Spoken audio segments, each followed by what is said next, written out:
makes us go live, you're gonna hit that button and we're gonna be live and we're gonna start talking to the audience. That button? I don't know if literally any of that came through, but we are live now. Oh shit! Yippee! Hello, Yay! welcome. Hi everyone. Let me post this awesome fucking stream that we're doing. Are you guys so excited for the stream?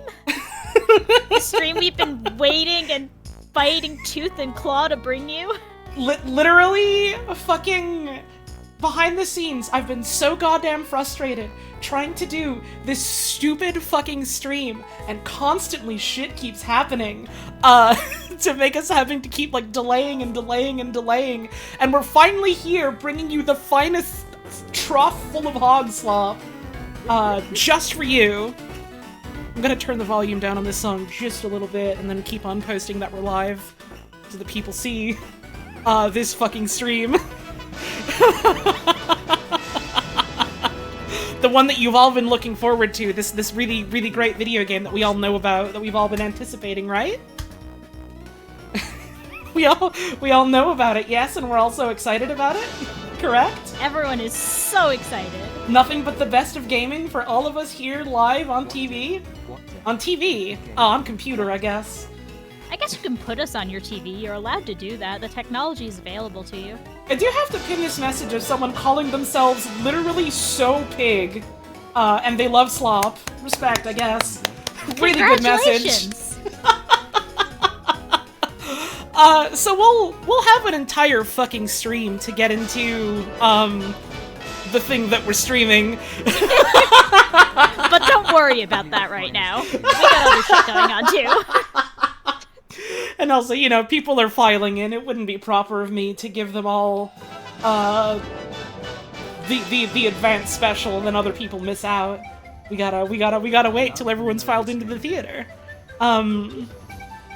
So I hope you've all been doing good. As you can tell by the fact that we're doing this today instead of, like, what, 2-3 weeks ago?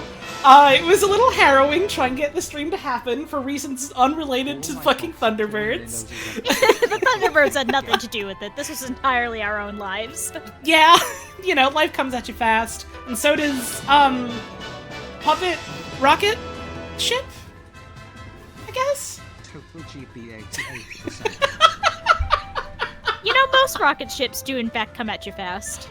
To the person in chat hoping there's a Captain Scarlet game, there's a PlayStation 2 one. It is horse shit, I'm told, which kind of has me interested, but I know even less than Captain Scarlet, so, or about Captain Scarlet than Thunderbird. We'll wait to get into the meat of this, but I do want to emphasize, I don't think either of us has ever seen an episode of Thunderbirds. Wrong, fucking wrong. I've seen a couple because my grandfather liked it. Or likes it. I say that as if he's dead, he's not. But I also say that as if he's fallen out of love with it, which I don't know. As far as I know, he still likes Thunderbirds. You know. An unclear relationship with the Thunderbirds as it stands on this day of January 21st, 2024. Oh, when you said relationship, I thought you meant it like a romantic or sexual sense, and I was like, I don't think... We do not know if Holly's grandpa is still seeing the entirety of the Thunderbirds. Not as far as I know. Is Thunderbirds a Canadian thing? No! Not even a little. Hang on. It's English!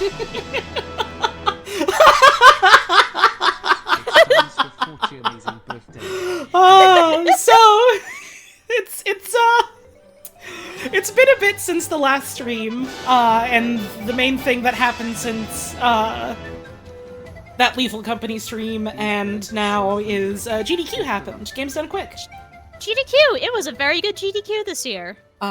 We were able to put together a group watch party again for, the event, which I'm always very happy to do. Really glad that all came together. Fucking, hang on. I need to fucking personally shout out, I need to just make sure that I'm getting the name right so I don't accidentally shout out the wrong person, but, Yeah, fucking shoutouts to Zero Misu, who I'm now giving a fucking power crystal. Thank you so much, Zero Misu. For having their own, like, private fork of, SciTube that still fucking supports Twitch. Because every other, like, SciTube or SyncTube equivalent I've found either doesn't support, Twitch anymore, or did, and then got taken offline for reasons unknown. Which is what happened to the one that we used last time. So it is all thanks to them that we were able to come together. Christmas was saved. We could enjoy the holidays again. The spirit of the season, which is going really fast and helping out the Prevent Cancer Foundation, which was cool. They ran a really fucking tight ship this year. Like, usually, so much so. Usually during the fucking downtime between runs, what I'll do is I'll have like a fucking cavalcade of videos. I'll have like a revolver full of videos. A revolver is a good way to describe it. And I'll like fucking spin the chamber and fan the hammer all over anyone watching. There was barely any time for me to fire off Orsons because of like how much they were like, alright, this run was great, now we're cutting to like, you know, an interesting side segment, or immediately going to the next run because of how well oiled the machine was this year. Yeah. That shit was like I've watched a lot of GDQs, and this is like genuinely one of the best they've ever done, both in terms of like the content and also like the technical side of things. They were literally so oily with it though, Allie, is the thing. Like, they were greased lightning that whole time. Yeah. Yeah, apparently the big things were, one, they had a dual stage setup, which was... That alone would have been huge, but then they also... Let me get a fucking Orson on screen. Keep talking, hun, sorry. No, Orson is literally so important. Uh-huh. So yeah, they had a dual stage setup, so essentially, like, while one run was finishing, Tech would literally be on the other stage getting set up for whatever the next run was. So right. There was, like, almost no downtime for setup. Mm-hmm. And then, like, on top of that, they also did what they called the checkpoint system, which was basically, hey, every day we have a segment in the schedule that's just called the checkpoint. And if, you know, a runner goes over, or, like, there's a huge tech problem, or we're otherwise behind, we just take that time back. We skip the checkpoint and go right into whatever the next run is. We make that time back and get ourselves back on schedule. Right. If we are on schedule, then that's the time where we're gonna, like, just do some skits, or, like, another prize segment, or, like, do various, like, fun... Doo-doo. Got you so good. Gotta admit. But yeah, basically just, hey, if we have the extra time, we'll, like, do other fun stuff in that time while getting ready for whatever the run after that is. Mm-hmm. And, like, those two things in combination meant there was almost no downtime, no falling behind schedule. I think they were ahead of schedule for most of the marathon.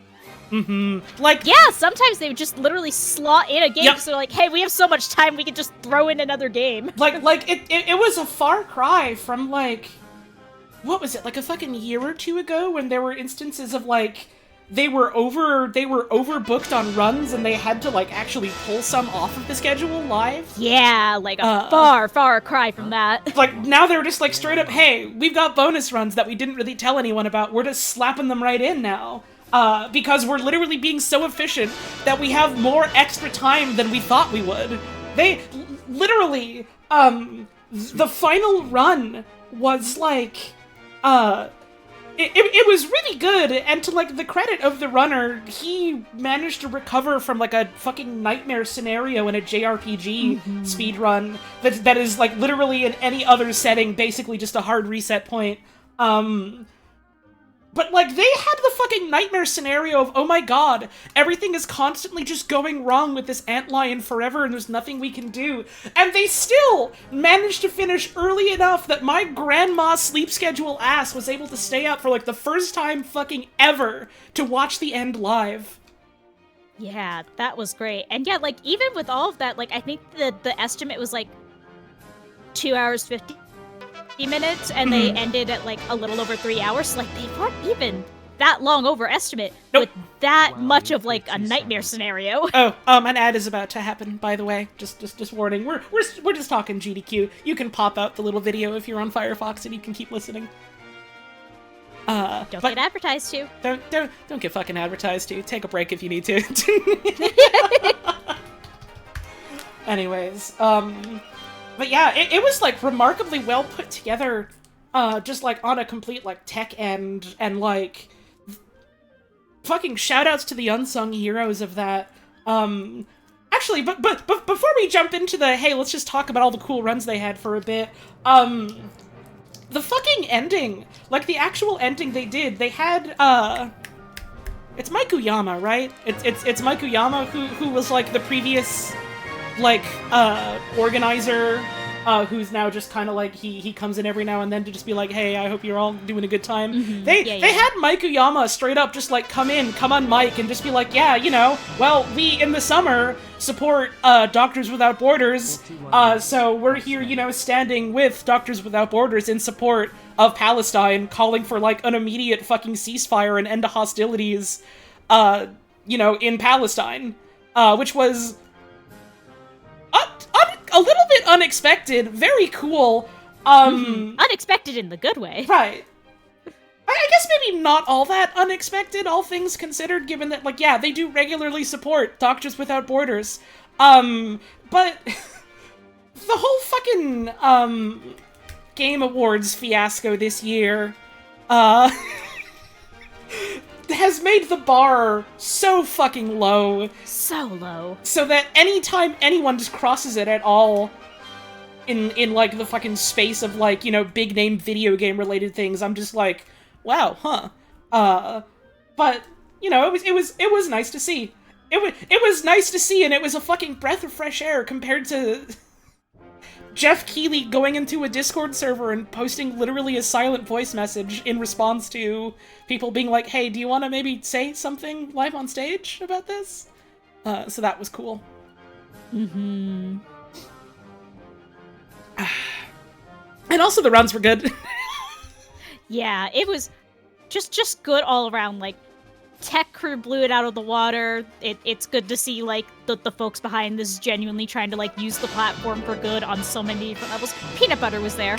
There was a dog there. I don't know if anyone missed a bunch of GDQ, but there was a run of Gyromite, which is an NES game, where the entire gimmick is that you have a little character walking around automatically, and you have to tell your robotic operating buddy, a little toy that moves so fucking slow, to push big ol' slappable buttons for you to make things go up or down. And so this guy trained his dog to do that. This guy trained his dog to play Gyromite. He was such a good dog! The dog's name was Peanut Butter. He was very cute. They literally made a custom controller with expertly slappable buttons, like Game Clam-esque almost. Mm-hmm. And it was very cool. Yeah, and like, I also must emphasize, the dog was great at it. Like, literally, if there was not, like, essentially what looked to be like a screen wrap glitch, if there was not for that, the dog probably would have PB'd. Well, anything the dog would have done would have been a PB. That's his name. Hey. Well, thanks for tuning in, everyone. We'll see you next time. Bye-bye. But, yeah, it's, you know, it's the meme of GDQ to be like, oh my god, that never happened before. But literally, there was like a fucking heretofore unseen by this runner screen wrap incident where, like, an enemy walked on the left side of the screen and suddenly just appeared on the right into a place like, where enemies aren't supposed to be on this level. Like, literally directly in between, like, an opening door and the end of the level, and, like, the one tile between the two. Mm-hmm. What is Orson Welles doing on screen? Someone wasn't watching GDQ, I see. Someone didn't come to the GDQ watch party, I see. Orson. They don't understand Orson. Everyone post Orsons. Everyone post your Orsons right now. Post your Orsons. Tune in next time when we do a watch party and find out. There was a watch party? You either aren't in the Discord or you weren't paying attention to Discord notifications. I posted about that shit a couple times. GDQ Watch Party is a proud Holotones tradition. If you're not in the Discord, you're gonna miss out. And if you're in the Discord and you have notifications turned off, you're also gonna miss out. Change your ways or make your peace with it, I suppose. I'm so proud that one of the, like, spillover effects of GDQ and the GDQ watch party is so many servers that you specifically, but also some that we're both in, now just have Orsons.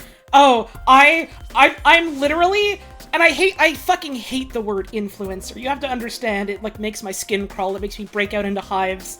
I'm becoming an Orson Welles influencer. I don't know how I feel about that, but I've literally gotten like multiple different servers that I'm in to start having Orson Welles emotes. Everyone loves Orson. The people do love to see Orson Welles, is the thing. I'm gonna get a champagne sponsorship! Let's go! Ah, the French Canadians. Jesus Christ. What were some really standout runs? There was a Donkey Kong Country reverse boss order run, which is always a lot of fun. There's some goofy stuff you can do in DKC. Donkey Kong 64 was fun because DK64 is always a fun time. Let's see, what else? There was a bunch of runs I missed because they happened in like the wee hours of the morning for me. Yeah. So I should also pull up the schedule because I saw some of the evening runs on account of West Coast. There was a really fucking awesome run of Lego Bionicle Quest for the Toa on Game Boy Advance. That one I missed because it was too early for me. That game sucks. And they just kind of clipped around through most of the game and did like awesome long jumps. It was so fucking funny when that game was going and like before it and during it hearing donations that were like, oh, I'm so excited for this run. I had this game as a kid and I loved it. And I'm just sitting here thinking like, why? you don't have to. Why? What did you? They did Mega Man 8, which is the one with Grenade Man. Say hello to my cute bombs! Who's my friend. Metroid Prime 2 was always a good time. They did fucking Whiplash, video game Whiplash, which all you need to know is it's made by the people that did Gex, and it's like an action platformer about animal testing and corporations. Oh, I missed that one. Well, the run was fun, I suppose.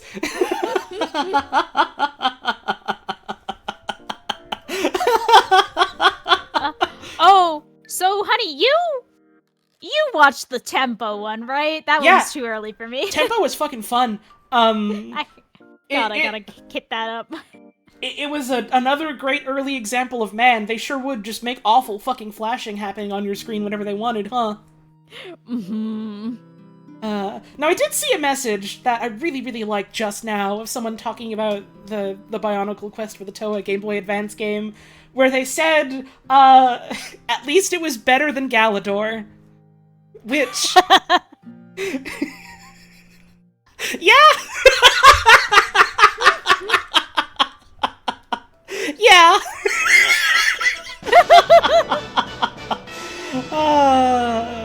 What else was especially super standout? They did a Zelda run one, which is, Zelda 1 is a fun watch, speedrun-wise. Gyromite with the dog again, which we mentioned. Dog percent, really good. Mario Kart Wii, which was the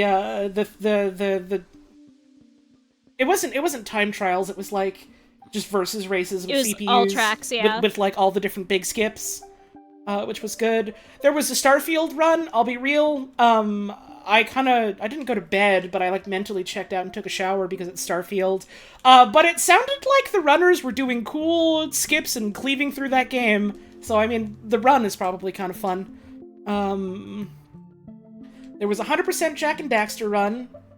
Oh, that happened. I was in therapy or something at that point. I gotta hit that up. I love a good Jak and Daxter run.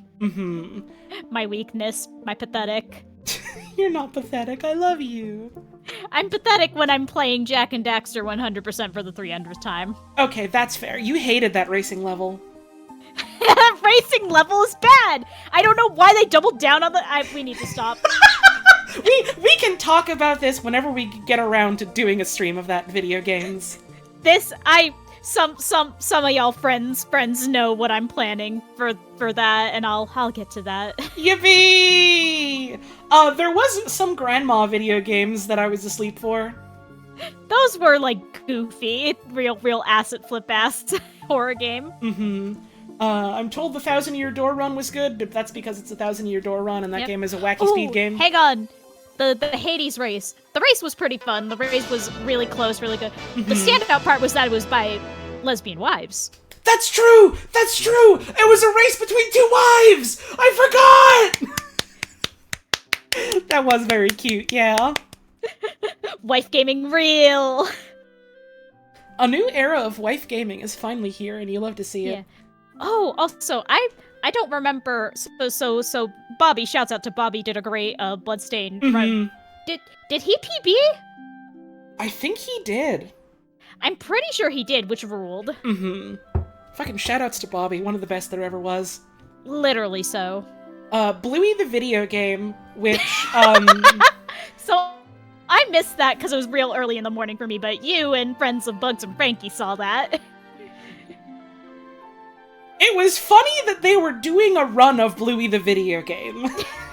The game seemed surprisingly competent for a game about a TV show for children compared to Peppa Pig the video game, which is, again, not a high bar. That's like the Galador comment that came up earlier. Mm-hmm.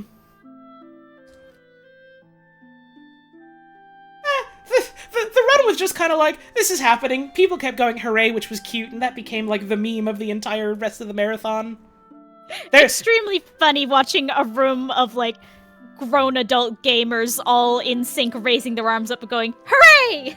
They did some weird, like, the characters are all like, you know, billboarded flat, not sprites, but like they're 2D. And then they have, like, 3D models interacting with that in weird fucking ways. They should do Peppa Pig Queen Death Percent runs.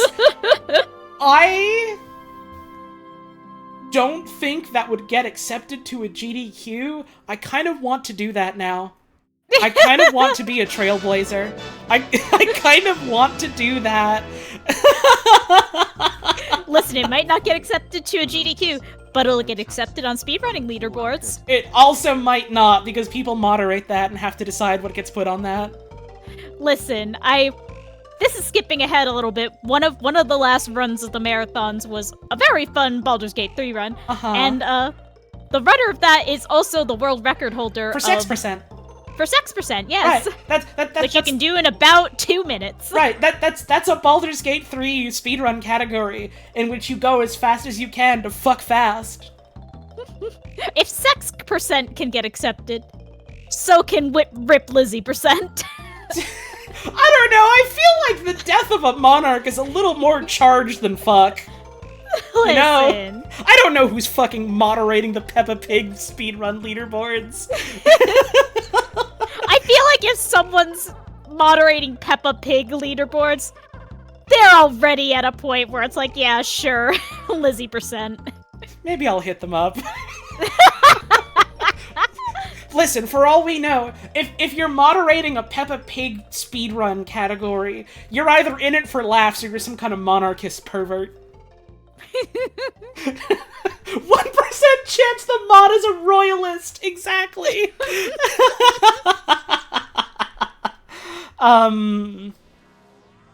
So there was a Mario 2 run, which was fun. There was, let's see, Metroid Dread, which I was kind of tuning in and out of because I haven't played that game yet myself. But it was a close race, though. I remember kind of tuning in and out of that one. There was some neat stuff every time I peeked into it. There was a Pokemon Crystal randomizer, which was a fun time. Oh, I missed that one. That's right. Wednesday was when I had classes, so I didn't get to see much, which sucks because it was stacked. Haven't even started the game, but this is already an insanely funny stream. Welcome to twitch.tv/hollow_tones. We take our time here. And I'm also here. Yeah, and I love that you're here. I love you. I love you. The Super Highline run was a world record? Yo! That's right! I've literally never seen fucking any of that video game. Literally all I know about it is it's the funny bad video game built on a golf game engine. That's literally all I know about it. That's all I've known about it for years. Oh, virtual Hydlide, that's it, not super Hydlide. it sucks ass. So I've heard. Why do you think we're interested? It was built on a golf game? Yes. Yes, it was built using a golf game engine. It is literally the one thing that I know about Virtual Hydlide. Right, there was a Cassette Beasts run. Someone in chat mentioned it. Teffy mentioned it. That was Corvimey's run, yeah? Yeah, that was a Corvimey run, and that happened, like, way early in the morning for me when I was like, I don't want to get out of bed. Oh, well, there's a cool run on by someone who streams I like watching. I'll put it on while I try and wake up. And, like, put it on my phone, and then just kind of fell face first into my pillow for literally the exact length of the run, and then got up and was like, well, I had a nap and I got to hear Corvimey, so it was good, I guess. I should probably actually... Yeah, I want to hit that one up. It was at the worst possible time, because... Yeah, it was at, like, something like 6 a.m. for you and 3 a.m. for me, so, like, the perfect time for neither of us to see it. Mm-hmm. The Ocarina of Time run was solid. It's MST, which is, you get all of the medallions, you get all of the sacred stones, and then you do all of the trials in the final dungeon.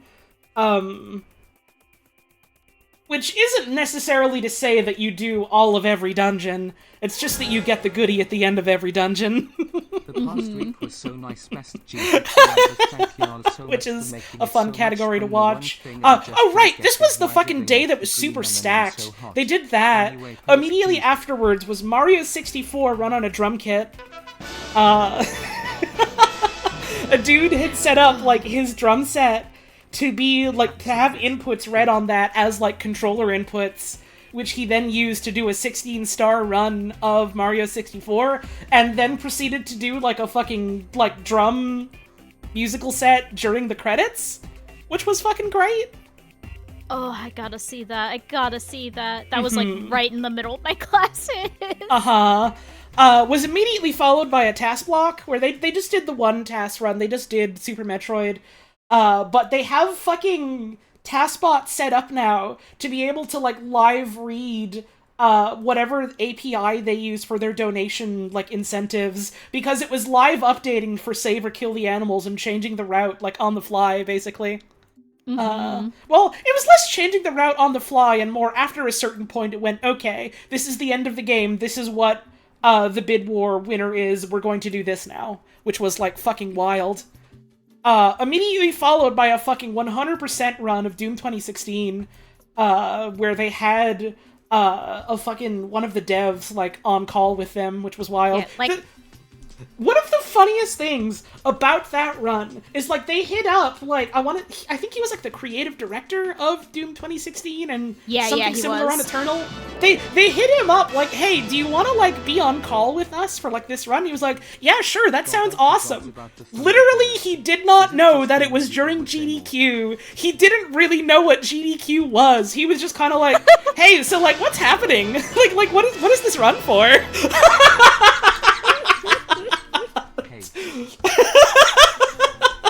Yes, yeah, it was Hugo.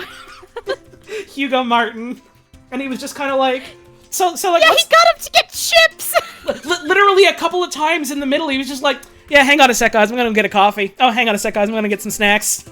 He's just so happy to be there. Yeah, it was literally the most casual thing. He had no idea what the stakes were. He didn't really know where he was. It was just kind of like... Oh yeah, that's pretty cool. Hey, do you want me to tell you some weird shit about how we put this game together? Alright, I'm gonna get a coffee now. See you in a couple bits. Genuinely seemed really fucking fun. That's the extremely dudes rock moment. He just got on just because, yeah, like, he knew it was a speedrun, and, like, a bunch of the devs seem to, like, fucking love, like, the Doom speedrun and, like, challenge run communities. Like, there was a whole anecdote that he had where he was talking about, like, yeah, you know, certain times when we were, like, patching this game, we had, like, meetings about, like, okay, here are bugs that we've identified, we have fixes for them, what ones do we implement or not? You're in touch with the community, what bugs do we not touch because it might be a speedrun thing? How should I know? Kind of thing. Yeah, which and he was very talking cute. about too, like he's watching them do tricks. He's like, yeah, so the last run I saw was an any percent. This is completely different because they were doing 100%. Uh-huh. I heard the Sneak King run was fun, but it was 2 a.m. for me, and there was a Burger King cosplay. Mm-hmm. The Aqua Block was interesting for me because like I watched almost all of it. I like stayed up, but that was right after my first day of classes, so I was dissociated, baby. Uh-huh. Did you catch Rise of Kong? I did catch Rise of Kong. So when I told you that it was a PS2 ass licensed game, you know what I mean now, right? It is fascinating. It's how Gollum is in the spirit of PS2 licensed games. Skull Island Rise of Kong is a PS2 licensed game. You understand now, right? Extremely so. Extremely so. That shit was incredible. Uh-huh. That game came through a time portal. It really did. I don't understand how or why it is the way it is. Like, just who is responsible? Oh, you know. There was a Kirby and the Amazing Mirror run, which was a 3-player co-op run. They don't do 4-player because 4-player introduces much more lag. So it's more optimal to just do 3 players. Really funny. Oh, but before we go back, the one thing I like snapped in and was present for in my like accidental Awful Block bender was right after Awful Block, which was Pseudo Regalia, which was a great run. Oh, Pseudo Regalia fucking owns. That game is great, so I'm not surprised that the speedrun is great game. good. Yeah, the movement was great. It was such a clean, beautiful run. Like we should definitely go back and watch that again because I loved it, and like I love the movement in that game. Hell yeah. The Celeste fan level ROM hack thing, the Strawberry Jam collab, that was fucking phenomenal. Such a good fucking run. I am genuinely so glad that the same sorts of perverts that like the Super Mario World like custom level scene has attracted are also being attracted to Celeste, which makes sense given that Maddie is also like a Super Mario World custom level type of person. Yeah. It was very cool. It's like Kaizo shit? Not necessarily. I said custom levels specifically and not just Kaizo. But Kaizo falls into that umbrella. Specifically, some of it is some Kaizo shit, but yeah. Yeah, but specifically they did the beginner lobby, which is the not Kaizo shit. There was a Mario Sunshine 120 Shine run, which was really, really goddamn good. Oh, I want to see that. We should hit that up. It was a long fucking run, but it was a good watch. Love a good Sunshine run. I didn't really watch the Pokemon Diamond run. I caught the glitch exhibition at the end, and that was fun. They straight up they can do arbitrary code execution in Pokemon Diamond. Yeah, it's great. I caught bits and pieces of it. It was a fun run. The glitch exhibition, that was like cherry on top. That was great. I didn't really catch anything else on the Thursday. I caught some of the Thursday evening runs. I'm looking through. Armored Core was pretty alright. It was interesting. They had like an actual roboticist on the couch because they were doing like a science block as part of like one of their sponsorship, which was a ton of fun. Adolf gave a literal like lecture on magnets. It was really great. That's awesome. I'm kind of skimming through the rest of this because I'm realizing now we've been going for like half an hour and are still just talking about GDQ. Oops. But I'm having fun, so... Yeah. The Mario Maker 2 glitch showcase. That was phenomenal. That was really great. We should hit that up. We should. Yeah, that was a ton of fun. Let's do that sometime soon, depending on what your schedule is looking like. We should. Yes, please. Let's see, what else? They did RE4 runs, which I was mostly checked out for doing other things in. They had a fucking custom outfit for the RE4 remake DLC, which was funny. Frankie and I bonded over Ada Wong being so much hotter in the remake than in the original. She's so much hotter! Damn! Majora's Mask was a 100% run relay with like 4 different players taking over for each other over time. That was fun. That was such a fucking good run. I literally had to check out like a couple hours into it, and even then it was just like, no, I've seen enough. I know this is fucking phenomenal. Yeah, I watched that all the way through, and it was a great time. Very cool, very cool. I didn't watch Steel Rising, but I had a friend describe it as being, like, really fucking funny, like, mid-Souls-like about what if the French Revolution also had robots in it. So that's charming to me. I'm charmed by that description. I didn't watch Magical Tetris Challenge. I just know that that's like a Disney Tetris on the N64, isn't it? I would like to see that, because 1, Tetris runs are usually fun, and 2, just the novelty of it. Mario Kart 64 is always a good time. They got Kazen to do the run. He is like a very recent world record holder for a bit before Abney took like the record back. I don't know how many people here keep up with like Mario Kart 64 leaderboard stuff like I do, but it was really cool to see like one of the most preeminent sort of like new blood runners like have a chance to showcase the run. He's a Japanese fella, so he doesn't really know a lot of English, and it was still cool that he had like, you know, translators and stuff for him. In the week, yeah. I don't think he did. I thought he did. You might be thinking of maybe the other Mario Kart runner, maybe? No, because there was one of the guys like came over from Japan. I'm looking at earlier in the schedule. You keep going. No, Kazuya just did the MK64 run. As far as I know, it's the one game that he runs. Lost Levels was a good race. They got to do all stages instead of just 8-4, so that was a lot of fun. Oh, Tonkatsu's who I'm thinking of. Thank you. The Elden Ring run was good. I'm still sad that we didn't get Sekiro, but the any % unrestricted tech for Elden Ring is to unload the world so the bosses fall to their death, and that's pretty good. Oh, that's fun. I missed that. I might have to go back for that. Tears of the Kingdom I watched about, like, half of to 3/4 of, and then went, oh, I don't want to see what the final boss is yet. I don't want spoilers. And then, like, came back for, like, a glitch showcase at the end, and that was cool. Yeah, they did a little impromptu glitch exhibition, which was great. I won't say too much about the final boss. I did watch it because I was like, I'm not gonna actually play this for myself for, like, 10 more years, and I won't remember shit then. So I watched, and it was really good. The one thing I'll say is that at some point a glitch happened so that Link became Butch and also had no legs. You described it as no legs Butch realness Link, and then something about like him raining halberds onto like the world. Yeah, he just kind of rained halberds down on the planet, and also his master sword did become a halberd. That's good or bad, depends. It was really funny. The world's not ready for Butch Link. I am. I am. Is Bobby Hill Butch? That's not a conversation we can get into. He was a little Bobby Hill with it. That's not a conversation we can get into!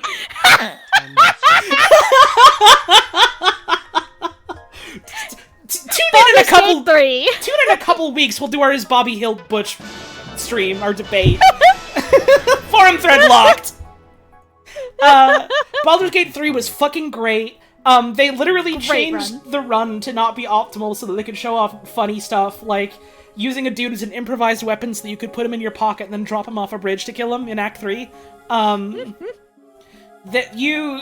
Shart box. Right, so shadow boxing is the tech where you take Shadowheart, aka Shart, and you beat her to death and put her in a box, and you launch the box all the way to the end of the map. So that you just walk into the load zone to take you to the next act. They beat the Act 2 boss by turning Shadowheart into like a 5,000 kilogram bear and just dropping her on top of it, and it just gets crushed.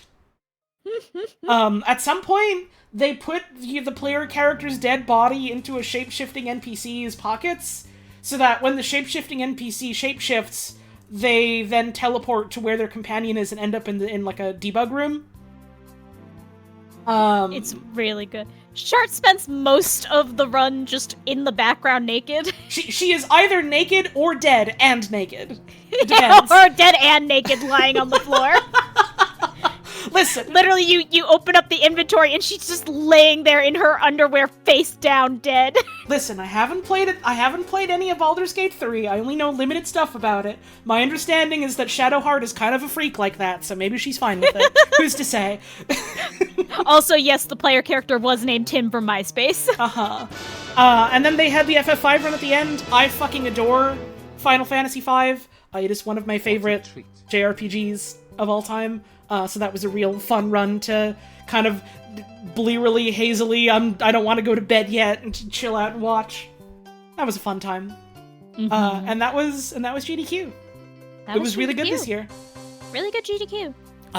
Every time they do a GDQ, I like putting together community watch parties to check it out as a group. Would y'all stream Baldur's Gate 3? I need to upgrade my computer to run it first. And I also want to play Baldur's Gate 1 and 2 first. And also I have like a million other things that I need to stream before that. But, I mean, the answer's not no, it's just when, I suppose. You know? Maybe someday. Maybe someday. They need to give us a million paid years off. They really do. Play games. Am I going to link my Baldur's Gate 1 and 2 characters? I mean, they don't exist. So, no, not this instant.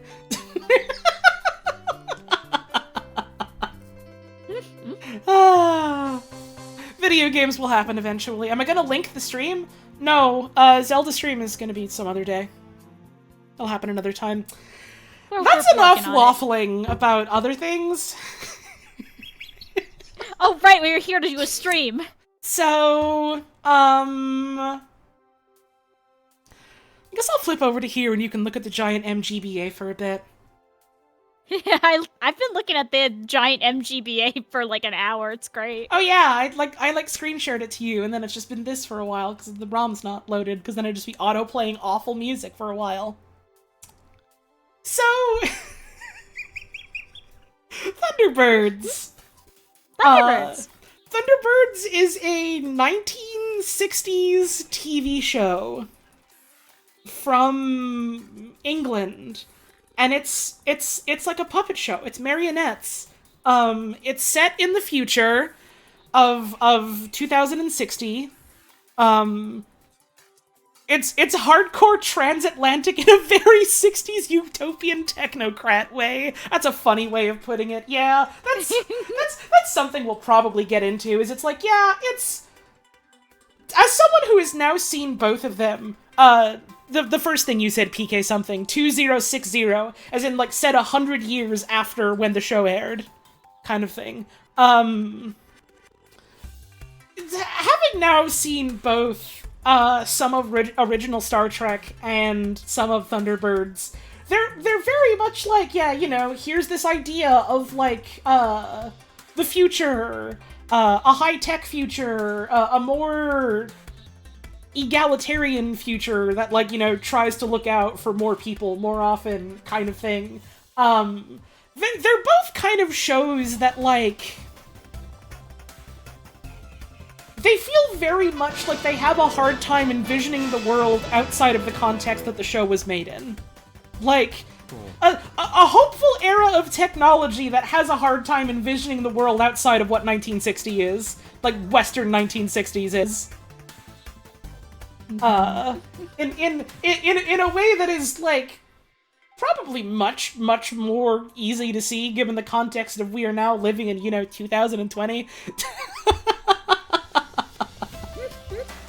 Also, yes, a lot of people are saying that, you know, Thunderbird inspired this, it inspired that, it inspired blah blah blah blah. It was a massively influential TV show. Like, extremely influential in the world of, like, puppet and marionette-related media.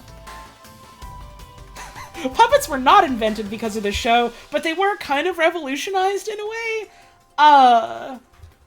With the Super fucking Marios. Right, so they had Super Mario Nation.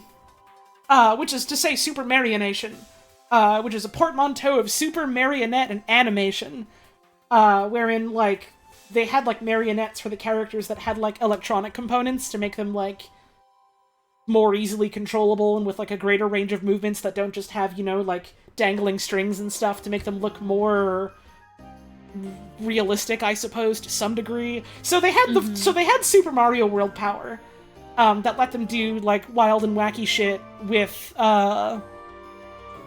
marionettes. And, you know, there's still limitations, like, a lot of the time they're just kind of standing around. They can't really walk super much. The topic made you expect this to be a live-action TV show? It's funny you mentioned that. We'll get to that in a bit. Smile. And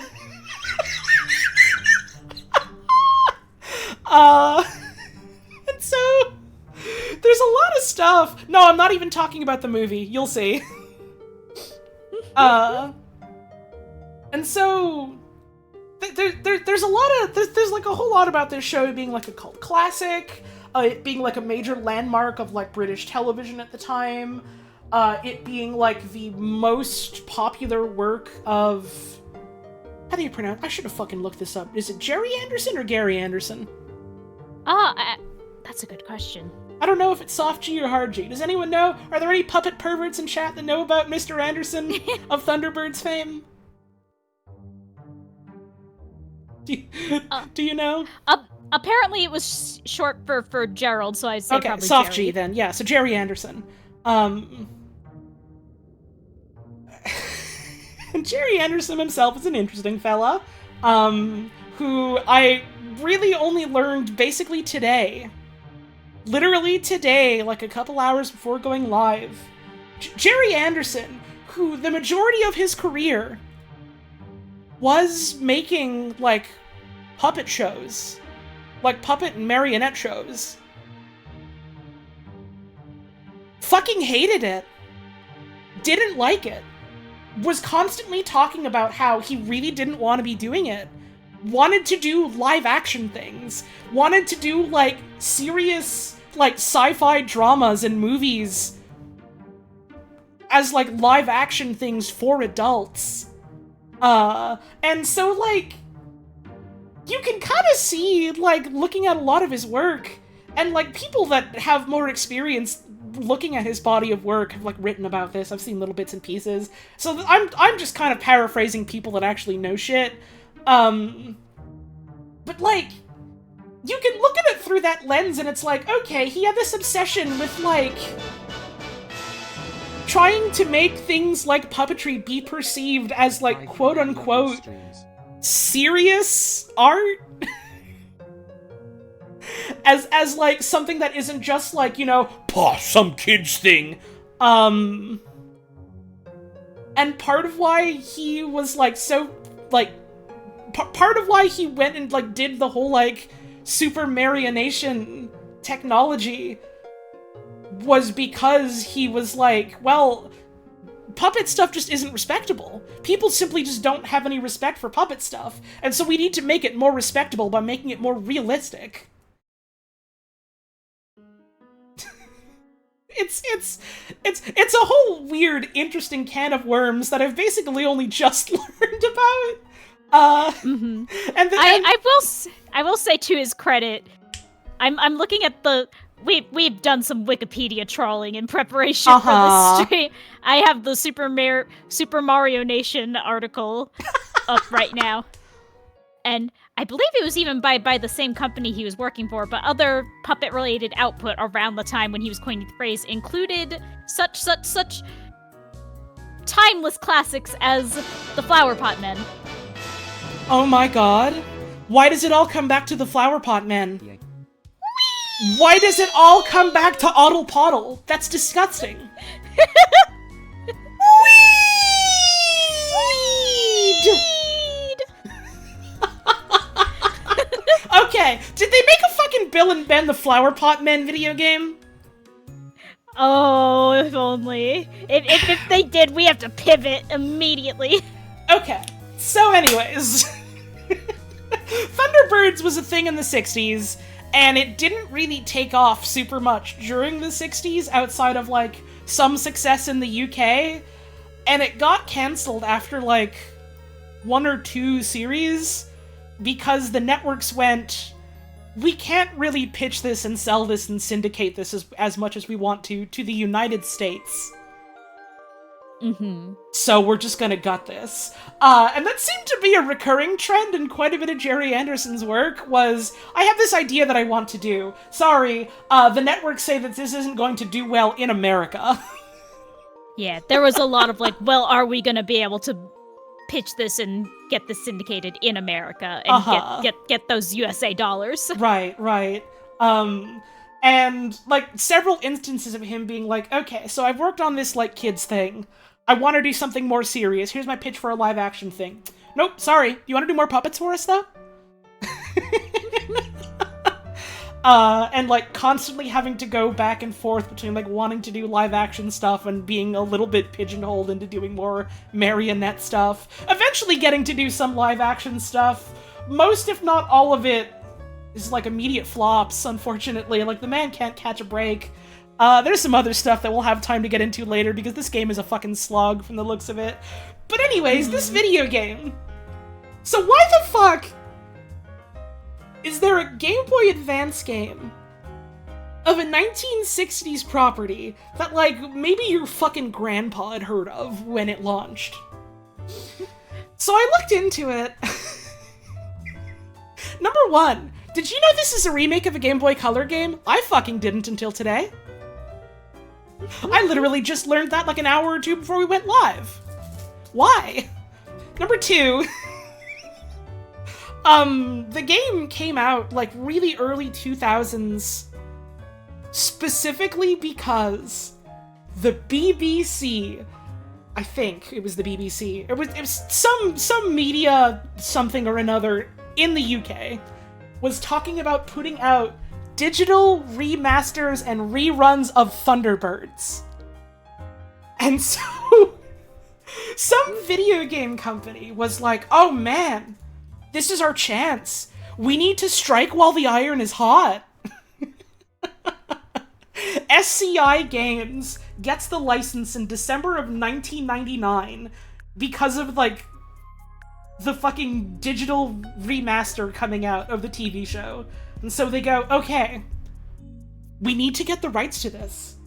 This is going to be huge. Thunderbirds, like, took off when it got re-aired in the 1980s, and it became, like, a much bigger thing then. So they were like, it's going to happen again, right? So we need to get the rights to this? And we need to strike it big. And so they announce, all right, we're coming out with a PlayStation game. We're coming out with portable games. We're coming out with, like, all kinds of, like, interactive digital media for the fucking Thunderbirds. And you're gonna love it, and it's gonna be great, and it's gonna make $1 billion forever, and it's gonna be a huge success. And the PS2 game doesn't happen. It doesn't happen. To which you might say, what are you talking about? There is a PS2 Thunderbirds game. That comes out 5 or 6 years later, and it's done by a different developer who gets the rights long after that. In the years following, when people realized no one fucking wants the Thunderbirds. The PlayStation 2 is at the end of its life cycle. No one wants the Thunderbirds. Therefore, the license is cheap and making games on the platform are cheap. And that's why that PS2 game exists. There's also a Captain Scarlet game made by the same people that made PS2 Thunderbirds. Literally the same developers. So, they do manage to release this Game Boy Color game, and then they do make a Game Boy Advance game, remake of it, with, you know, higher res graphics and new music, new everything like that.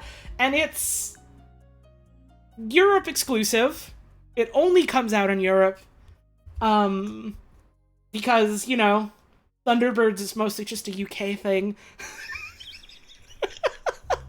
And so probably 90% of you watching who live in, like, the United States or whatever probably don't fucking know about this video game because it never came out here. Hang on. Someone in chat says they remember playing this as a child and they hated it? Really good! Yeah, I am also seeing people say there was a Flower Pot Men CD-ROM game. That's... Oh, baby. I mean, I guess I have to check that out at some point. So anyways... Hey, honey, can I come? What? To see the Flower Pot Men. I mean, yeah, sure, if you want. Yay! So this is like... And at first I wanted to make the comparison. This is like if they made a fucking Gumby video game all of a sudden in the early 2000s. But they did! They also did that for fucking Gumby! Because They did also, in fact, do that. Because the fucking Gumby license is like a fucking specter that people are convinced they can turn into something profitable that people actually want. And no one fucking can because it's fucking Gumby. The like, not really exact analogy I thought of for the Thunderbirds video game where it's like, yeah, this was, you know, this was a property that had, like, a cult following and really only had, like, the series that it had in the years that it was made, and that was it. No, like, follow-ups or, like, other series kind of things like that. And the analogy I thought of was, like, this is like if they made a Nintendo GameCube Columbo game that was Japanese only. See, that I want. Desperately. Right, but also you have to imagine in the context of it being the fucking 2000s, and in that era, Columbo basically just being, oh, that thing that my grandpa watched? It's not a perfect analogy, because that would be fucking awesome, maybe. Not a Thunderbirds video game.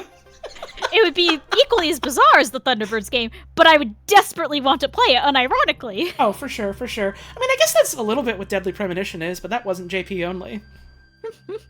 Yeah. Anyways, you want to play Thunderbirds? No, let's do it. Alright, so I do need to say, this might be a little loud. I literally went out of my way to adjust the volume to be less loud. I had to change MGBA's, like, volume in my system tray to 7%. Just please brace yourself. Please protect yourself. 7%. I might turn it up a little bit to hurt you. Here's your warning. Get scared. Get scared. Carlton. So we have the awesome GBA intro. 4, 3, 2, 1. Oh, this sucks. Thunderbirds are go. That's the intro. No title screen. No title screen. You get bit crushed first couple seconds of the show intro. Immediate jump cut to the menu. Immediate jump cut to the menu. We have options. The options are music on or off, sound effects on or off, difficulty, and that's it. This is on, like, a new level of sucks ass. I don't know what database is. Tracy, I see. So we get Hey, info kid, about all of our did your characters. grandparents get you this game and you don't know who the fuck this is about because you're 10? Maybe your parent picked this up because it was a name they recognized and they wanted to maybe try and bond with you or something. Want to learn all about it? Tracy Island, a beautiful island in the Pacific and secret base of IR. That's International Rescue. Thunderbirds loved doing acronyms. There are a lot of acronyms in the show. I don't know if we're going to get a lot of acronyms in the video game, but Only time will tell. beneath its idyllic surface, a maze of secret tunnels and hangars provide launch and maintenance facilities for International Rescue's fantastic fleet of vehicles. A domestic facade. Okay, can I be... Saudi Arabia! No, go back. I need to be the biggest nerd in the world for a second. So I'm going to talk to you all about grammar. Uh-huh. When you do fuck, I'm losing my nerd card. What do you call it? When there's letters that stand for words. Acronyms. Acronyms, thank you. When you do acronyms and you shorten something like in that way, you need to do the full spelling first to give your audience context. Right. And then you can start using the acronym. They use the acronym first and then have International Rescue spelled out at the very fucking end. This is child's play. I mean, they had very limited screen real estate to work with, so sometimes you gotta fucking futz with it a little bit. And yet they still used up their screen real estate to spell out International Rescue! Right, but they had to do it later when they had more space because they didn't have a tiny image taking up, like, all of the room. I'm still going to fight them for it. That's fair. I'm sure you'll Also, find... the spacing is bad! Well, they were working on the tiny-ass GBA screen, so they didn't really have much to work with here. I've seen plenty of GBA games make it work. Come on. I also don't really like the font in this game, I'll be honest. It's not a good font. It doesn't scan well. It doesn't read well. We'll get to it later, by which I mean very soon, but there's times where, like, text starts, like, scrolling on the screen. It actually, when I was testing, made me feel motion sick. Oh, so that's fun. Right.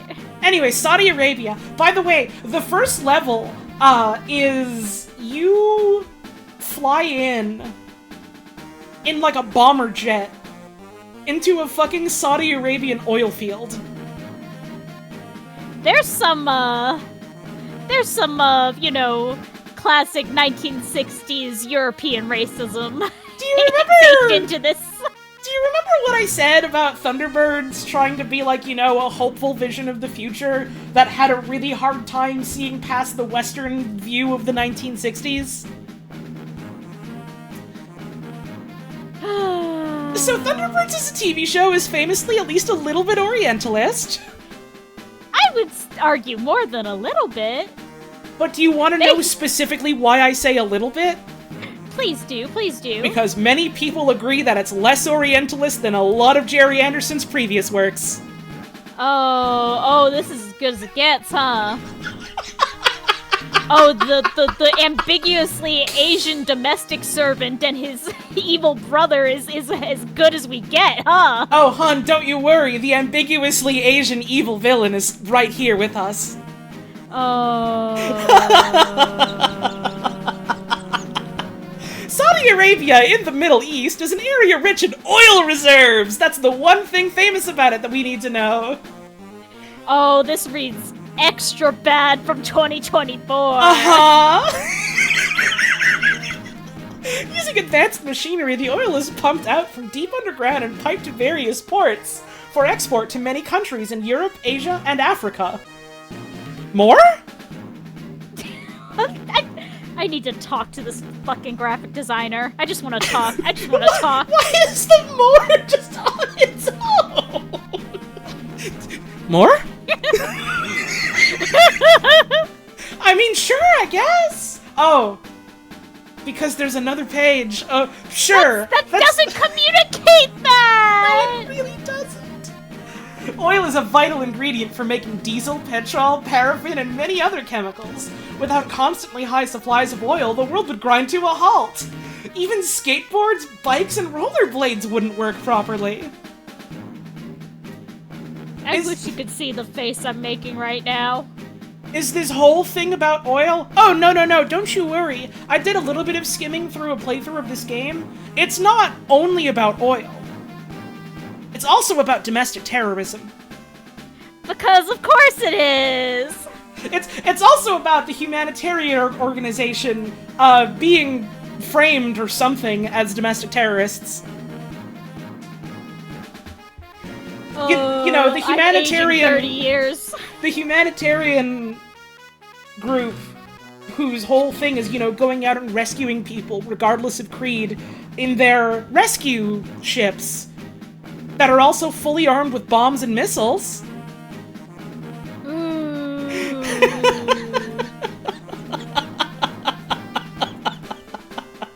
Amsterdam! Amsterdam, baby! Amsterdam is the center of the world's diamond trade. And consequently attracts many diverse criminal elements. It lies in the north of Europe. You can see the face I'm making right now! It lies in the north of Europe, and is also a very artistic city. So Amsterdam gets that, but Saudi Arabia is just oil. Oh, I wonder why! The buildings and canals there are admired by many tourists every year. London. Did you know that the Cullinan 1 at 530 carats, the world's largest top-quality cut diamond, is kept on display on the Tower of London and is one of the 393 precious stones that decorate the sovereign scepter? That's great! What's that have to do with London? Where am I? That's all we need to know about London!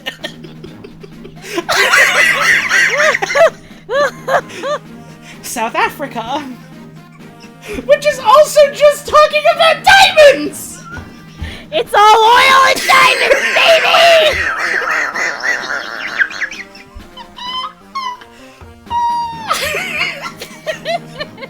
The mine at Carltonville, South Africa is 3,777 meters deep. The deepest in the world. The largest diamond in the world was found near here in 1905. Some of the mines in neighboring Swaziland are over 43,000 years old. Oh, we can't be doing this.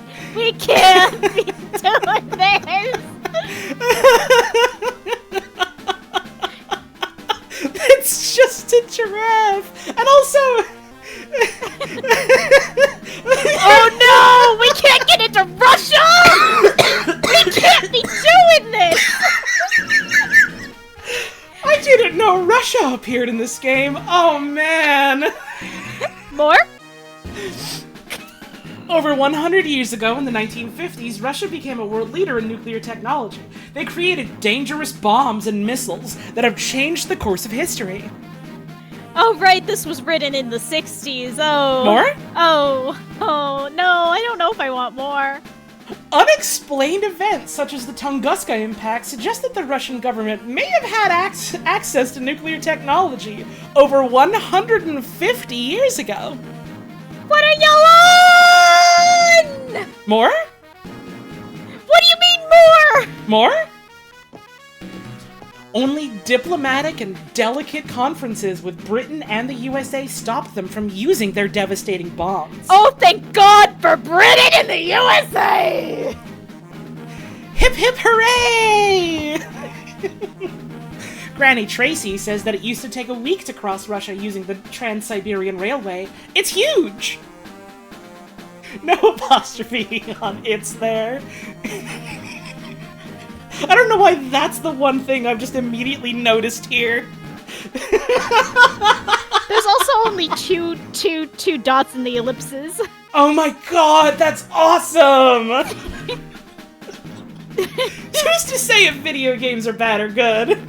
This game is gonna drive me to drink. Silicon Valley! I don't want to hear about Silicon Valley. Which stretches about 20 miles from lower San Francisco to San Jose, embodies high-tech America. Formerly known as Santa Clara and settled in the mid-1800s, it embraces 15 cities. More? Palo Alto is one of the most important cities. In general, I guess. It is home to Stanford University, a place that attracts the brightest technical minds. Silicon Valley continues to change. But where will it end? Another fun thing to read in 2024. So, Thunderbirds is about boats.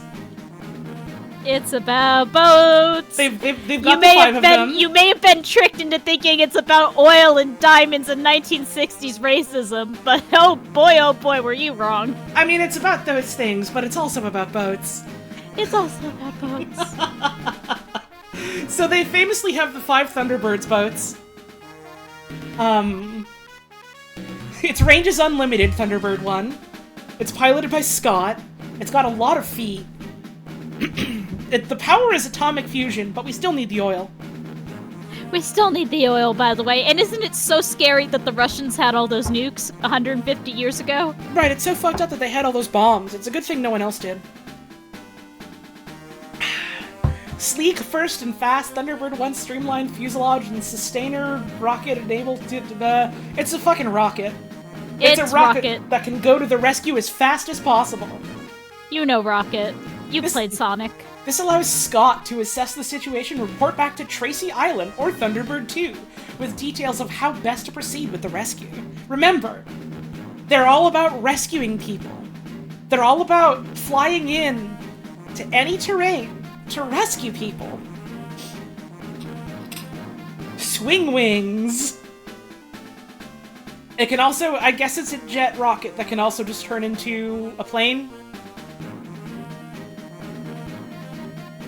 Sure. Thunderbird 2, which is, I guess, just an actual plane. Hang on, I need to derail a second. They named this kid Virgil? They did on name purpose? this kid Virgil Tracy, yeah.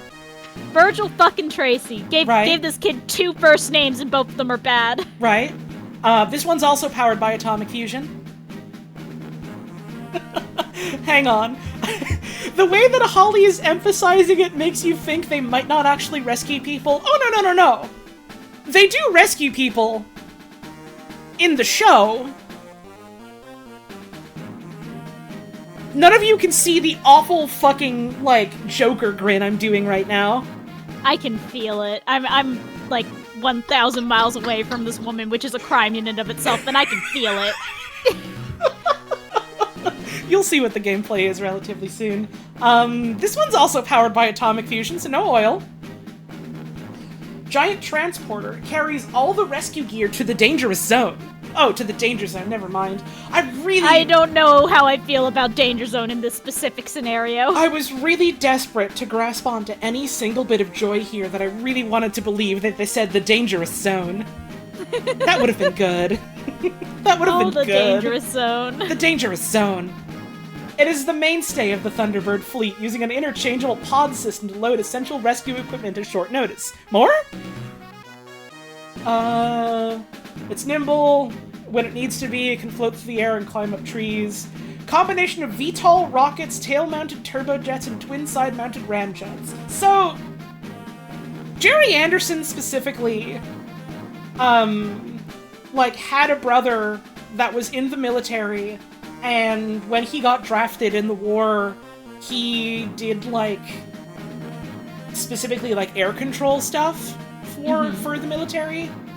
And also has just always had, like, a fascination with, like, aircraft. Yeah. I need to expand on that for just a second, Holly. Yeah?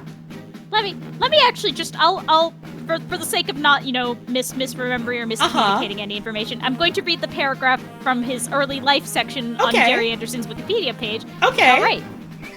At the start of the Second World War, Jerry Anderson's elder brother Lionel volunteered for service in the Royal Air Force (RAF). See, that's how you do it. He was stationed in the United States for advanced training.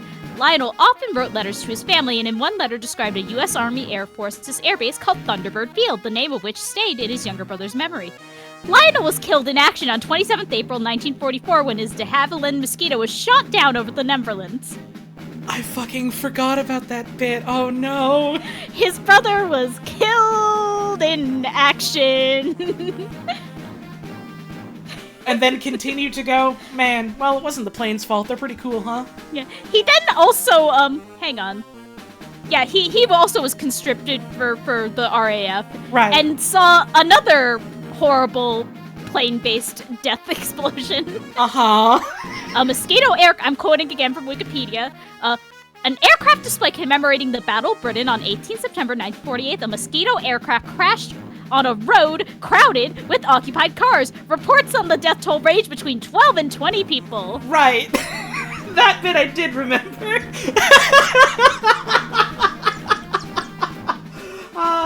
And, like, specifically that bit is in the Wikipedia article being brought up as, like, an anecdote for why he's always been fascinated with aircraft. Like, that's the context for why they bring up this, like, disaster that he witnessed, where 20 people died.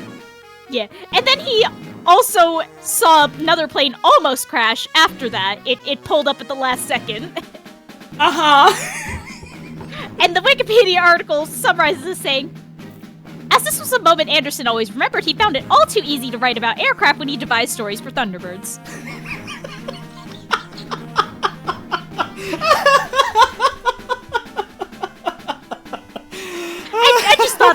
I just thought that was interesting. So Thunderbird 3 is in space, I think, and it's like a space station. Is this man okay? I mean, technically he's dead, so Yeah, when did he die? 2012. 2010s? Yeah, Not- 2012. Yeah, not too long ago in the grand scheme of things. He was 83 years old. I mean, it's been about 12 years, give or take. Oh god, I forgot what year it was. I was like, it's only been about 8 years. 2024. Help! Hi, hon. Hang on, pin message in chat. All I remember about Captain Scarlet is they have cars that go 200 miles per hour and you sit in them backwards? Why? Why? That's awesome. I literally don't know anything about any of his other shows. I only know about Thunderbirds. I barely know about Thunderbirds. I'm learning today. Yay! Alan drives this one. Please add details. Alan, please add details. Okay, so this isn't the space station. This is just a rocket ship that they have. From a Another silo. one, a hidden different under... one. Right, different kind of rocket. This one's different. Inside it's fake.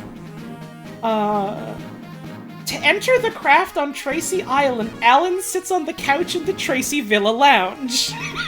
Great. More? More? By pressing a hit. This is just how his awesome couch works! So they've got a rocket ship. You basically understand how rocket ships work. Here's this Wallace and Gromit-ass contraption. Can we play a Wallace and Gromit game instead? Not instead, but we can play it another day.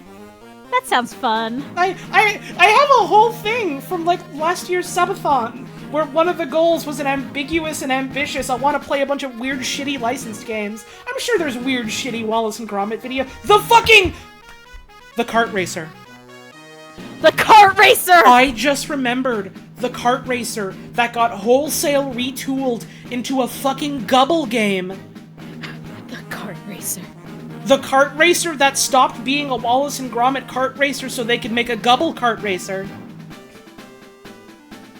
I just remembered that. The memories. I just remembered the fucking Gubble kart racer. I want to say it was Gubble. I gotta take a break soon. I'll fucking look it up when I'm on break. I'm pretty sure it was Gubble. I'm almost certain it became Gubble, but it used to be a Wallace and Gromit kart racer. And there was that concept art that you got the picture from that scared me for like 3 months. Right, that awful Wallace picture that I kept sending you because I thought it was funny how scared it made you. That's a mean thing to say. In his eyes. Oh, there was hate and bloodshed in those things. I've never seen Wallace like that. I don't know that man anymore. It's called Gubble Buggy Racer. Great. Okay, well, when I go on break, when we get back from that, I can look up the fucking Wallace and Gromit pictures. So you can see evil Wallace. He's like on the moon really or something. Scary. Yeah. Anyways, Alan continues his ascent via a turbo lift. This is still just how he gets into the fucking rocket! 4 pages for this. 1 page for fucking the entirety of Saudi Arabia, and it's for oil. Oh, oil.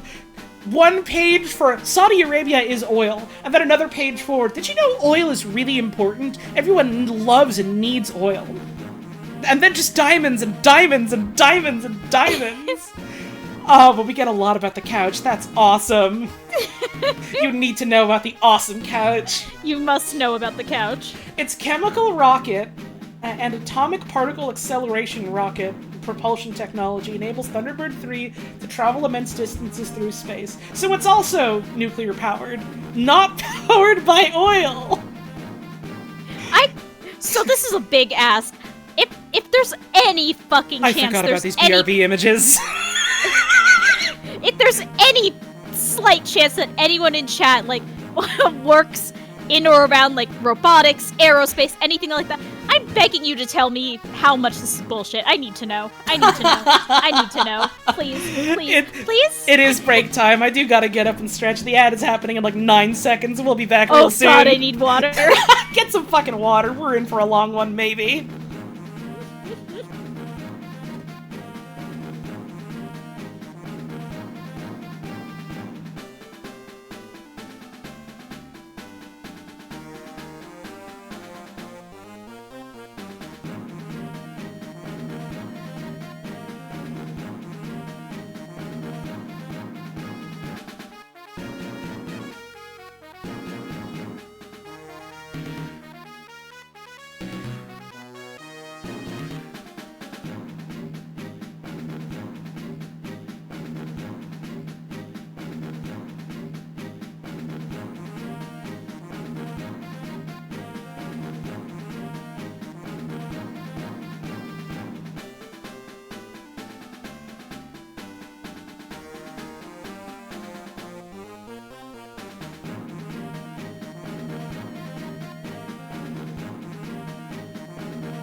Buy all our playsets and toys.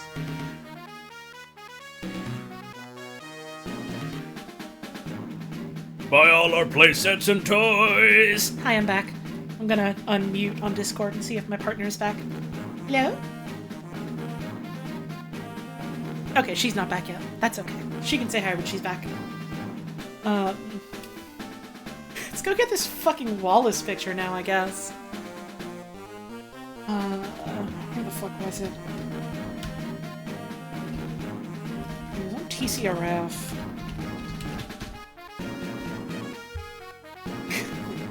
Couple buggy racer.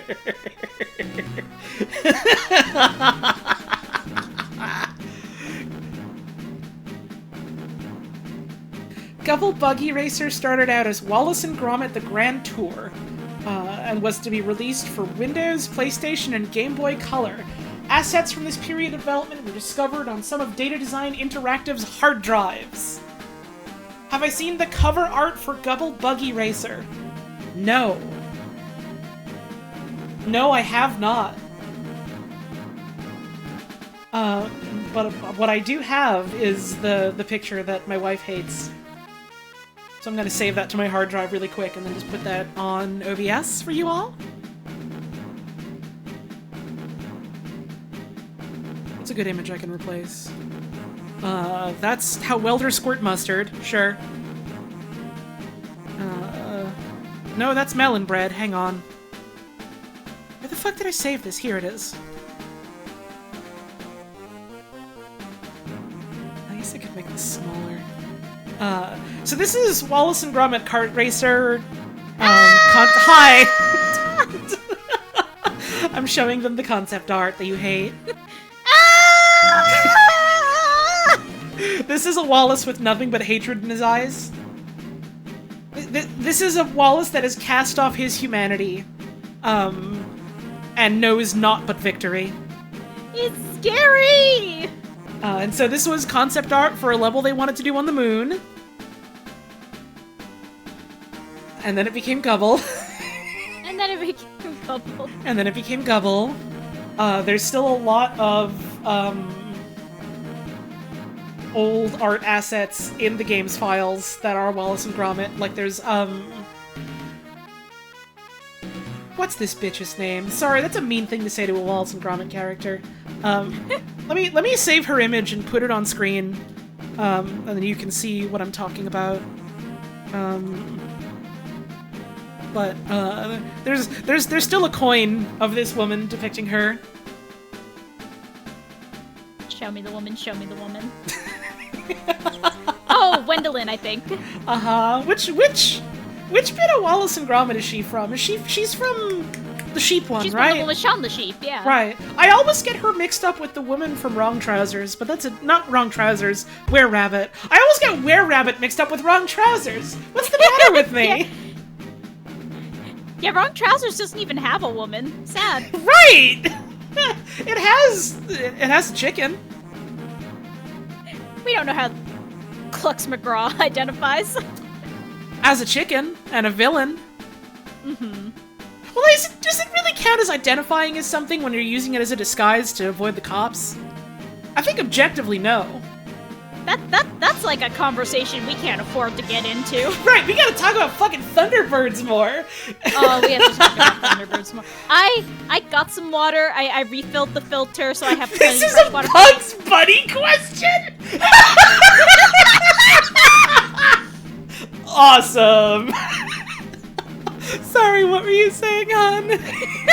I forget.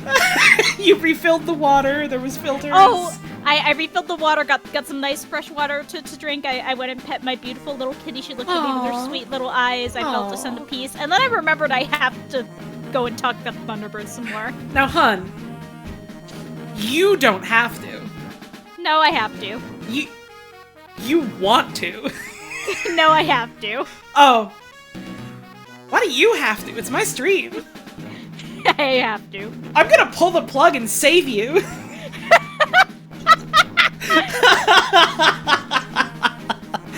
Anyways, I am obsessed with Wallace and Gromit's famous woman coin that you can get in the files of Gubble.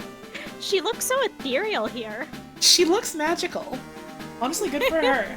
Anyways, it looks like she's communicating you through a wizard's orb, trying to warn you about the curse. She's trying her best to reach out to you to quell Wallace's wrath, but it's too late because they've been subsumed by fucking Gubble. She looks like Laura Palmer? Shut the fuck up! A little bit of a Laura Palmer sheen. Crackers. The love theme is playing over that image. Crackers. She's dead, Gromit. Wrapped in cheese wrappers. That's my pastiche for the day. I hope you liked it. Thunderbirds 4! This one's a fucking car! You can't trick me! That's car, but I think it's the kind of car that goes in the water. That's a dipshit car. Come on now. It's still going on atomic fusion! Yep. No oil. Don't worry about it. I had to, like, turn away from the mic at that. I could hear you, like, not projecting that. Thank you. I was, like, physically turning my body away. Hey, can a mod in chat please pin male wife saying Gromit walk with me? That's really good. Thank you. I want to keep thinking about that one. The fuck was I gonna say? Right, before, or when I was on break, I saw someone mention in chat something about how in the show, they were, like, constantly, like, showing these, like, long-ass cut-ins of people getting into their rescue vehicles and taking off. And there's a couple, I want to say, maybe very good is a bit of a stretch, but there's certainly internal logic reasons for that. Number one, when you have a show where episodes are like an hour long-ish, yeah, it's like a Sentai, right? Like, when you have a show where episodes are like an hour-ish long, and they're done with marionettes that, like, by the limitations of how marionettes work, have very limited ranges of movement, and you want to have your dynamic action drama show, you need to have things that are happening that aren't just, here's the puppets standing around, or here's the puppets standing around and emoting at each other. So you have the vehicle sequences, where there's vehicles flying around and rocketing around and going places, because that's big and exciting and flashy and cool, and you can look at stuff like that. The other reason is, as we've established, the showrunner and creative director was a pervert for rockets and, and airplanes, so of course they're gonna do that. I also must touch upon my Wikipedia research again, as one does. That's exciting. Yeah, so something we have not brought up yet is that Thunderbirds had two creators. Oh my god. There was Jerry, and then there was Sylvia. Oh man. So according to the section on Sylvia's Wikipedia titled "Collaboration with Jerry Anderson," they were husband and wife, by the way. We'll get into that later, probably. But I'm going to quote directly again. Jerry tended to specialize in special effects and hardware, and Sylvia in character, voices, costume, dialogue, and plot lines. So Jerry was there just for his funny cars. Oh my god, so it's like a George Lucas scenario. Yeah. Where the guy has like the idea, and then like one or two specific things that he's really big on, and then it's like his wife comes in and is like, okay, I'm gonna fix everything else.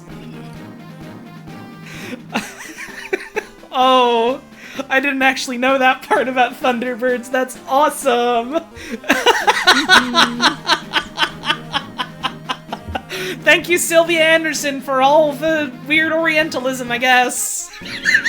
Thanks for your racism, Sylvia! Yippee!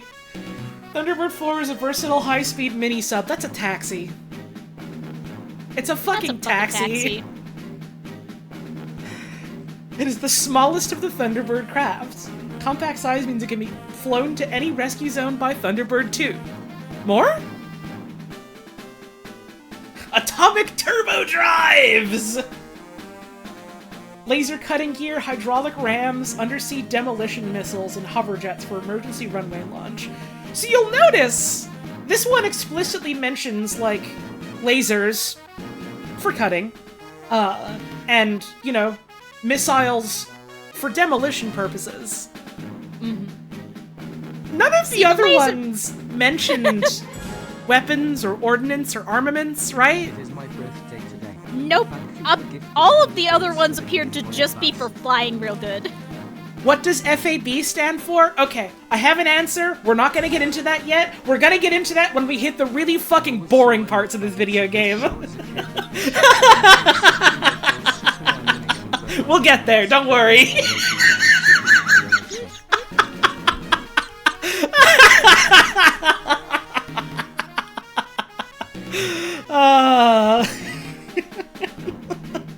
Anyways, Thunderbird 5, this one is the actual space station, I guess. Also powered by atomic cells. Oil is so important. None of our rockets use them. None of our vehicles use them. A space monitor capable of receiving or intercepting distress calls from any part of the world. Maintaining a secret geostationary orbit high above the Earth. No one knows about this thing in the sky. Don't worry about it. Secret.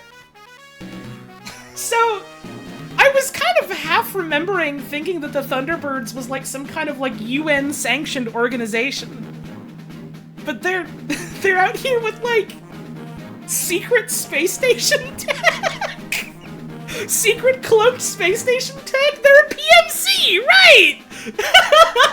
What does it stand for? Private Military Company! Oh, yeah, they're literally that.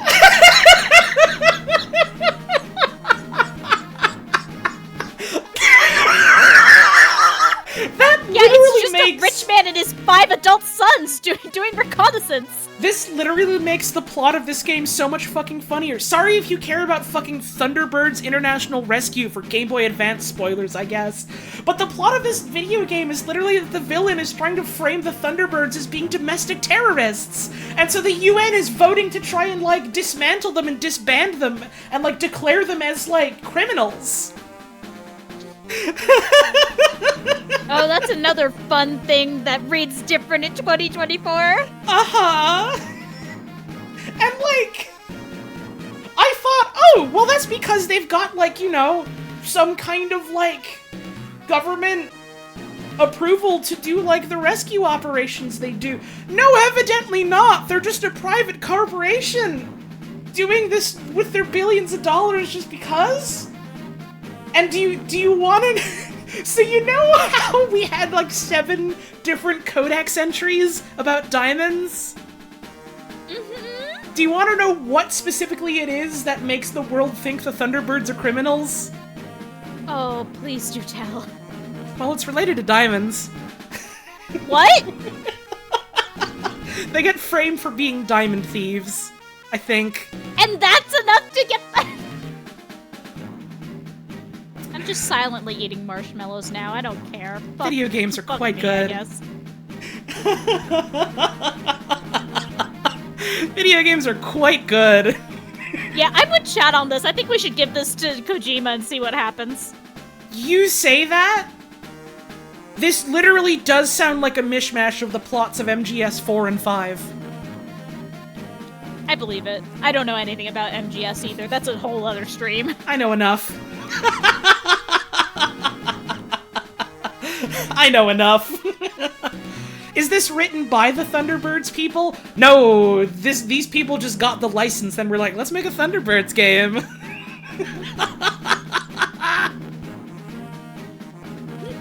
Let's see, they've got super sensitive monitors, distress signal recognition filters, they can see anything they want. Literally so easily they can see anything they want forever, it's fine. Right, Simpleton, the people they had make this game, to their credit, understood the core of Thunderbirds, for better or for worse. Does that mean they could make a good video game out of it? Specialized equipment includes a plasma cord meteor deflector, electromagnetic anti-radar baffles, and Starfix geostationary orbit maintenance system. These words are awesome. I do like these nouns. The mole. Don't forget the mole, by the way. Mole. Here's the mole. There's the mole. Also powered by nuclear fusion. More? Carried to the rescue zone of Thunderbird 2, the mole is one of the larger pod vehicles at 30 tons, used to help recover victims buried underground. Yet the multiple missile launch system is evidence that the mole is also used for more covert underground tasks. So, I need to take us on a brief tangent here. I promise it's important. Uh-huh. So what are the inciting incidents that convinced our friend Jerry to make the Thunderbirds? Uh-huh. I'm so sorry a lot of this is becoming reading Wikipedia, but what No, else? I literally asked you to do this if you had interesting things to say. You do ask me. I wanted this. Jerry Anderson drew inspiration for the series' underlying concept from the West German mining disaster known as the Wunder von Lingede. I don't speak German, apologize if I butchered that. The fucking In what? October 1963, the collapse of a nearby dam flooded an iron mine in the municipality of Lingede, killing 29 miners and trapping 21 others underground.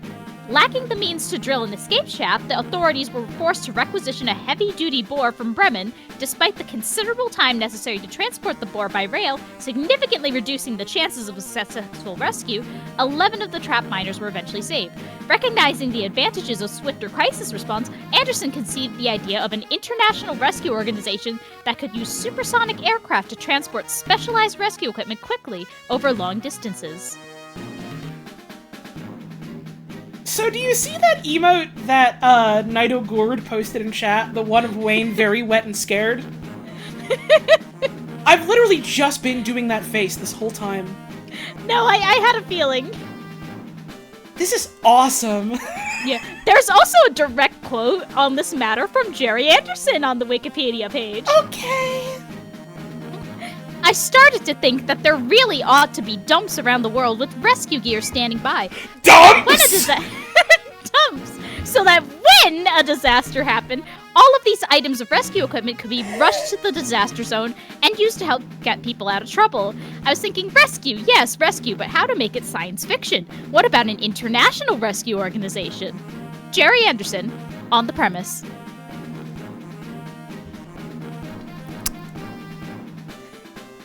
Dumps. My cool disaster dumps. Me a couple days ago, am I right? Hey! Yeah, the science fiction part is that it is international and that international cooperation would happen within a disaster. It's not even international cooperation, it's a fucking private body deciding to launch their own scramjets and going, hey, we're here to help. You gonna accept it? There's no cooperation. The fucking... Yeah, it's just these 5 rich British boys get to go wherever in the world they want. I don't even know if they're British in the show. I think they might actually be American.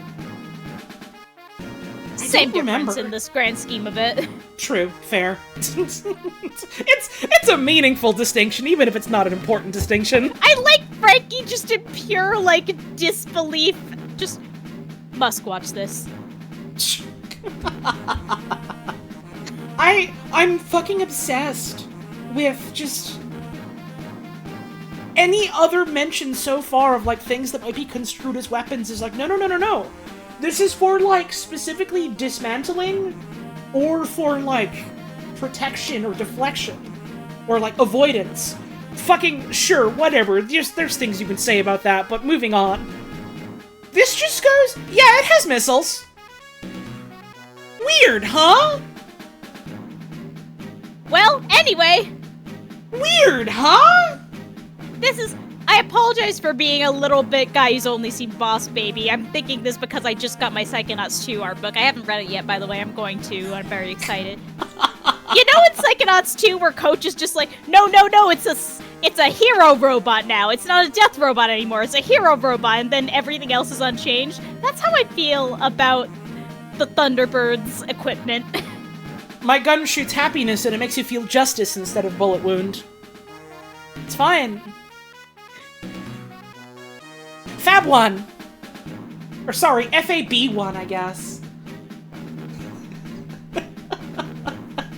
Gas turbine. Oh, we finally are at Fab 1. At least the Fab 1 looks good. R-R gas turbine. Vortex aquajet. More? More? Weapons! A whole page just for weapons! This car is for war! Outwardly a stylish, custom-built super limousine, FAB-1, like its deceptively dangerous owner, is able to face any situation, however challenging. FAB-1 underwent several upgrades when Lady Penelope took possession. Right, this is the car that's owned by, like, the woman character. And they were like, don't worry, kids, even women can be, like, heroes too in our world. She has a lot of guns. Apparently they added her specifically for the Americans, because they were like, the Americans will like this. She's just packing heat. These included the incorporation of hydrofoils for travel on water, skis for heavy snow use, studs in the tires for icy roads, and a variety of weaponry built in the front and rear of the car. You know, in case road conditions demand it.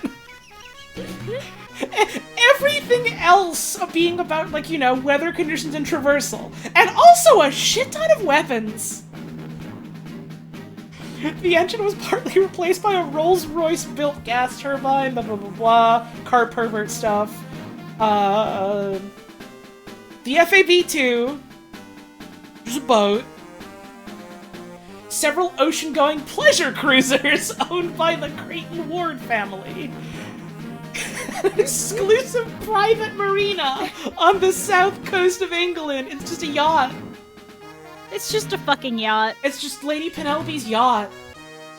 By International Engineering, a company of which Jeff is a major shareholder. It can go fast. It can be operated by people. It's just a yacht, not even any weapons. It's a yacht. Characters. Finally, we get to learn about these perverts. Jeff, he's the founder of IR. He's from Kansas.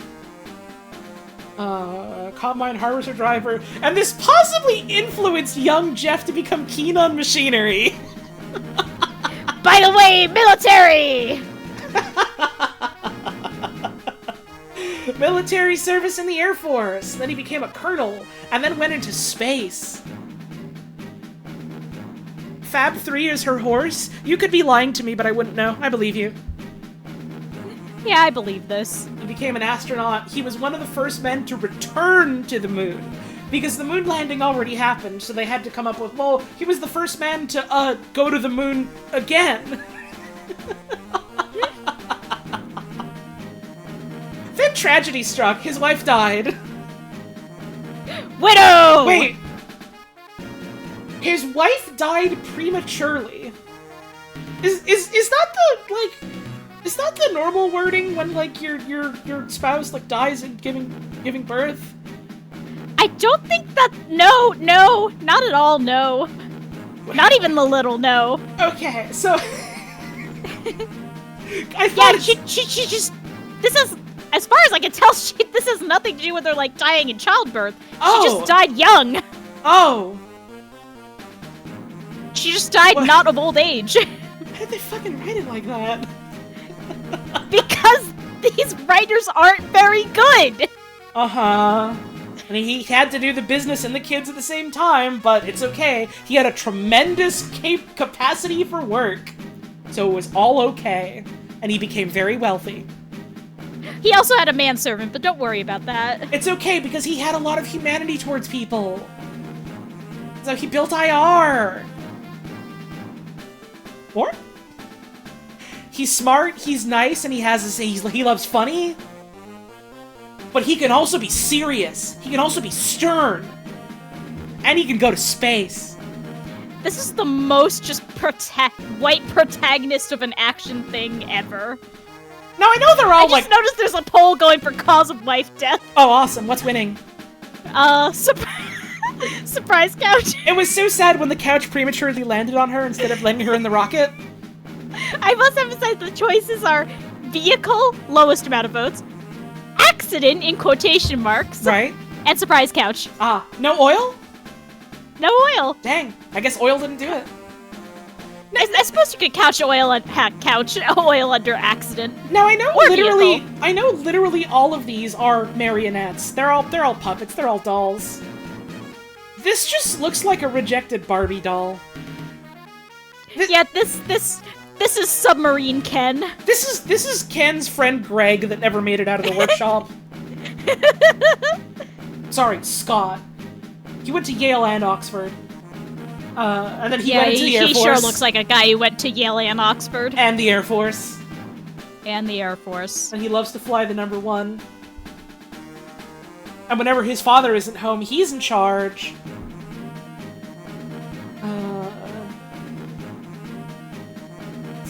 They do things. They do rescue. He's tremendously powerful in a physical sense. They named him Stan after this fucker! Great! Unending energy. He exists on very little sleep. This man's gonna die soon. This man's going to pass away from heart failure. Virgil Tracy looks like here's this. Virgil. He fucking looks like a Virgil. This is a man who would take up a sword and be like, Dante, it's time for me to show you my power.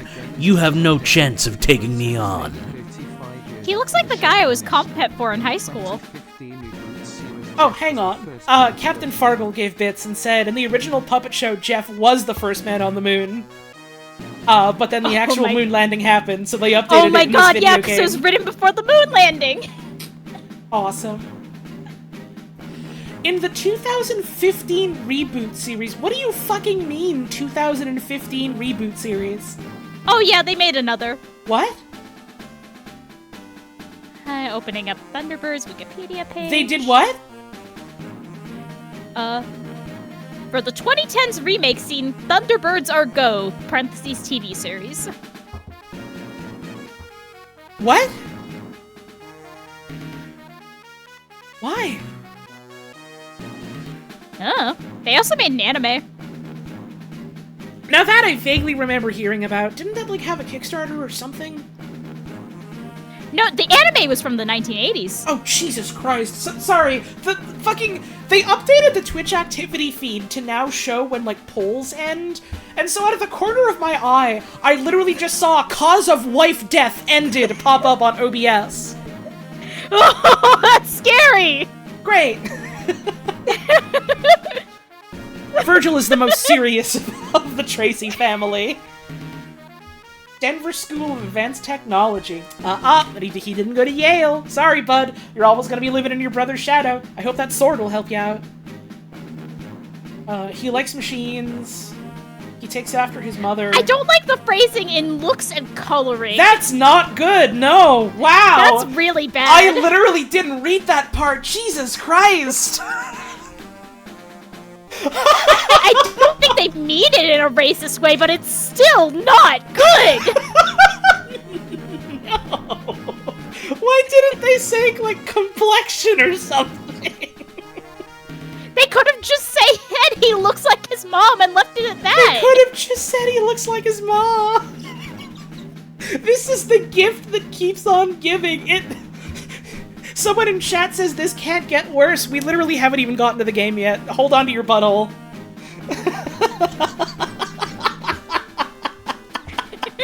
Buckle up and hold on to your assholes. We haven't even started playing this yet. Look forward to it. Thank you for the tip. I'll shout out, like, tips and subs and stuff later. I need to get into this. He gets teased by his brothers, but this doesn't affect his high respect for them. He's the fucking butt monkey of the family. Everyone is a dickhead to him. I'm so sorry I made fun of you. You're going through it, man. And he's like, the rest of my family is kind of weird and crappy to me, but I think they're all pretty cool. I'm just gonna go play my piano. I'm gonna go play with my toys and my rockets now. He has no sense of fear, though. His iron nerve. And then the brave young pilot sums his attitude up, precisely explaining that fear is a necessary sensation. Without fear, there is foolhardiness. Really cool, Virgil. What? He has no sense of fear, and also fear is really necessary or you make mistakes, he is famously saying. What? Alan! Blonde! This guy looks disgusting. This description! Baby-faced blonde and 21. This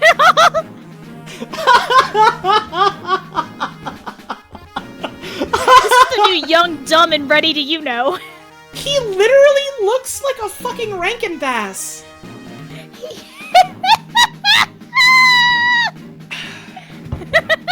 It is like a Grindr profile description. He's putting the ass in astronaut. Get ready to ride his rocket. Yahoo!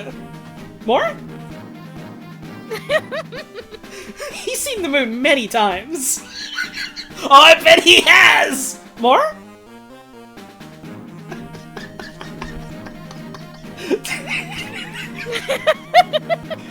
He is the romantic of the family. Oh, I'm sure he is.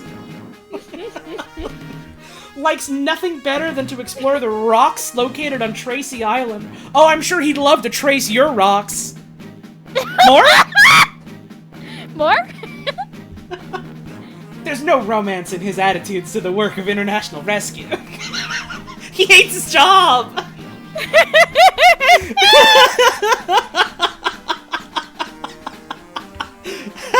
No, Vertica GG Team America was literally like making fun of Thunderbirds. Yeah, Team America is very famously like a shitty parody of Thunderbirds. That's like its entire deal is directly being that, yeah. Is she thunder on my bird till I go? Come on, man. More? Thank you, bookcase queen. More? This is the one in charge of the surprise couch. Yeah.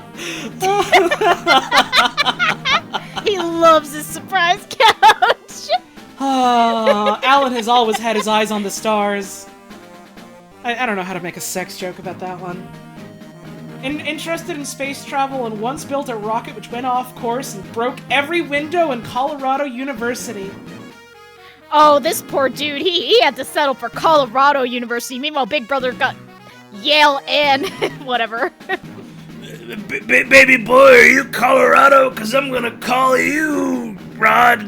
Oh, we're gonna break all the windows the way we're going wild tonight. Yeah! This is why I didn't get into Yale. His father knew that He can astronaut... workshop that. There's something here. There isn't anything here.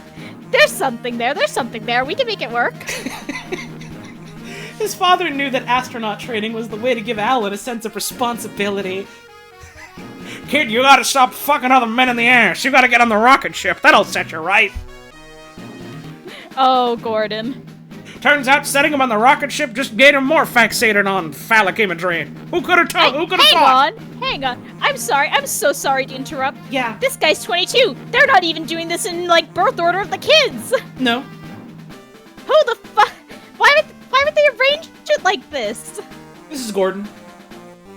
This is Gordon.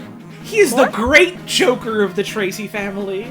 He is He the looks great like the Joker. fucking Joker. Hang on. He looks hang like on. the Joker beatboxing man. Hang on. I need to take a fucking screenshot of he is the great Joker of the Tracy family. More? It's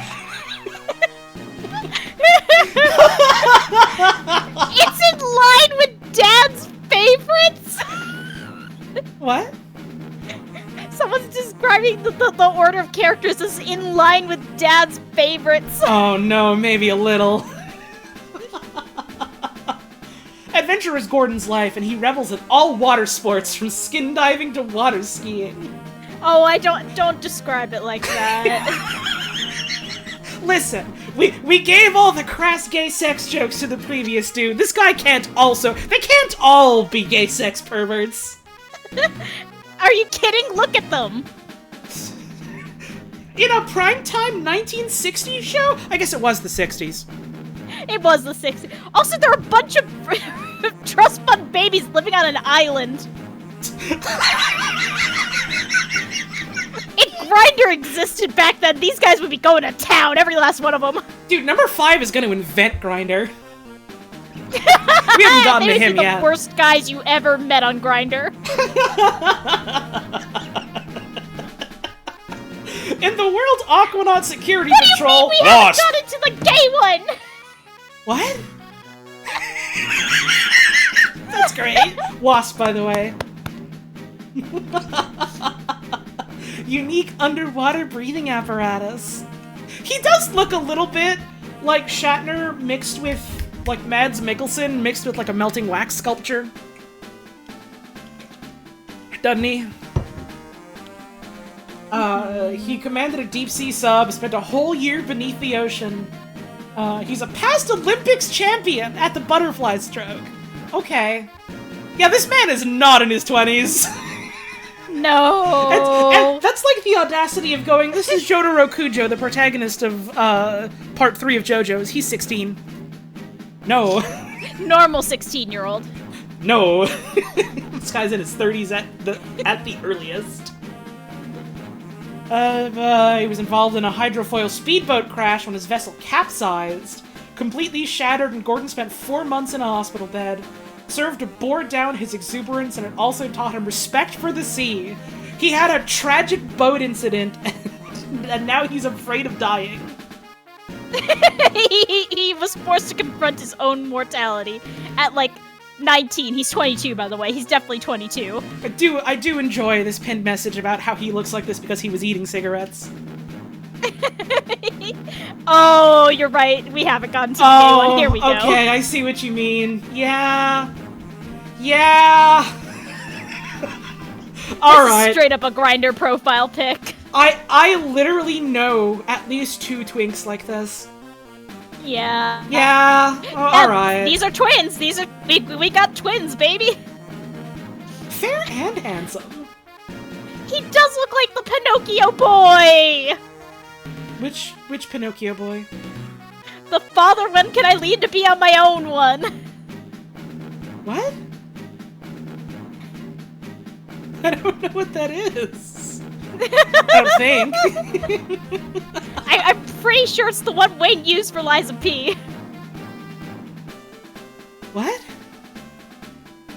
I thought that was just a fucking picture that he found. I didn't know that was from something.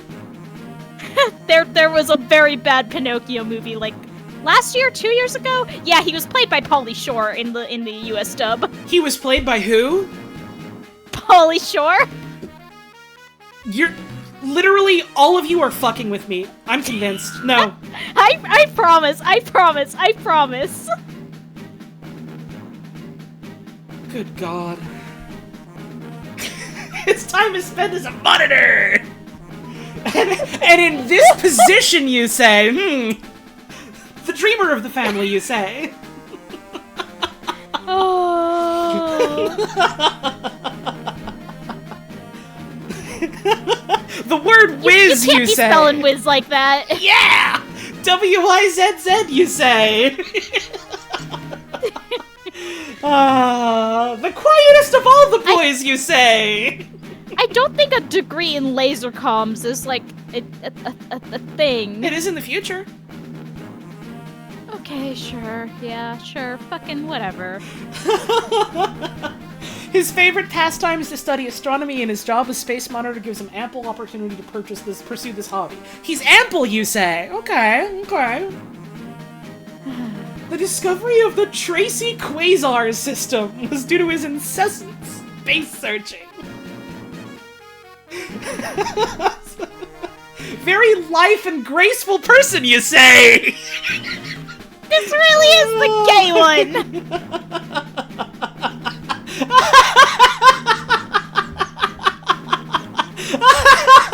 Bye, Dad. Bitch went to Harvard! I went to Harvard and now I'm going to space to be gay. Bye, Dad. After leaving Harvard, this was invaluable when he returned home to become involved with IR. This fucking picture! This is a Laura Palmer-ass picture! This is a Laura Palmer-ass picture! Have you seen this woman?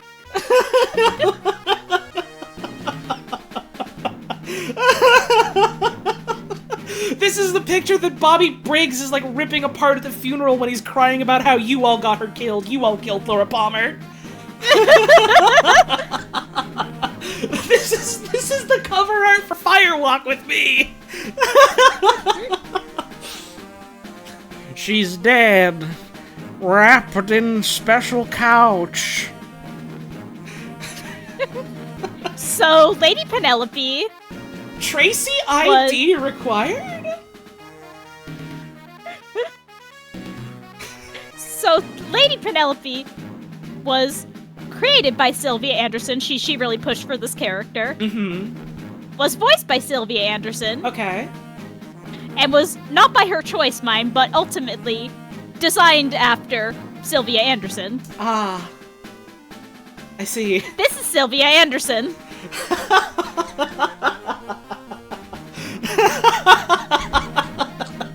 I will quote Wikipedia directly again. Uh-huh. AP Films puppet designer Mary Turner used Anderson as the template for the creation of the Lady Penelope puppets, a decision of which Anderson was not immediately aware. Jeez. Interviewed by the Daily Mirror in 1968, Turner commented, "We wanted a glamorous blonde, and Anderson was the obvious choice."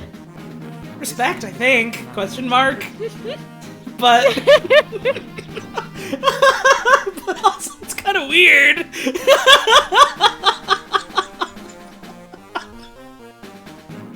Inherited her father's spirit, craving danger, action, and intrigue. Oh, that's why she has so many guns. Okay. She's a freak. Awesome. Yeah, she's a freak like that. After completing her education at Rowden and a finishing school in Switzerland. So, Do you know what a fucking finishing school is? Kind of. It's essentially a school for fancy ladies, if I remember right. Huh. Finishing school. She's a fucking assassin, isn't she? Oh, absolutely. This woman is absolutely, like, doing hits for the company when no one's looking. A finishing school focuses on teaching young women social graces and upper-class cultural rights as preparation for entry into society. The name reflects the fact that it follows ordinary school is intended to complete a young woman's education by providing classes primarily on deportment, etiquette, and other non-academic subjects. The school may offer an intensive course or a one-year program. In the United States, a finishing school is sometimes called a charm school. It's where she went to learn how to finish people by killing them to death. She rejected the aristocracy's lifestyle of endless social engagements. Instead, she preferred to become a secret agent. Yep! She's a secret agent for a PMC! What's a better use for my money and time? I know. Military.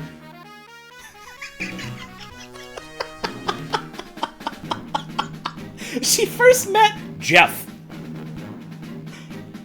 when she was a chief operative of the Federal Agents Bureau. She quickly accepted his offer to become IR's London agent, a pillar of the organization's undercover network. She appears as part of the English gentry, but her poisoned nerves of steel has proven invaluable to international rescue. What? Ray Wise. Is this the Ray Wise motherfucker? I'm pretty sure this is the Ray Wise motherfucker. Butler! Butler! The butler. The last of a long line of faithful Cockney retainers who served the aristocracy for centuries. Unable to find employment, he fell in with various London underworld villains. He was a butler without a sir, and so he became a crook? As sirs often do. He became Speedwagon? Taught him the tricks. Wait, who taught him the tricks? The tricks, I see. They taught him the tricks. He soon gained a good reputation as a world standard cat burglar and safecracker. He was sent to Parkmore Scrubs prison. He attempted to make an honest living, but soon fell back into old ways. He's a More? butler Ronin? A little bit. A little bit. Lady Penelope caught him robbing the safe of a oil tycoon. And hearing of his I just want to reputation, talk to these writers.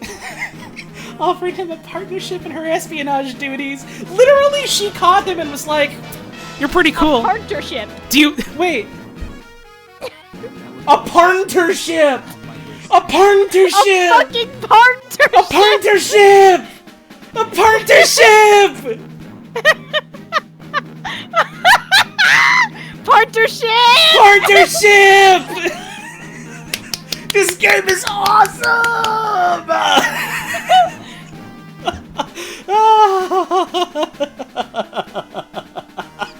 Oh no, Frankie. There's also the other manservant and his daughter. Yippee! He remains a loyal and indispensable partner. That one is spelled right. Lady Penelope during her many dangerous IR missions. Oh yeah, brains. There's also this fuck. Hiram K. Hackenbacher. Griffin McElroy is in this one.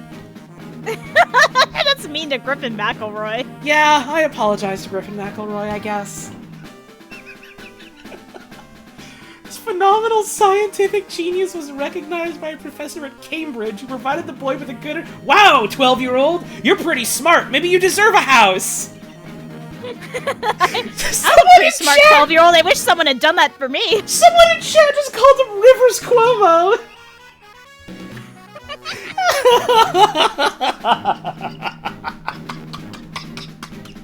And a stimulating environment in which to develop his mental powers. He's a psychic. Whatever. Jeff Tracy found this dude. Psychic. I think he's just smart. No, I said that as a joke. Listen, reason I wouldn't put it past this shit! I don't think this one specifically has psychics in it, but maybe the other Super Mario Nations do. Wait, no, I've just remembered I think the villain, like, specifically said to use dark magic. I don't fucking care anymore. Oh.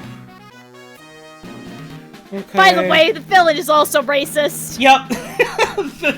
the villain is, like, ambiguously Chinese, man. Operating out of his, like, temple. And he gets, in the like... jungle. Right, and he has, like, glowing eye magic or whatever. The 60s, huh?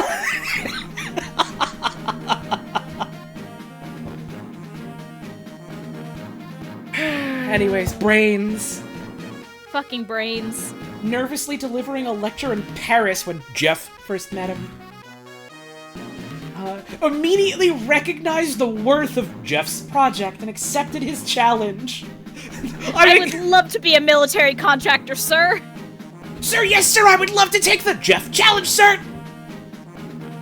A total perfectionist.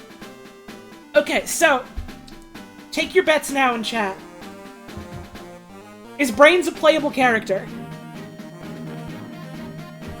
He still finds time for his own projects among them.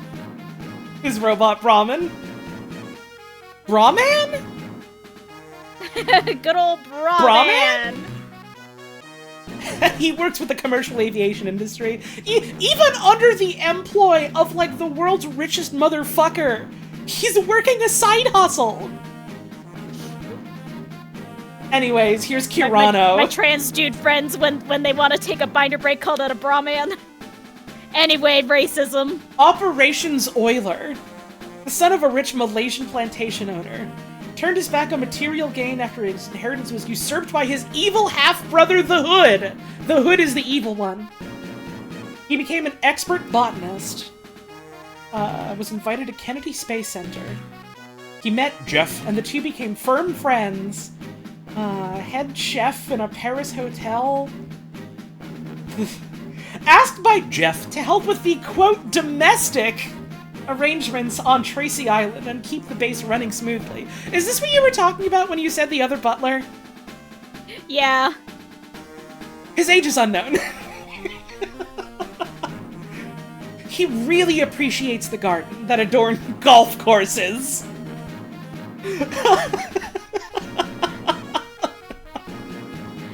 And now his racist daughter! I fucking forgot there was a character in this named Tintin. Oh, man.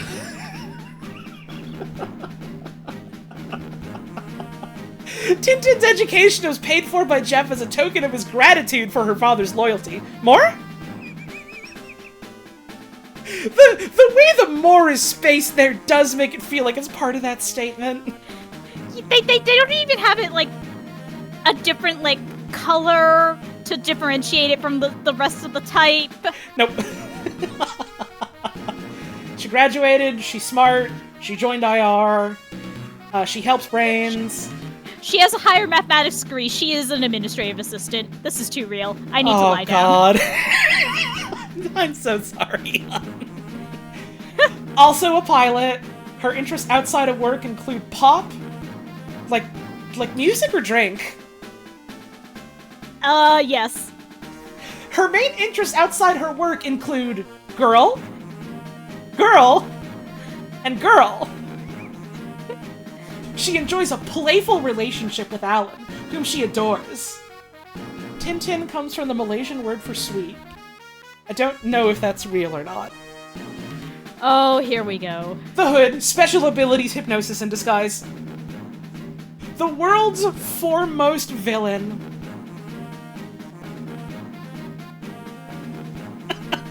Everyone trying to type water sports in chat is getting got by Automod. Good. It isn't even slightly from the word sweet.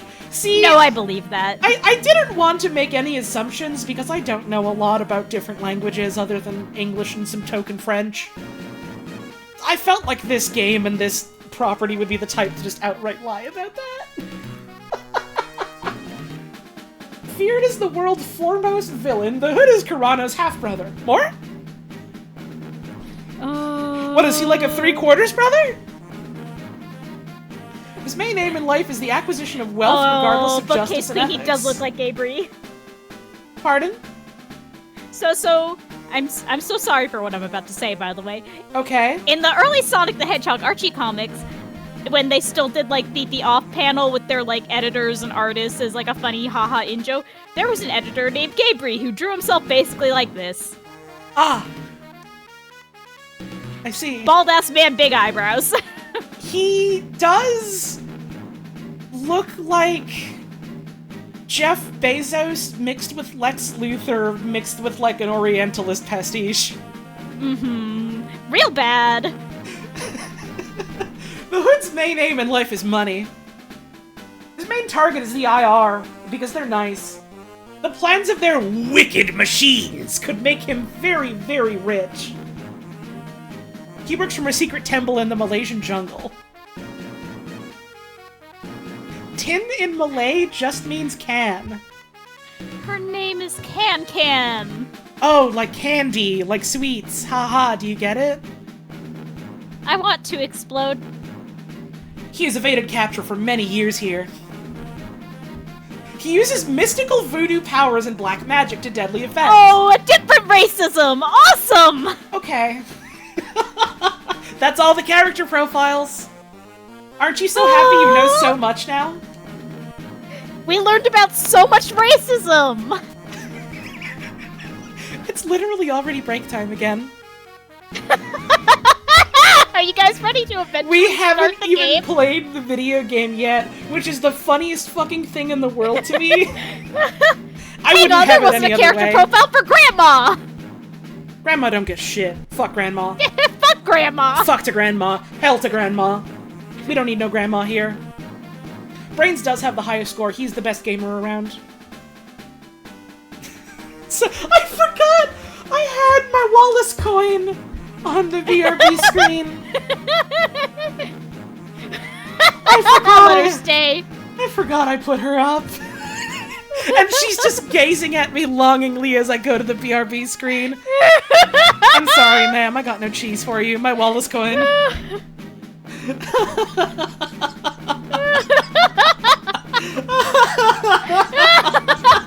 Can you ever hover over chat? It's auto-playing the fucking intro again! One.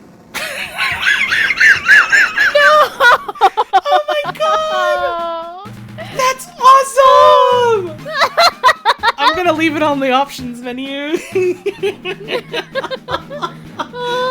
And I'm gonna get up for a stretch, and I already need to get more fucking water to drink.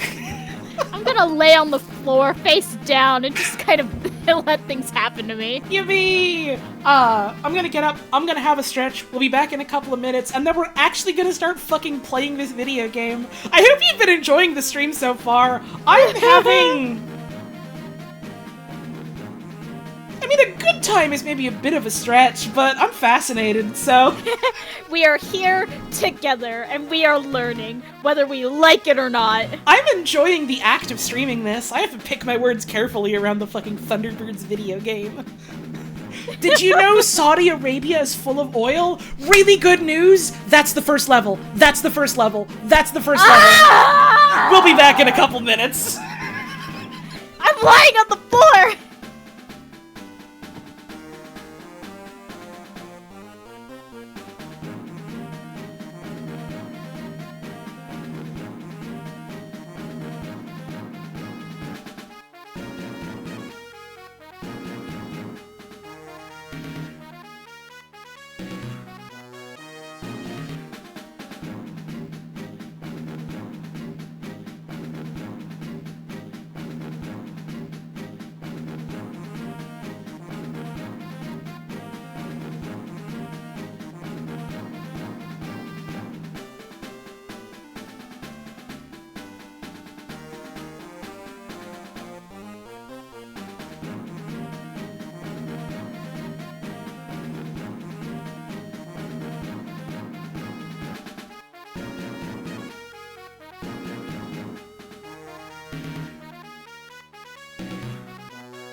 Hi. Hi. Hi. Hi. Hi. Okay, your son has won the poll. Respect to Gayer son. Respect to Gayer son. I'm sorry. I keep fucking the message you put in Discord when I was playing with my fucking Wallace coin on stream, where you just asked word for word quote from my wife. Hi, honey. Are you and Wendelin having fun?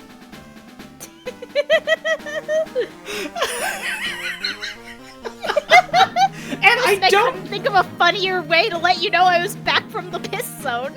That's awesome, hon. I love you so much. I don't know why specifically when I read that, I parsed it in my head as like having fun, as in like, are you having fun fooling around with that hussy?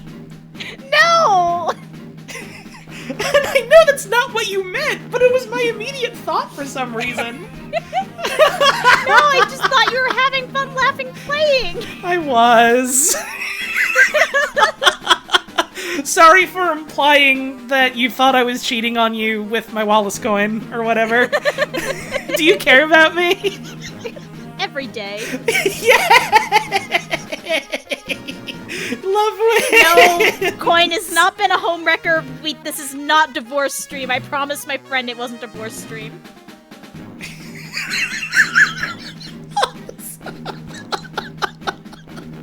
You'll know when divorce stream happens because it'll be titled and announced as divorce stream.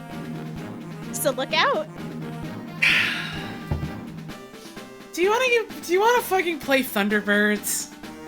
No, let's do it. Oh, I thought you were about to say no, let's end the stream. No, but that'd be really funny. That kinda would be. So this is the scrolling text that makes me feel nauseous when it happens. Oh, it's bad. Look at the Tracy Island, home of international rescue. And its world-famous Thunderbirds rescue vehicles.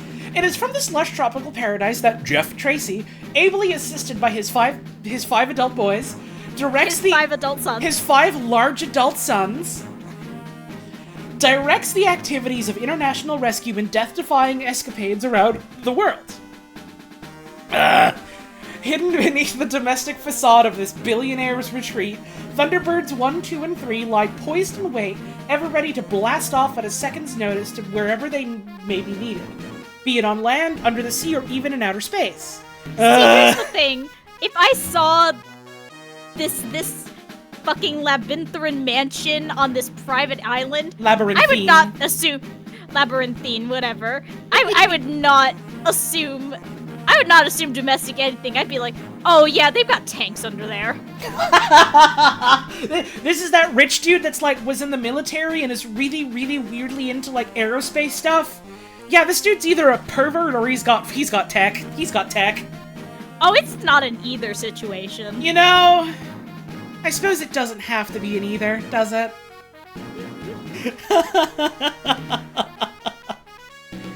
At the moment, however, things are peaceful here. Brains tinkers in his laboratory to the distant accompaniment of Virgil practicing a piano concerto in the ballroom.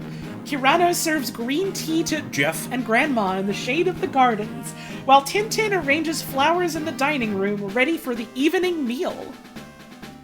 This paragraph makes me angry. It's an For excellent so many time. reasons. Don't worry though, it's an excellent time for the Tracy brothers to practice their skills at piloting their craft and performing delicate— I thought that said delicious for a second. Delicious rescue operations. Always prepared for the distress call that will come sooner or later from someone somewhere in need of their unique skills. It's an excellent time for the Tracy brothers. The domestic help and Grandma are miserable, but don't worry about it. Someone's always in fucking trouble. That's why we gotta practice. Training. So, you can control Thunderbird 1, 2, 3, 4, F.A.B. 1, F.A.B. 2, the Mole, and... Assault course. Gayer son, is that you? TB1 is our recon craft. It's very fast, and it is often a disaster site before anything else. Take Thunderbird 1 out for a...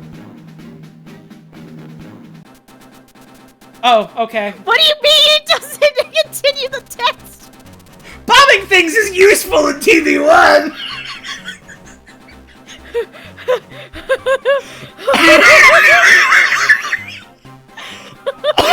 You know, for our rescue operations! Bombs are quite useful. Use the B button.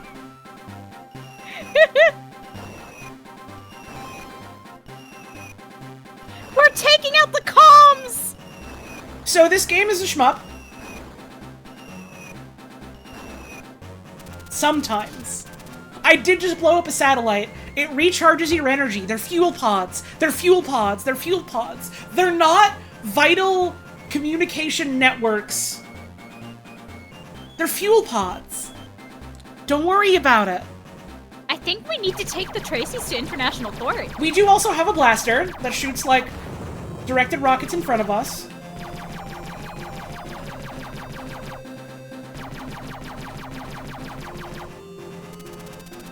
This is a bonus badge. They appear in lots of different levels. Collect these for extra rating points and maybe a bonus game.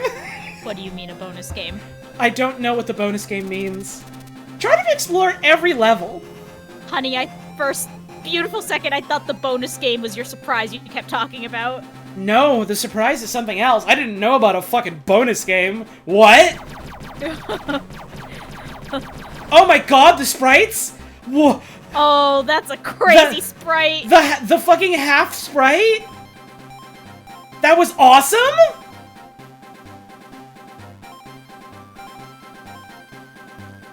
The, like... Okay, if I pause, then you can't see it anymore, but, like... There's very clearly, like, a patch of textured land around the trees that is, like, scrolling with them. Oh, yeah. It's actually awesome! Although it's good to fly low, you will have to fly over some things or you risk getting trapped. I need to read this message from the Jumble Caper. The premise of the show is kind of the direct ancestor of Paw Patrol.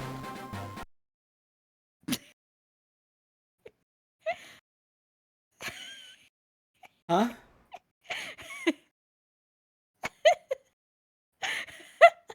I don't think Thunderbirds invented the concept of children's show about helping people. Or about, like, service workers helping people or whatever. Well, because Paw Patrol is very similar. They're like an organization specifically for, like, rescue and shit. There've been shows like that before. Paw Patrol is also a PMC!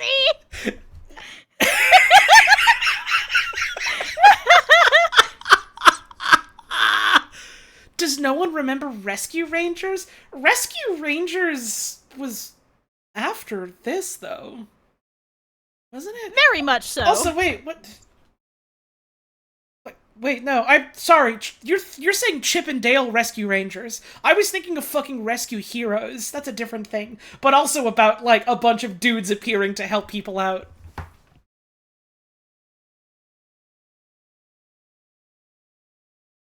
Shoutouts to the one person in chat just going, "Fuck Rescue Heroes."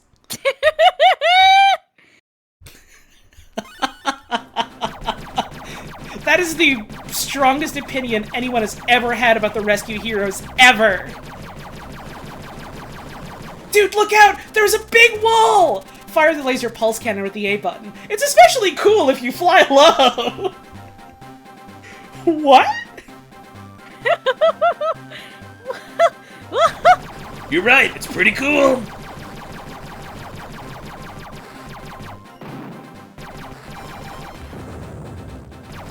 Look out for enemy rockets. You will be under attack in TV1. Some enemy missiles will home in on you, but don't worry. You can either shoot them, or lead them into obstacles like walls or rock.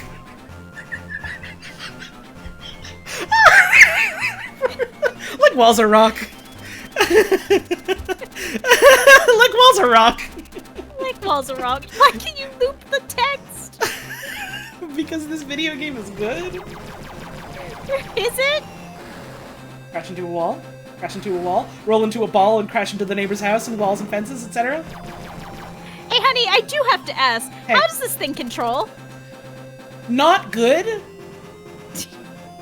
Not especially good. It's going really fast and loose like that, and it has like wicked momentum to it. Training complete, by the way, but you still have to finish the level. Continue playing. Well done. You've mastered TB1. All right, what's number 2? This bitch. TB2 is a transport vehicle and rescue ship. Once an area has been located by TB1, TB2 moves in to rescue those in trouble and rid the area of hostiles so that it can unload its poo vehicles in safety. I thought it said poo. It does. It does. Oh, this looks bad. I forgot it's this type of fucking control. Oh. Okay. Are you gonna be okay? Oh no, this looks bad. It's bad. Rescue people by flying close to them and landing. The radar at the top of the screen will direct you. You can land using the button. Also controls like shit. Anyways, just land right on top of someone. Well done. Keep rescuing the civilians. I know for a fucking fact they reuse this exact fucking screen in an actual level when you run over a civilian like this. Awesome. It's like Lego Star Wars for GBA. There are so many fucking Game Boy Advance games that look and control like this. There are several. The Game Boy Advance was obsessed with games like this, and 2D platformers, and specifically over, like top-down isometric, diagonal skewed, like, exploration adventure games. Game Boy Advance loved that shit because it was like, well, this is basically a portable Super Nintendo.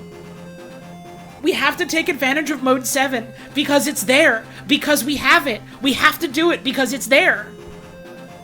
What are we gonna do if we don't use it?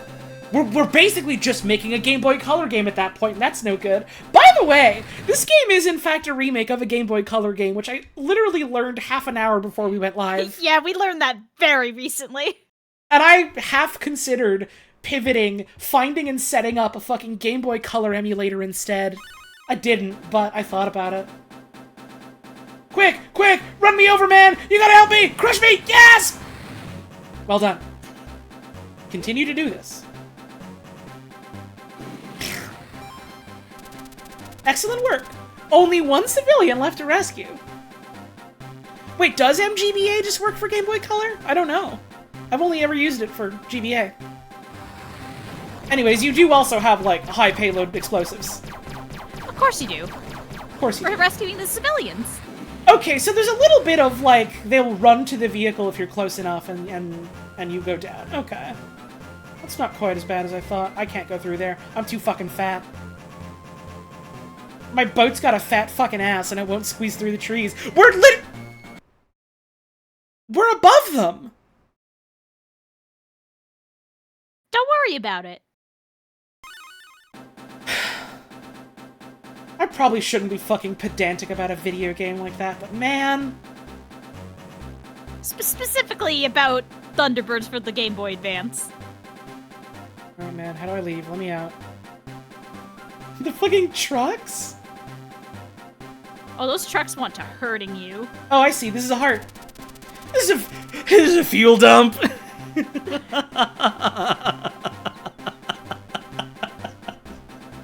Sorry, I'm probably not reading the paragraph that you just posted, but I do really enjoy leading with, oh my god, accidentally implying I hate rescue heroes made me remember. No, I'm sorry. I've decided you're a Rescue Heroes hater, like, really intensely. Fly above it and land to refuel. I need fuel! Thank you. Oh, so fuel is different from how much time you have left. Okay. I see. There's no way to go faster.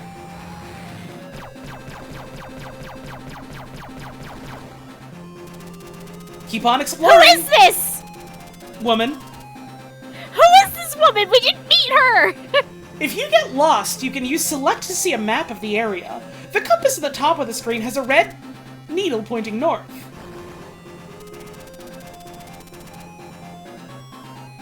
Okay, that's kind of cute, actually. Okay, I'll give you that. It's a little cute. We're running out of time, though. We might fail training. We might get booted out of the Thunderbirds for failing the training. Training complete! Now land at the landing site. A most satisfying performance. Keep it up!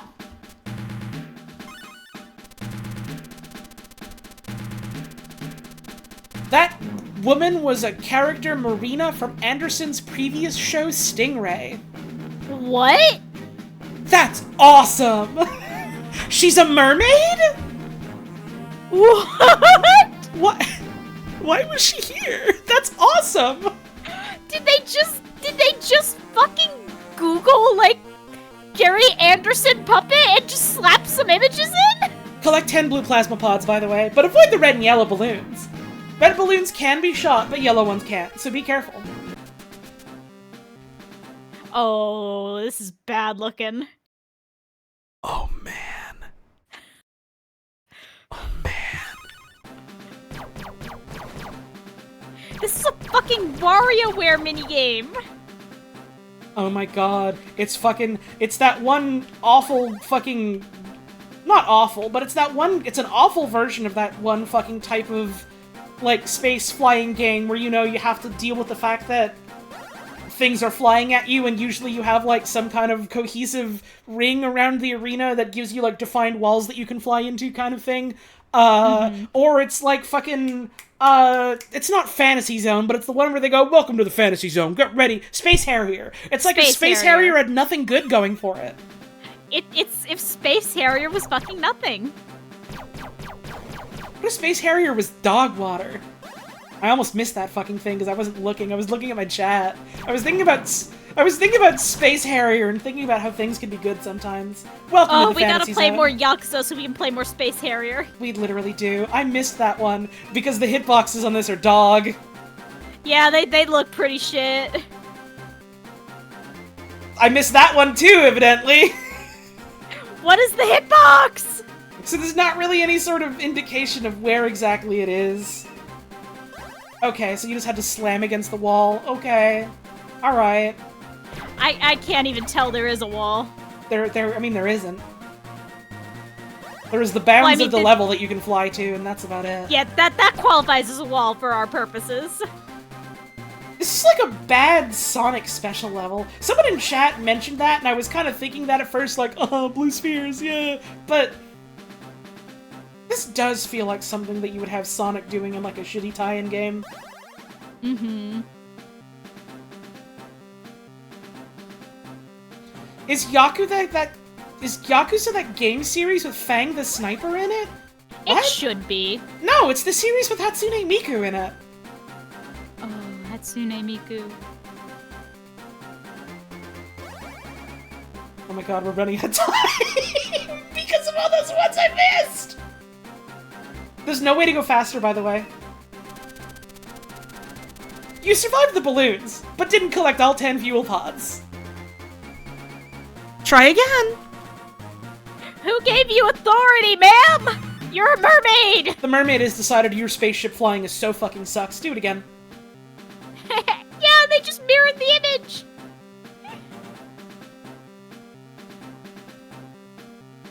This game is so... So, do you remember how I mentioned that there would be, like, really boring, monotonous parts of playing this video game that'd be perfect time to talk about things? You did mention that before we went live, yes. This is the sort of thing I was talking about. Wow, who would have thunk it? Oh, so this seems like a good enough time as any to drop the bomb I accidentally dropped on you like 2 minutes before we went live. Well, that's exciting, because I don't remember what that is anymore. So, I was gooping to a friend before we went live that people in the 60s in the entertainment industry fucking loved divorce. They sure did! They were getting divorced all the time. case in point, we mentioned that Jerry and Sylvia Anderson, the creators of Thunderbirds, were a married couple. Were. This is already setting some things up, I suppose. So, Jerry was previously married to one Betty Reitman. Uh-huh. And then, let's see. I just remembered what you were talking about. Sorry, Keep let going. let me get through this article real quick. Uh-huh. Man. So, during the production of one of his previous shows, The Adventures of Twizzle, which is already a fucking title, we don't have time to get into that. We can twizzle that shit later. That was produced from 57 to 58. During that time, Jerry started having an affair with a secretary named Sylvia. Sylvia, for her matter, was previously married in the 40s to, like, from 46 to 50, was married to a golfer named Jack Brooks. Divorced. Uh-huh. She was then married from 1952 to 1959 to someone named George Tham. Divorced. Uh-huh. So Jerry was her third go. They were then divorced in 1981.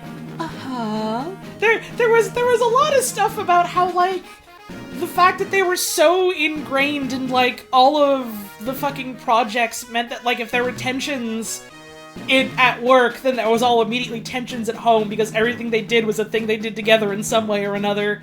Yeah, like, they were writing the Thunderbirds together. She was the one who, like, persuaded their producer to, like, extend the episodes to an hour each. She did a lot of the writing. She did a lot of the character work.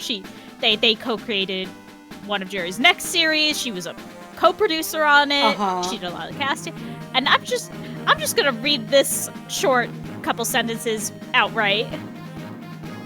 The Andersons' creative partnership ended when their marriage broke down during the production of the first series of Space 1999 in 1975. Mm-hmm. Jerry announced his intention to separate on the evening of the wrap party. Following which, Sylvia ceased her involvement with the company, which by this time had twice been renamed and was an all-cloud Group 3. Oh. Good God.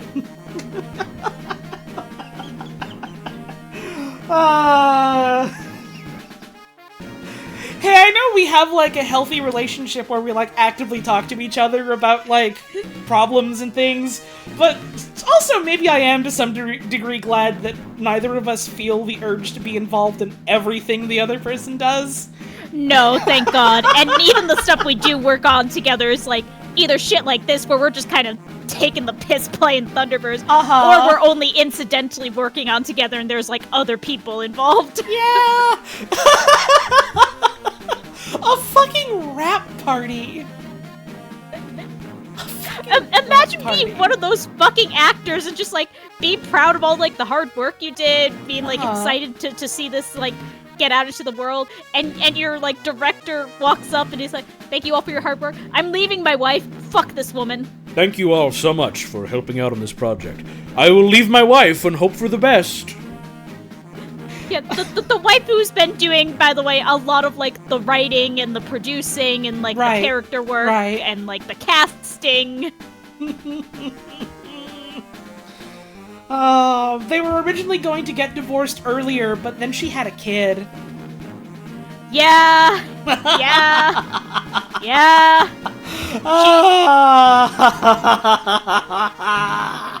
Hang on, I gotta find... TV4 is our submarine. Here's just a few simple chores for you. Just relax and enjoy being underwater. Not many people get to see fish. This close. This close! This close! Aquariums don't exist in this world anymore.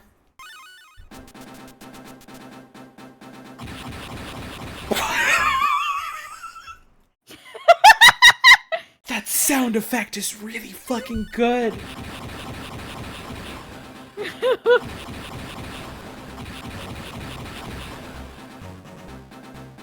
Also, by the way, if you collide with any surface, you do take damage. That thing at the bottom is your health bar. Oh. So, like, nudging any, like, wall does just make you take some damage. Now it's not letting me take damage anymore. Is it like if you're going at a certain speed, or... I took damage. Hey man, you straight up look like a Star Trek extra. You look like Chekhov from the Bad World. I don't like seeing you. Bubble currents in the water push you along at higher speeds. Well, you know what they say about higher speeds. They just flipped it! They love just flipping images in this game! This is a fuel canister. Pick it up to increase your fuel levels. This game rules, actually. Oh, so it's like a directional speed boost. It's not like a permanent speed boost. Like, I'm going slow because it's the current pushing me. Try to get through this minefield without being hurt. The mines will explode if you go too close to them. Can I blow them up with my gun? No. You cannot shoot the mines. You just have to navigate through them. I like that the Tracy training compound has active live mines that the Sons can just run into and kill themselves on. That's pretty good. It's quite cool. It's quite cool. It's quite cool. Fuck's sake. It sucks to try and What is navigate that? around.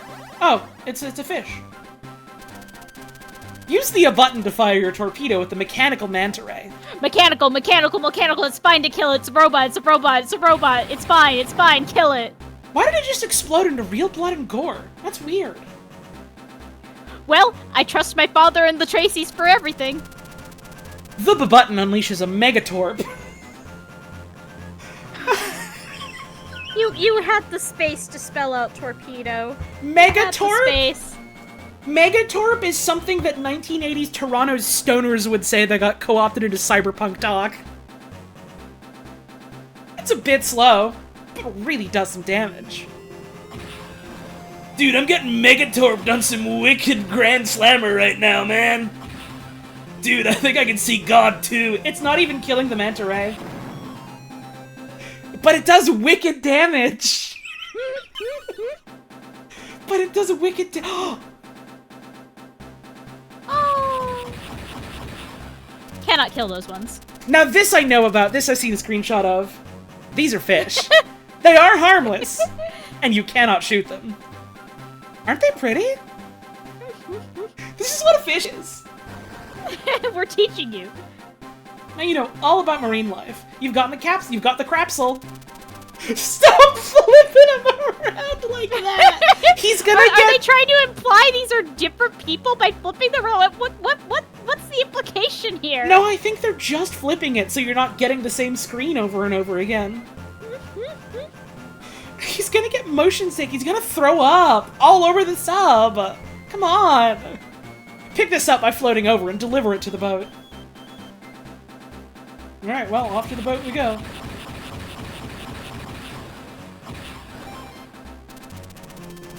I thought that said "that's so good" for a second. That's good! You'll be a dab hand at underwater work by the looks of things.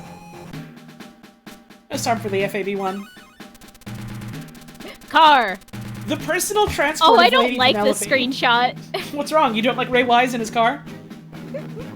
I don't know how to explain it. This feels racist.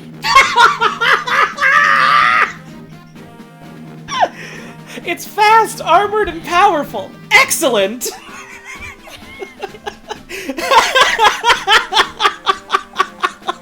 It's fast, armored, and powerful. Excellent! 4 pursuits or escapes on land. So this is also a driving game, because it's a vehicles game. Try to weave in and out and around these obstacles. Stay on the road! Oh yeah, I forgot I have a gun. So literally, this is why you made that joke when we were being coy about playing this about road safety. Because these are the only things I knew about the game or Thunderbirds was this and one other screenshot about driving safely. Literally, the only things that Puz knew about Thunderbirds were screenshots of this video game I kept sending her. Road cones mark off dangerous sections of road. There might be something good down there, but it is risky. Whenever you see road cones, always drive towards them, always drive into them. Oh, this... You're talking about the text being nauseating. This is nauseating to me. This movement looks bad. Those were bombs. I just ran into bombs. Also, those were bombs, apparently. Oh. This is an where? You can boost with the B button if the booster has a charge in it. She's just got a gay little flip phone in 1960. You can push cars out of the way by banging into them from the side. This is the other one that Puz is seeing. Thanks, Leland. Thanks, Leland Palmer.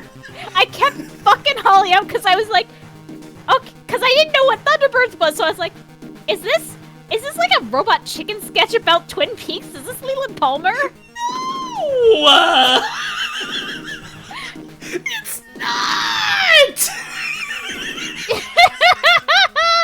And yet... But it does just look like Leland Palmer! They invented Ray Wise many years before Ray Wise! This type of motherfucker is driving his car and talking about Maresy Does and Dozy Does and little Lambsy Divies. Anyways, bang into cars from the side. It's allowed. It's okay. Oh, those cars are sick. Those cars aren't well. This woman, you see her, she's fuel for F.A.B. 1. Try to drive into her whenever you see her. So it's like, yeah, you can hit cars from the side. The maid! Oh, I guess I died. It's like, yeah, drive into them from the side, but there's one single fucking lane, and they keep swerving whenever you do. Hey, yeah, okay. This time I won't run into the fucking mines or whatever. Bombs. Road cones. Oh, there's boosters and health in there. That's what it is. Okay. And the rest of them were bombs. They literally were like, oh, it could be dangerous, but go in there. So I assumed anything glowing in there would be a good thing. No, there were just straight up landmines in there. They didn't say, hey, there's landmines. After being so fucking tutorial-y about literally everything, up to and including, these are fish in the background, they don't do anything. I assumed that they would say, and by the way, there's landmines in here. Egg on my fucking face, I guess. Fast. Ray Wise says you should commit vehicular manslaughter. You can also just shoot them. Yeah, that worked out much better, actually. You can also just shoot them with your gun that you have. You can also just use your gun, because you just have a gun. Use your forward-mounted machine cannon.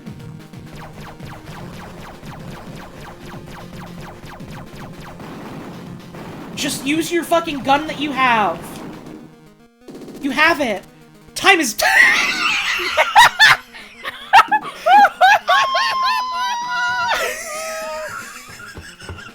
Holy fuck, dude! I need to do it. Oh man! Oh man! Time is very important. This is becoming a fucking sticker on the Discord server. This is becoming a sticker. Oh, that's good. It gives you more time. That's good. Time is So very they're important. saying that to you because there was an item that gives you more time on the clock? Hi, kitty. But because they didn't tell me, hey, these are landmines, I assumed other things on the road might also be hazards? But then I was like, wait, but what if that's related to the time thing? This fucking game, man. This fucking game! But it's really important you know that fish are just in the background and can't be hurt. They're just cute.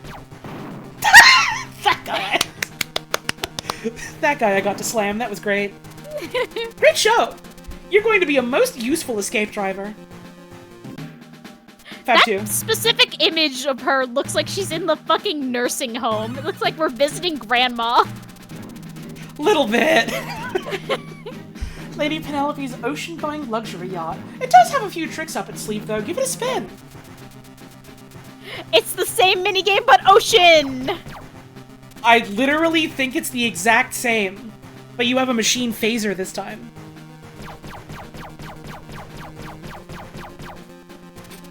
You can boost with the B button. Just press it when the booster is a charge in it. There's land off to the side. Can you beat yourself? Hey, an extra boost charge! That'll be useful! Oh, there. This song goes. It goes into the toilet, but it goes. Try to stay in the middle of the boys. What? Oh, the boost shutting off. Those are not buoys! Those are fucking clown balls! That's a clown's ball! No, you know what those are? What are they? I think, no. I thought for a second they just reused the sprites from the space level and stacked them together, but they're different. They are different, but it's the same colors. I got confused. I was so excited. Learn to weave and dodge around things. Learn how to block. If you stray Learn outside- about riptides. If you stray outside the buoys, you will enter a riptide, a negative current. Okay, so it's like the road, but instead, there's also, like, bits that you can go into that get you killed or something. Try to avoid crashing into enemy boats. We don't want to damage F.A.B. too. So you can't do slam attacks in the boat. Mines will do you damage. You should avoid them at all. Why are they showing the space station? The space station is telling us this. Anyways, don't hit mines. These are what mines are. Now you know. Oh my god, the mines blend into the background so much. Yup, they are harder to see in the water. Here is a fuel float. Sail into it for a bonus. Where? Oh. They're showing the text before it's on screen, and every time I'm like, oh fuck, am I gonna miss it? Who is this? This is very Oldman. Is that Jeff? That was good. Glad to see you found your sea legs. The mole. The mole. Deal for underground operations. It shouldn't take you long to master the controls. Oh my god, dinosaur. Oh my god. So the way this works is it's tank controls. Oh no. Left and right turn it around. Holding up makes it drive forward. Oh, that's really bad. Oh my god. It's not good. Make use of the scanner at the top of your display. It shows you the way to go. Alright, well, off I fucking go. Don't you love the incredible parallax capabilities of the Game Boy Advance? Don't you love the incredible tech afforded to us by being an almost SNES? This might be the worst one yet. Oh, don't worry, hun. Oh no. The infrared device will be operational in some missions. This enables you to see things that are hot, even when they are behind. I don't think that's how infrared works. This can see hot things, even when it's a butt. Walls! Press the B button to activate infrared mode, but be careful, it drains your energy. Huh? There was a weird guy there. Press the A button to use your Sonic Pulse.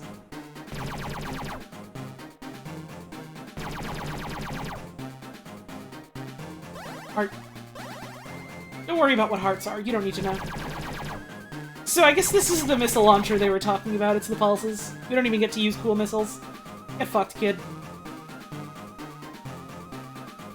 Fuck you and fuck the mole. Fuck the mole. Fuck the mole. Well done! You're cleared for underground operations. That's it. Why does he look like that? That one is so quick, but fucking the space one is agonizingly slow. What was the point of that? To learn how to use the mole? You have to know how to use the mole. Here's a little assault course for you to test your mettle in. You'll meet the crew on your way around. Do try to listen to them. Oh no. You can crawl like a baby in it! This straight up looks like Claymates. It Kind of does, doesn't it? You have to hold up to uncrouch. Hi, I'm Alan. Welcome to our assault training zone. I'm sorry I can't be with you. I'm in TB5. But I think you'll agree that Brains has done a great job with his hologram generation. You will have to meet some of the team on your route through the course. They are holograms too. Listen to what they say and you will do fine. Have fun! Try to meet Virgil before the time runs out.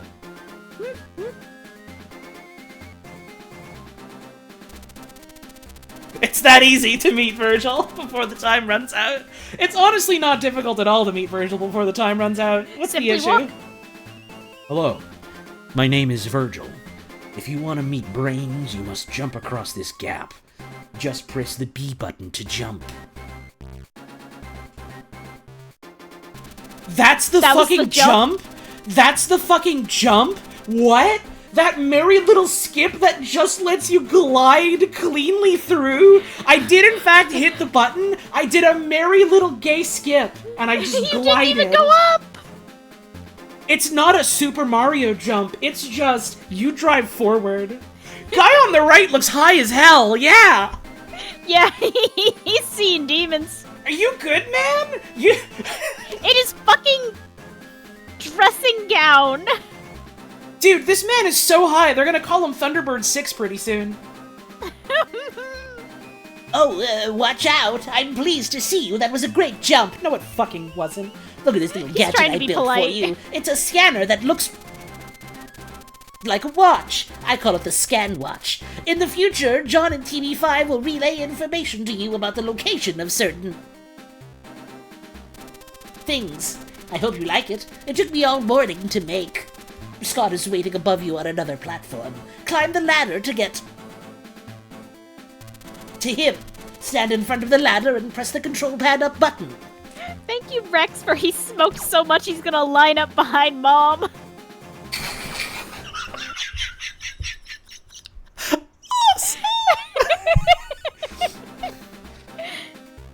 You have to be, like, literally on the ladder. Like, you can't be here, you can't be here, it has to be here. You have to feather the fucking button to get up the ladder proper, like.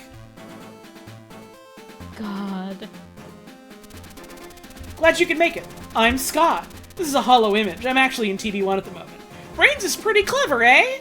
Parker is waiting for you at the end of this little tunnel. To crawl through and meet him, to crawl like a baby, you should press the control pad down button, and then the control pad right button. It looks a bit dark under there.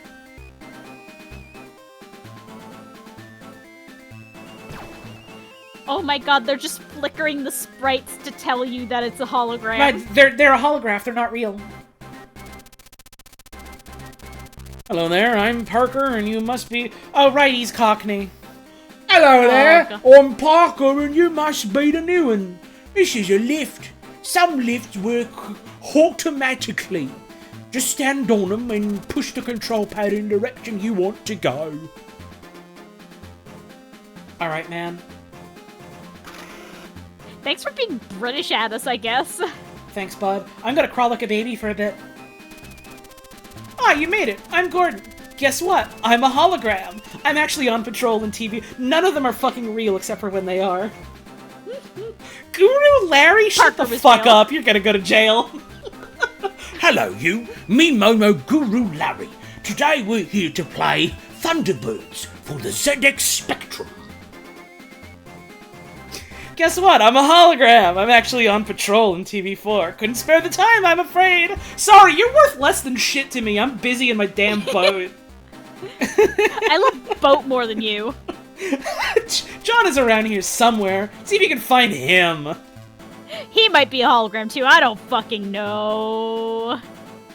Oh, I have to find him. Oh, I have to find him. Oh, it's so hard. It's so difficult. Oh, I have to find him. Wait, I'm crawling backwards! What do you mean?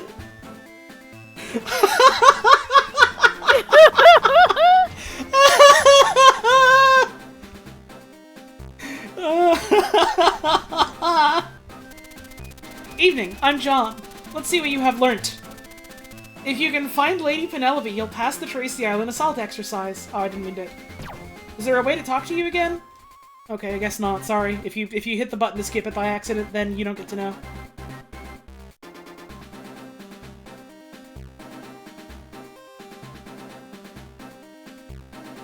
Okay. Well, I didn't jump good enough, and now I'm dead. Wow, that falling pain sound is fucking awesome.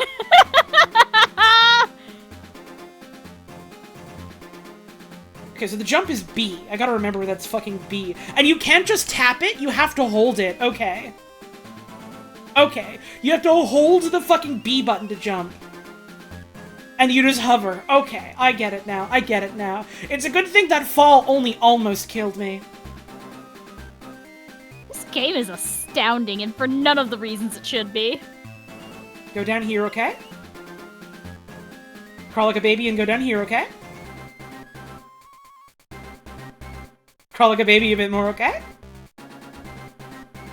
He has to crawl because he's broken all his limbs! This game has become like Mario 64 to me. I'm obsessed with crawling like a baby in it. Sorry, I should have stopped and looked at that Lady Penelope sprite. It wasn't good. And then they bring up not Lady Penelope! Well, that was an impressive show of agility. Don't worry about the woman, by the way. I hope you can keep it up in the rescue zone. She doesn't even speak to us. Well, let's start Jeff game. just shoved her out of the way! Welcome to Tracy Island home. We've seen this already. Blah, blah, blah. Hidden beneath the domestic facade.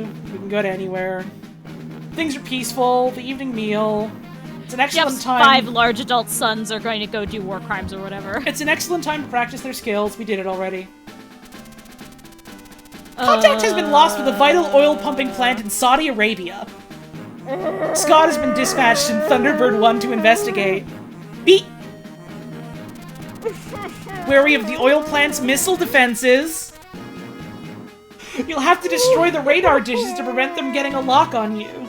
So we've lost contact with an oil rig. So we need to go in and fight all of their armed defenses. We need to go in guns blazing. Oh my god. Okay. Well, I guess we're a humanitarian organization, so it's fine, right? Humanitarian organizations famously love shooting down helicopters. Right, it's alright to do this, because we're good guys. It's fine. Don't worry about it, it's fine. By the way, we are a private organization. We are not contracted by the UN. Don't worry about it, it's fine. Everything here is okay? No secrets, damn. I wanted a secrets down there. Yeah, I'm still fascinated by the mention of this bonus game. How do we get there? How do we get her? What is the bonus game? We gotta know. There was just a straight up tank that we just blew up. That's probably fine, right? Ha! Thunderbird 1, just as I predicted. How do you like my defense systems? Oh, God. Is he just gonna be popping up and heckling us during this really slow auto-scroller? I need to, once again, like, make it explicitly clear. A lot of these levels are just auto-scrollers from the looks of it. Auto-scrollers with occasional racism interruptions. Yippee! You know what this song reminds me of? What's it remind you of, darling? You know Oil Ocean Zone from Sonic Hog? Kinda, yeah. This is like if that was worse. Mm-hmm. I gotta go up. Uh-oh! It's even purple. Why is there even a timer if it's an auto-scroller? Because you can do the auto-scroller too bad and slow. Right. Because it's not only do we need to have a health bar in case you get hit, we need to have a fuel bar because it's cars. And so it simply wouldn't be realistic if they just could keep flying forever and never run out of gas. They don't use gas, though. Yeah, these are all powered by nuclear power. They need oil so fucking bad, though. Dude, we need to secure our oil. We need the oil so damn bad. None of these fucking vehicles need it, though. We're just here to secure the interests of other people. PMC, once again. I must stress.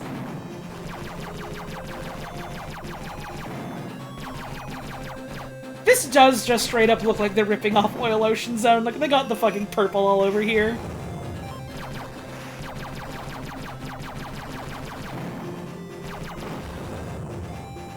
Okay, so I noticed that when you blew up the satellite, you got more time. What's happening here is you are delaying their ability to warn people of your assault. No! They made it explicitly clear the satellites are fuel sources. Oh, okay. We're getting fuel.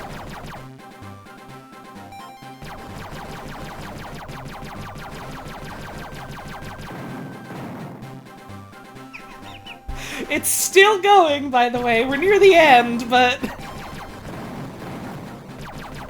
there's no way to speed this up. You can, like, fly to the right, but it doesn't make it scroll faster. Maybe it'll make you feel better about what you're doing, but I don't think there's any way to feel better about what we're doing here. I mean, we could stop. We could stop. I don't think either of us is going to. We could let Saudi Arabia rest in peace. That's a little grim way of putting it. Yeah, I'm listening. You get what I'm saying, but it shouldn't have sounded like that. Maybe not the best choice of words, hun. No. Dude. Perhaps we should stop meddling in their affairs, let's say. Well, unfortunately for us, that's kind of the Thunderbirds' MO. Yeah, the Thunderbirds love meddling in affairs. By the way, we're about to run out of time right here near the end, but it's okay. Oh god, what are we gonna do? There is also a bet happening in chat. I didn't see what it was, so I don't know what people are voting on or why. Fascinated to find out. Oh no. The recon mission was a success. By the look of things, the oil plant has been attacked by the Hood's minions. We'll need to send in TB2 to rescue the survivors. Hey, we got all the secrets! It's like a fucking Doom level ending. There's no speedrun.com page for Thunderbirds International Rescue? Right, because all of it is fucking auto-scrollers! Yet there's no way to do it faster! You can't do those faster! The Evil Hood Jeff Tracy. Scott Tracy Thunderbird? Oh my god, this is the password! The password is mission one. Oh! The fucking sigils is the password. Okay. I thought it was saying the password was mission 1 level 2. I see. That would be really funny. It's chaos over here. The oil plant's been taken over by the Hood's robot army. Rescue as many civilians as you can. And keep an eye for Sheikh Abdul Mo Calix and his chief engineer. They may be able to help out. Once the civilians are safe, investigate the power plant, either on foot or by using the mole. We can choose? We don't ever have to use the mole again if we don't want, I guess. We do have to use this thing! Oh. Come on, motherfucker, get through the rocks! Well done. Keep rescuing the civilians. Like I said, it's just gonna show that on screen. Probably in other missions with this damn car. Wrong button. Don't shoot me with a rocket. Fuck you. Oh, right! So for the secrets, you have to land on them.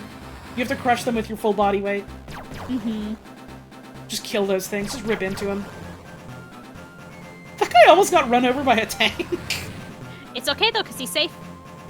We did help him by flattening him ourselves. It's ethical this way. Where the... Dude, how the fuck did you get locked in the sheep pen? How did you even get there? Oh, I see. Turn all the way around, go this way. There's a damn entrance here. Man.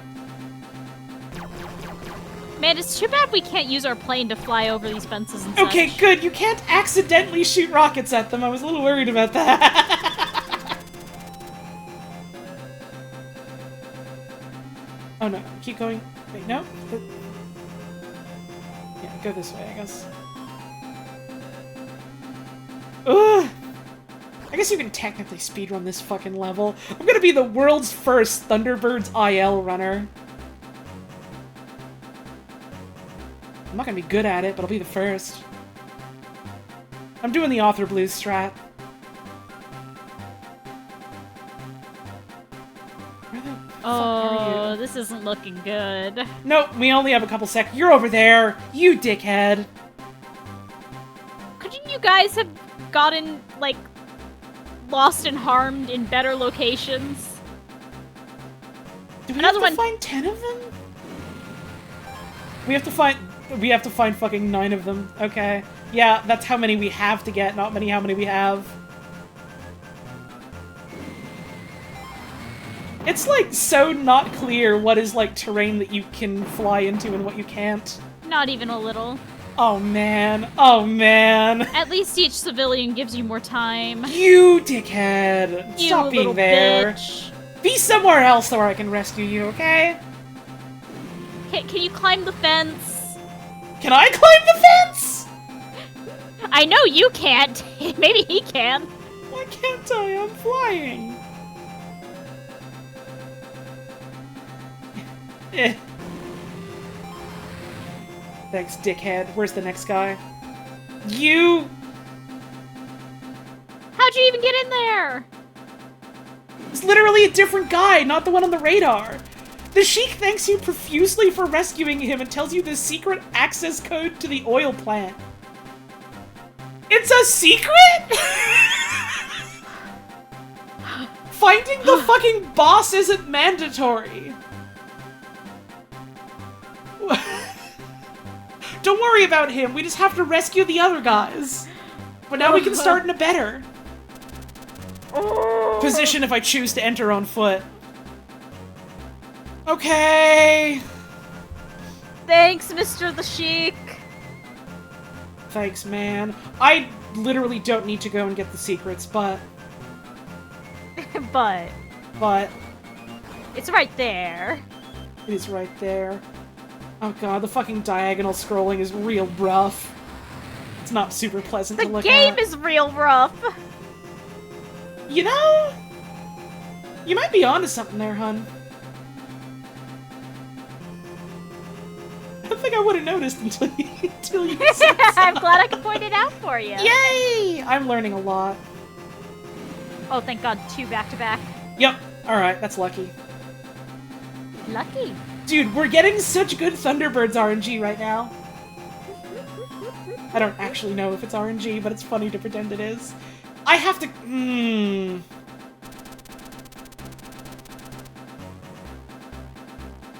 Okay.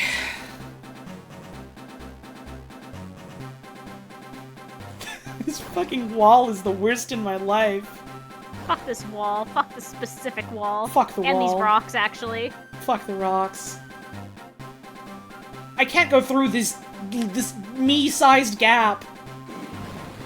I hit the wrong button. Ah!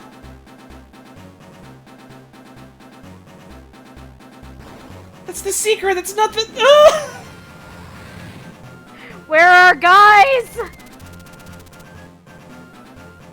Dude, I'm gonna run out of time. Everyone at Thunderbirds HQ is gonna laugh at me and call me names for this. Oh no, They're never gonna mind. send It's me okay. up to the space station with the gay brother. That doesn't sound so bad, actually. Well, actually, Yeah, no. actually, Knowing these guys.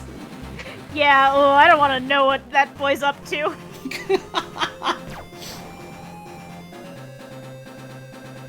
Okay, well, we're not gonna run out of time, at least. Not yet. Can I nice squeeze secret. through here? No!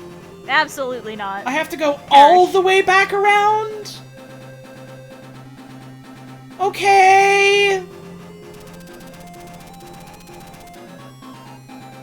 You've gotta be fucking me, dude. My fucking asshole. And I'm running out of time, too! Ugh.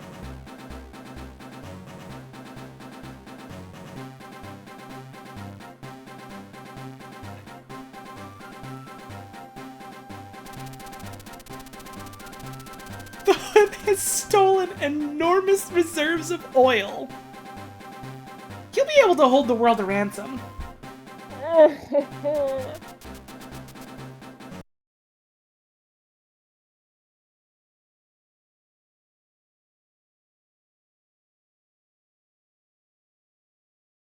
like this game.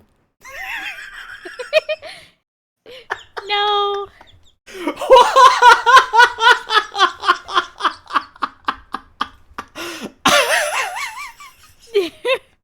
We're saving hostages, not oil? Right.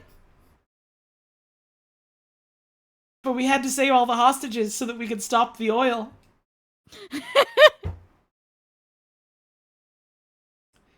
Why wasn't someone else watching the oil? Because they had tanks and stuff attacking them, so we had to save them. From the tanks.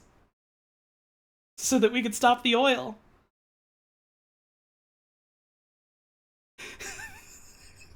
This game's a little bit dreadful, isn't it? A little bit. Beginning to suspect there may be imperialist aspects to this game. What makes you say that? What makes you think that? About the Thunderbirds specifically? No.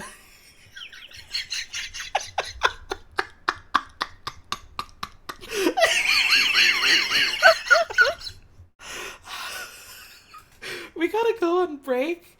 I genuinely have to think if I want to play more of this. I gotta do some soul searching. Look in your heart and you will know the truth. Oh,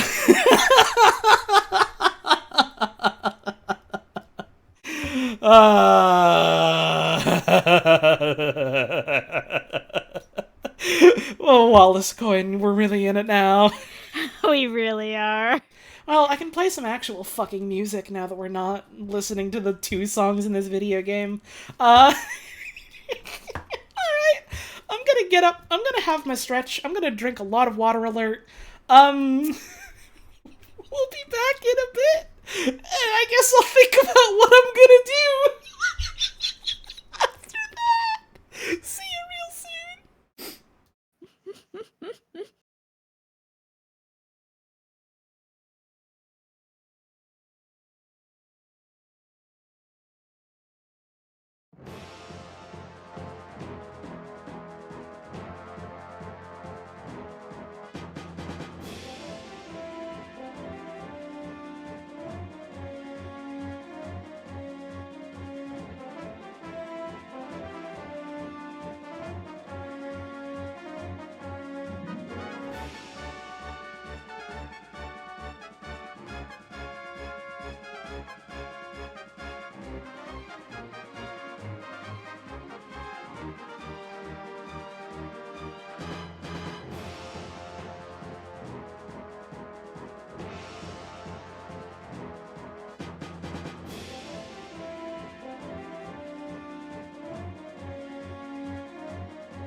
Man.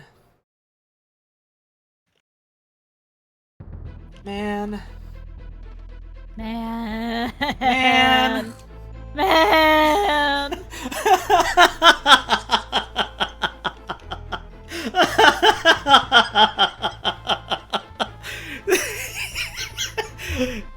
You fucking said it, Aperture City. I'm pinning that message. This game is not very good.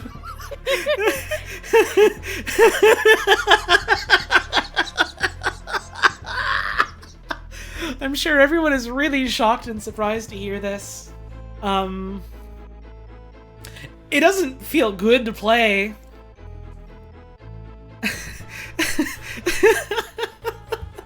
It's possible this might be a bad game with a not very good premise and a lot of 1960s racism. The PlayStation 2 game looks like ass. This is a bad time to mention I kind of also want to stream the PS2 one. This is a bad time to bring that up. Listen, if you've watched my stream for literally any amount of time, you probably have figured out that I'm a little bit of a glutton for punishment. I mean, even I have limits, though. I did not walk into this stream expecting that I was going to finish this video game. I still don't think I'm going to finish this video game. I do kind of want to play a little bit more. We at least gotta get to whatever the surprise is that you won't tell me about. Oh, please don't ever call me a lavish hog ever again. I appreciate the amount of dignity you're affording me in that message. Don't ever say that.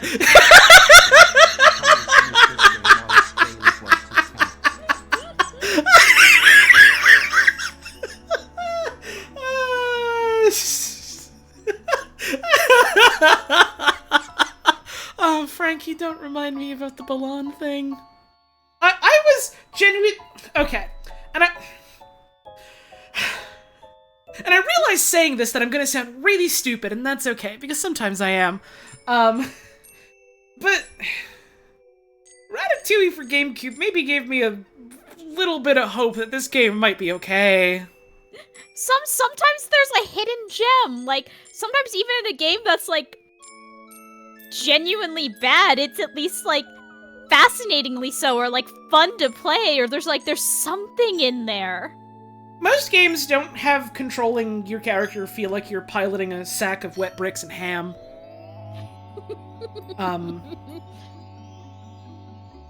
Don't forget, is that a clip of me saying that I was really looking forward to streaming this thing that I'm streaming today? Because I was, and I am, and I'm still very glad I streamed this. I literally hadn't played it at all, so I didn't know super what to expect. I have to expose my beautiful wife for just a minute on this. It's about streaming bros again. Okay. Awesome. at like 2:30 my time today, when we went live at like 4 my time. Uh-huh. I get a message from my beautiful, wonderful, intelligent, talented wife. Hi. Who I love so much. Hi, I love you. Saying, "Oh fuck, honey, I forgot to see if the ROM works." I literally did. I literally had not checked this whole time if the ROM even booted up. I went to my source and went, alright, I trust you, cool. And then for like a week or two kept forgetting because either it was like, well, we're not fucking doing the stream today, so I'm too bummed out to even bother, or it was like, I'm doing something fun, like playing a video game with my friends, or watching GDQ, or going outside. I need to stress this. I need to stress this. On my break, I went, like, over to the front window of the house, gazed longingly outside at the nighttime air and the snow, came back, put time is very important on stream, and had the most miserable piss of my life. Like, just... Not because of the act of the toilet was bad, but because I was already feeling sad. I am the only person who has ever streamed this on Twitch as far as you can tell. I don't believe that. I don't believe that because Thunderbirds International Rescue for Game Boy Advance had 78 Twitch followers for that category before I went live. That's so scary. Before I publicly announced what we would be playing. So I don't believe that. I can't believe that. I'm sorry to anyone who finally got a notification about a stream for this video game and came to me not enjoying it. I hope you find a good video game someday to follow instead. You think that's more than Cosmo's Cosmic Adventure? What is that? I'm taking a break from looking at Thunderbirds, so I'm just gonna talk for a bit. What is that one? It's a really good DOS game. I trust you implicitly. I'm gonna look this up. What was it called? Cosmo's Cosmic Adventure.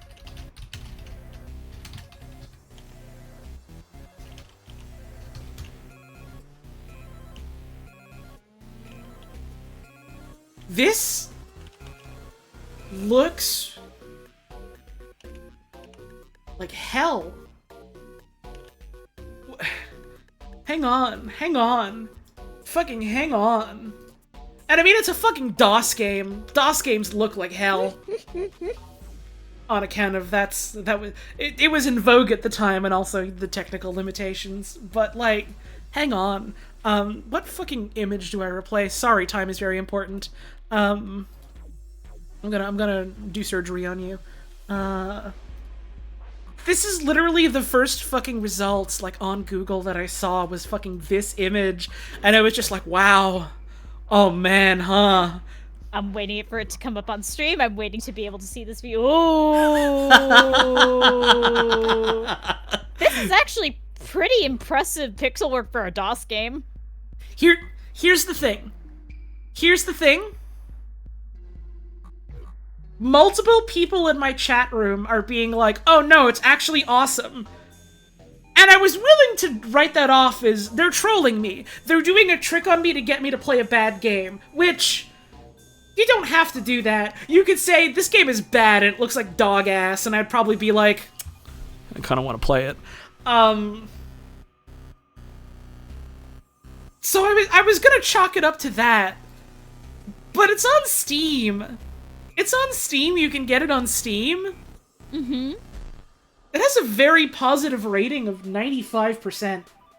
Interesting. Maybe this is the hidden gem we were looking for. Granted, the review sample size is 86. Mm-hmm.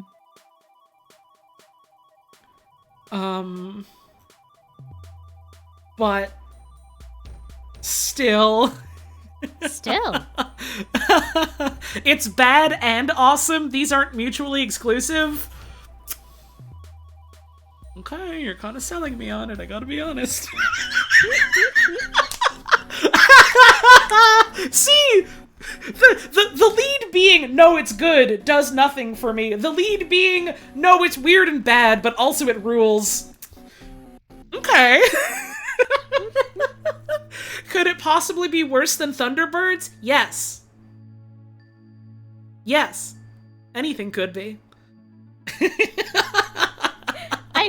I just looked over at one of our like side chats that we got in one of our servers, and beautiful beloved friend of Jay, shouts out today, just posted this image with caption of, "Ooh!" Hang on, which image? The Forbidden Planet image. Ah! Awesome! Can I please look up Dino Knots? No, sorry, they don't let me. Not allowed. Sorry. It's not okay for me to look up Dino Knots. Excuse me. Jesus. So I have been DM'd an image from a friend. And it is Gubble Buggy Racer PC cover art. I'm gonna get that on screen. Also. Oh, God, sir. The fuck is this? Oh, right. This is fucking I wash my ass with snow. Oh yeah. Let's get some gubble up in here. Let's get some it's gubble. so small. Make that thing bigger. Oh yeah. Oh yeah, now we're. Oh, that's Gubble, baby. Oh, yeah. Gubble! Oh, buddy, that's Gubble. Yeah. I don't know if I've ever said, but I do want to stream gubble someday. I also don't really know a lot about how you play gubble. So I'm worried I'm gonna Thunderbirds myself again here, but look at him. Look at Gubble. Would Gubble do me wrong? Would Gubble do me specifically wrong? Maybe. Maybe. Very probably, actually, but...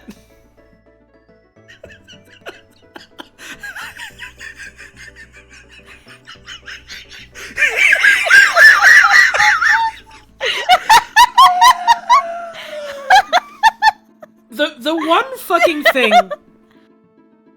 So, this is a hell of a segue. So Game Grumps, right? Oh boy. I don't like Game Grump, but I've never really been super big on Game Grumps ever. There's literally one single bit from, like, a video of theirs that I think of fondly, ever. And it's from the video they did of Gubble. Because the... Thank you, B-Drops, for the raid. Sorry I'm talking about Game Grumps now. Literally, the one thing I can think of and think to myself, yeah, that was a funny thing that they did on Game Grumps, is the fucking opening of that video, where it's just... And I can't scream this because it's 11 o'clock at night and people are trying to sleep, but imagine me at the top of my lungs just screaming, "We're playing fucking Gubble!" That's how they start that video. Funny. That's the one funny thing they've ever done.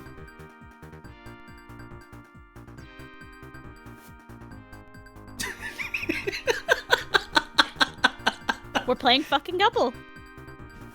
And from that day, I did think about playing Gubble, and it was haunting me for years. I haven't. We could play Gubble. What do you mean, we? You think I wouldn't join you, my beautiful wife, in playing Gubble? Oh! You think I would abandon you in that time of need? That's true. For some reason, I thought you were implying that Gubble had secret multiplayer that I didn't know about, because I don't know a lot about Gubble. I wish it had secret multiplayer. That'd be funny.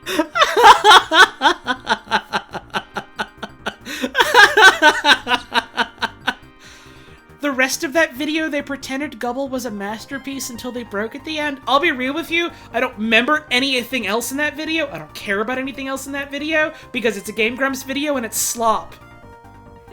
The only thing that matters is we're playing fucking Gubble. But they screamed really loud that they were playing fucking Gubble at the start.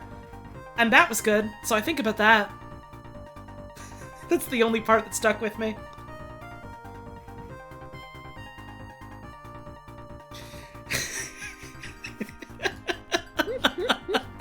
Hey, so what's some other stuff that we could do instead of going back to Thunderbirds right away?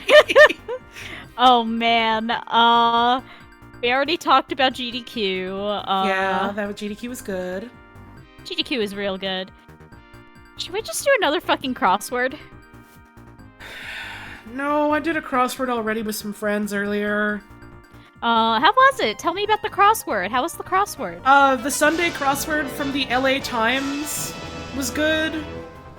It was fun. It was a big one. We had like 5 or 6 people working on it. Ooh, nice. That sounds fun.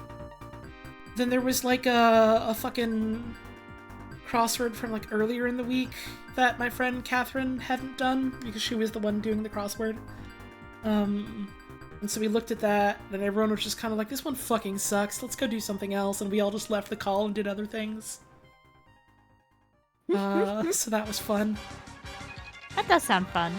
Team crossword? Yeah, it's fun sometimes to just get a bunch of your fellow goons in a room and just be like, let's do a crossword. It's a good time. It's a good time. 2 hours left to get AGDQ Yeti shirts. Godspeed. Yeah, if you're interested in that, get them while you can. Get that money to charity. It's good cause. Good cause. I never end up getting them, but they got cool designs on them. Yeah, I've gotten some of them in the past. I didn't see anything that struck me particularly this year, but I've gotten some of the. I have from when the year they did Bug Snacks. I got one of the Bug Snack shirts they did for that, and it fucks. Nice. And one of the Metroid shirts, which also fucks. Nice. I think you got me that. Oh yeah, I did. I forgot. Yeah, because we were like Samus, our friend Samus. That's Samus. I know her. She's got 2 hands for us. Yay! Well, one of them is kind of a beam cannon. I am brave. That's fair. What if I want to hold the beam cannon? Then you can be brave. Yay! Have we discussed the Tetris kill screen thing yet? I think No, so. that is cool. Not on this stream, but I think we've talked about it. It is cool. Oh, you know what we could fucking talk about? Yeah? Final Fantasy XIV. They did something or other. I guess it was like their convention fan fest thing. And they showed off finally like, hey, we're finally doing the girl version of Hrothgar. We're finally doing the girl version of Ronso. I don't like it.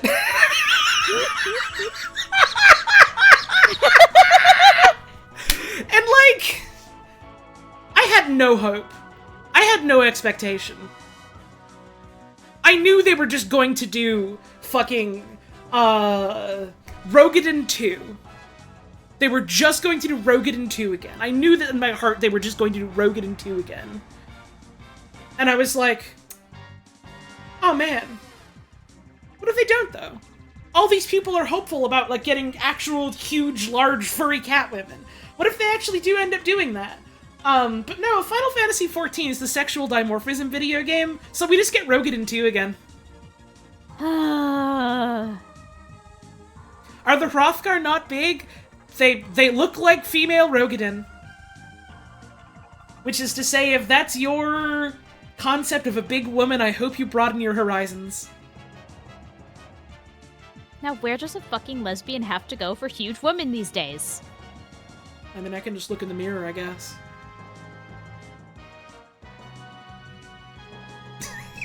Sorry, I went quiet because I was imagining my wife and smiling so bigly. You fucking weirdo, I love you. I was literally just sitting here like, my wife. Big woman. Batting my eyelashes to an empty fucking room. To your cat? No, the cat's facing the opposite direction.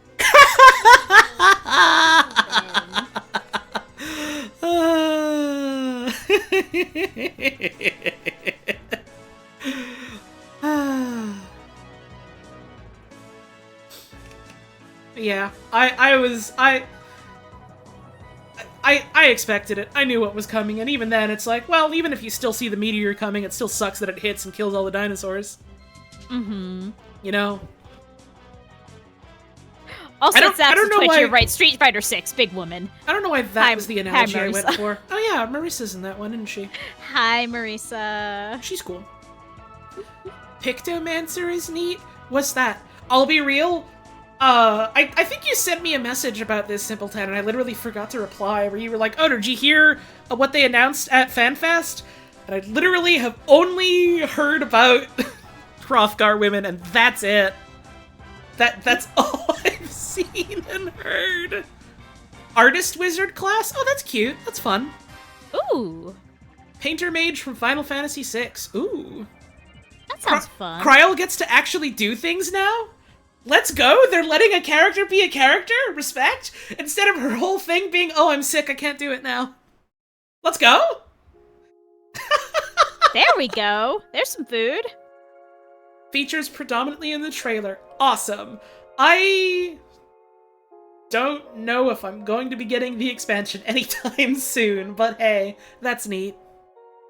Oh wait, no, I have seen, other stuff about the new expansion where it was like, oh yeah, and here's like a teaser of the endgame area or something, and it was just like, the future? Or like, some kind of spaceship or something, some kind of weird. What if there was a high tech thing in the fantasy game kind of thing, which they've done before, but it seemed like they're like really fucking doing it there. It has a giant PS5 in it. Well, it's good for the PlayStation, I suppose. But are there games? God, no. What fucking games does PS5 have? Demon's Souls? That's a fucking remake, man. That's a fucking remake. They got that one already, man. They got Demon's Souls, and they got a lot of things you can get on PC. Yeah. Or a lot of things that will be on PC in a year or two. I will always just clasp my hands together and smile, knowing that Bugsnax got to be a PS5 launch title. That's always so silly to me. Uh-huh. But yeah, I saw the pictures or concept art of that area or whatever, and it was like, that's neat, I guess. They've done stuff like this before in this game, so it's just kind of like, alright, more of that, but different. Okay, cool. I think I'm just kind of checked out of Final Fantasy XIV. Like, I got to the end of Endwalker and it was like, I'm very satisfied with that conclusion. I think I'm good. I've reached an ending point. Sometimes your journey with the game just kind of reaches its end, and that's fine. That's wonderful. It's beautiful. Sorry, I'm looking at more pictures of Cosmo's Cosmic Adventure, just like in my other monitor. This man's got suction cups for hands. This guy's hands are like straight up plungers. Fucking hang on. Sorry, Gubble, you gotta fucking go. You get the fuck out of here. Excuse us, Gubble. We if you could just Like Bye, those Gubble. are just fucking toilet plungers. I feel like I've seen this game before, and I don't know where I possibly could have seen this game before. The only PS5 exclusive you ever see anyone on social media talking about are the Spider-Man ones. That shit's on PC now. There's no way they're leaving Spider-Man 2 as an exclusive forever. That shit's coming to PC, mark my words. I think the first one was on fucking PS4 too. Was it? I think so. Okay. I don't fucking remember, so I trust you. First one and Miles Morales are definitely on PC. Yeah. I mean, 2 isn't yet, but there's no way it doesn't. Yet carrying a lot of weight here. Uh-huh. Like, Sony seems like it has made, like, a concerted effort to be like, don't want to buy our hardware? Not a problem. We'd still love for you to give us your money, so we're putting our exclusives on PC as well, even if it's, you gotta wait a while. Yeah, in general, like, Nintendo is basically the only, like, big developer or big, like, console people out there now with exclusives just because of how weird the Switch is compared to anything else. Mm-hmm. They're never gonna fucking do it. But if they were like, oh yeah, and by the way, now we're gonna put Mario games out on the PC or whatever, like, I'd happily be like, okay, I don't need to buy a Switch anymore. Mm-hmm. It's never Which gonna is happen. probably why they'll never do it. Mm-hmm. Yeah, because, like, obviously Microsoft has huge reason to make everything also available on PC for some reason. Microsoft has huge. Microsoft does, in fact, have huge. Microsoft's got huge. Ratchet and Clank Rift Apart. Well, that game sucks because its title isn't like a sex joke. Like, they've got Up Your Arse.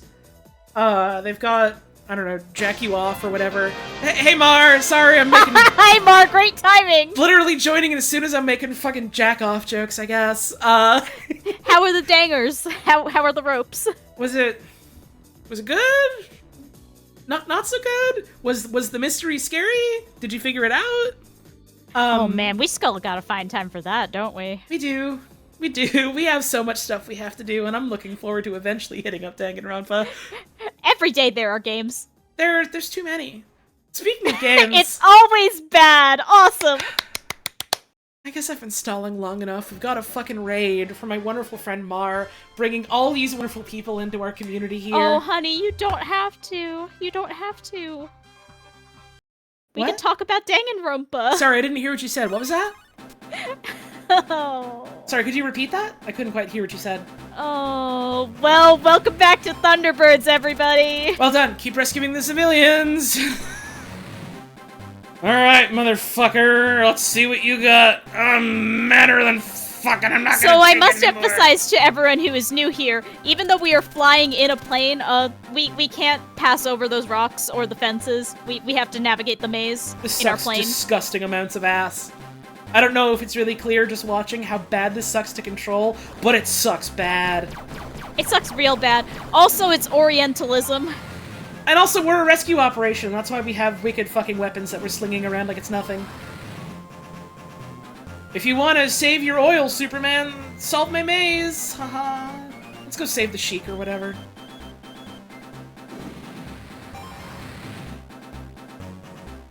Alright, man. Get in my plane. The Sheik. Yeah. Alright, back up.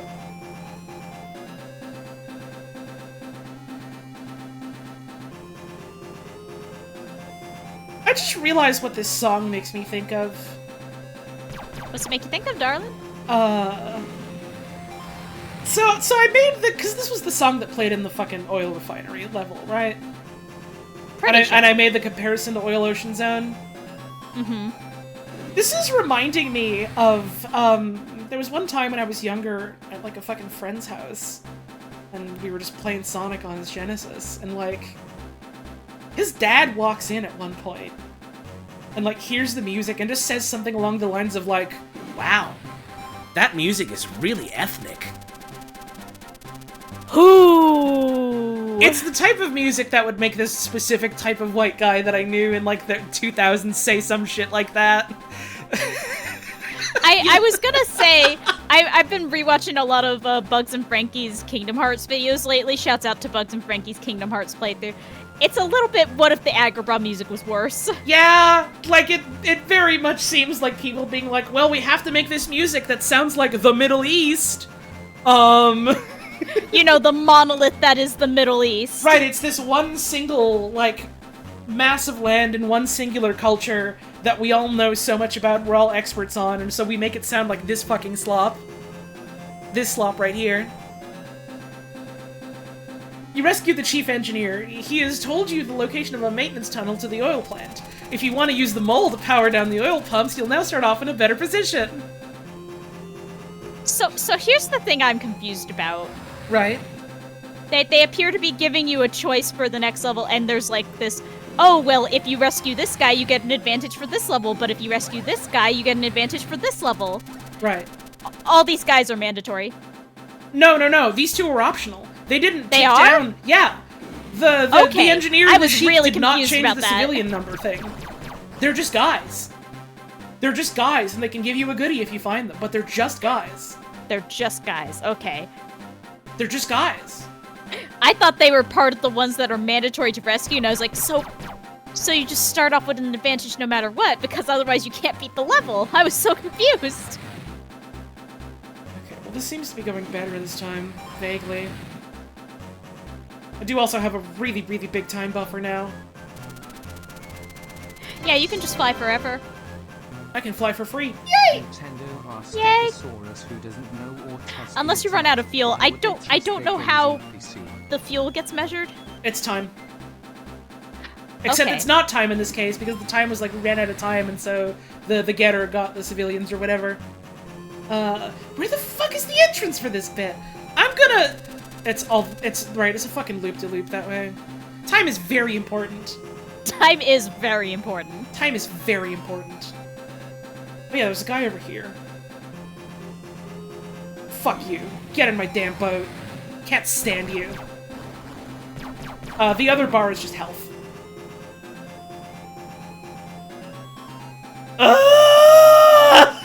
All these rocks have collision, by the way. I'm in hell, Except I'm in when they hell, I'm in don't. hell, I'm in hell, I'm in hell! Sometimes they don't. Good luck differentiating them.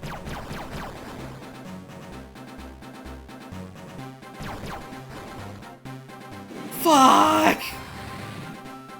3 left, 3 left. You dickhead! You little bitch! I can't stand you! The audacity! Where am I? I'm going back this way. I don't want to go back that way. Or do I? I don't know. I have a minute 30. I'm gonna fail this fucking level again, and then you'll all be sorry. I'll be sorry. I don't know why I said you. No, everyone else will also be sorry. We'll make them sorry. Well, the first and only threat-based stream community on Twitch.tv never really took off for some reason. Can't imagine why. Weird, that. Okay, this is the fucking dead end. I cannot emphasize enough, there is no visual way to tell what has collision and what doesn't. No, you kind of just have to run your face into it and hope for the best. You kind of just have to leave your life and hope for the best. Please don't. I love you. Love you too. I fucking realized the other day, a couple of friends of mine realized, that's not like a known thing. That was just a thing that Scorpy said once in a text chat that we've been obsessed with for a long time. Of course fucking Scorpy. The exact quote was something along the lines of like, Scarlett Johansson is hot, hot, hot. I will leave my wife and hope for the best. And so I've been saying, like, I will something, something, something, and hope for the best for ages now. And it's literally just the thing that Scorpy said once. And so other people don't know this because they're not in our fucking server. Where are the others?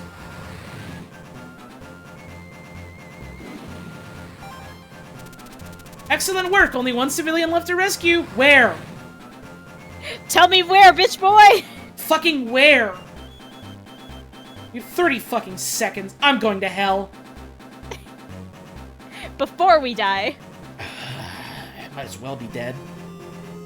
It happened here too last time, the fucking rocks! These fucking rocks are doing me dirty right in front of my audience. We had to navigate the fucking rock maze with like 30 seconds left. We're in a fucking time loop! Can I do it? Can I do it? Can I do it?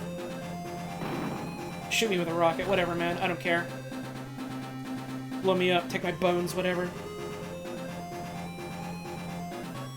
I'm actually gonna cry. I'm actually gonna cry. I'm actually gonna cry. I barely nudged that little corner with, like, the least amount of speed ever. I barely just kissed that little corner and it just went, nope. Complete stop. We don't have to do this, darling. Slow, plodding, ponderous rubber ball ass movement. Rubber plane ass motherfucker driving in like he's a drunk bee, nudging into a wall and going, oh shit, it's time to rebound completely backwards, all my momentum going in that direction, so it takes 20 seconds for you to accelerate forward. Yeah, Gibson, this game is honestly wild. You missed the beginning of the stream, which was entirely exposition about the Thunderbirds universe. Oh, it was rough. It was pretty racist. It was great. You missed out. Well done. Keep rescuing the civilians. You missed the lore. Good news. They made an entire TV show about it. They did. Probably just as racist. Say more. Probably more racist. And again, I do need to stress, probably the least racist of any of these things this dude made. Yeah, it only went downhill from here. No. It was uphill after his previous things. That's what I'm saying. After this, it's only downhill. Well, I mean, after this, he kind of just stopped making things. Oh, no, he did not. Well, he stopped making things that were as huge critical successes as this. I suppose is what I mean by that. Suppository pill, dumbass looking plane! Fucking butt plug ass plane! Sex toy ass plane! It is a little bit of a terrible, terrible hurts you butt plug. You shove this thing right up your damn asshole and you forget it's there, and a couple months later you're at the doctor about it. Months? You look at this thing and you tell me you wouldn't leave it in there for months, not realizing. I wouldn't! I guess you wouldn't, because you're a sensible human being. I think if you're putting this thing in your damn hole, then you've thrown sense out the window. And it has rockets! And it has rockets.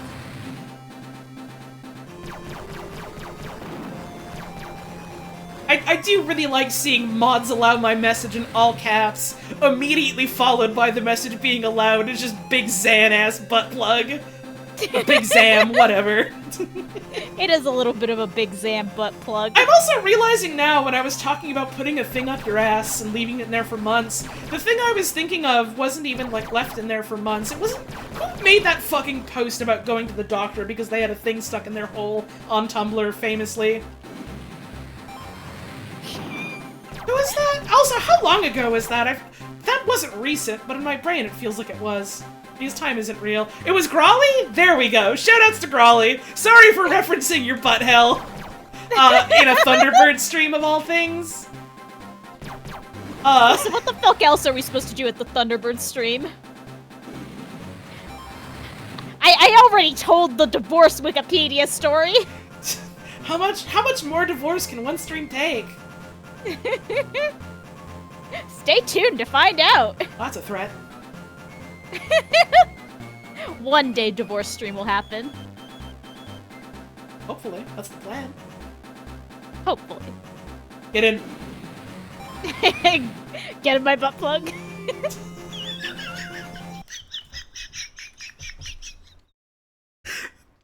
Don't say that! Why not? Not how it works! The butt plug's flying around and they're getting in there!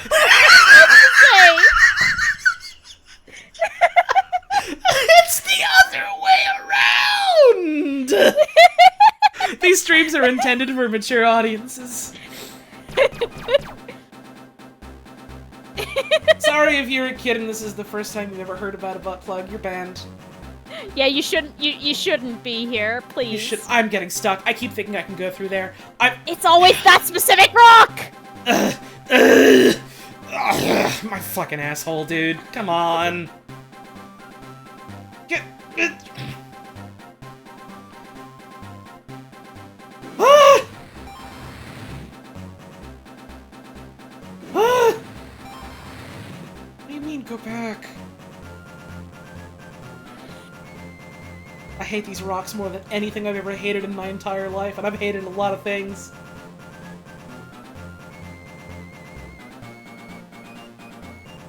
I don't care about the secret, I don't care about the secret, I don't want a bonus game! Is this an endless mission? It is when they won't let you beat it. Anything's endless if you don't finish it. Unless you decide you're never going back to it. Oh, there's a big question in chat, Holly. Better or worse than Zapper?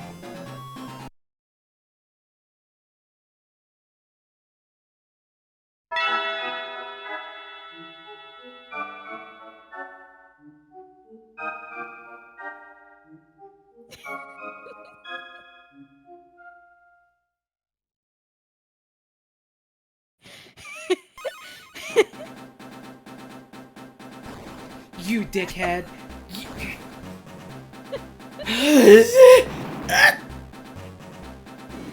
Get in. Get in the boat. Only one civilian left to rescue. It's right there! That was the last civilian. Choose a landing site! Okay, but where... Which one's which?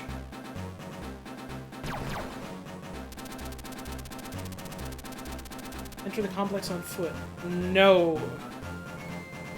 I want the damn mole. Why? Give me my damn mole. Okay. This looks like an excellent site to deploy the mole. Give me my damn mole. Everyone's safe. However, it is now essential that you shut down the plant before the hood makes away with too much oil. If he succeeds, he'll be able to hold the oil markets to ransom. What do you mean I found 3? I felt like I only got 1! Oh, mission The mole, the mole! 3. The mole, the mole! The mole, the mole, the mole, the mole, the mole! You must drive the mole underground and attempt to seek and destroy each of the oil pumps. It's our best chance of stopping the hood from sealing the oil. Oh, right, the tank controls. You will be no match for my digging robots. Ha! I can sense your fear already. This is a bad screenshot. Yeah!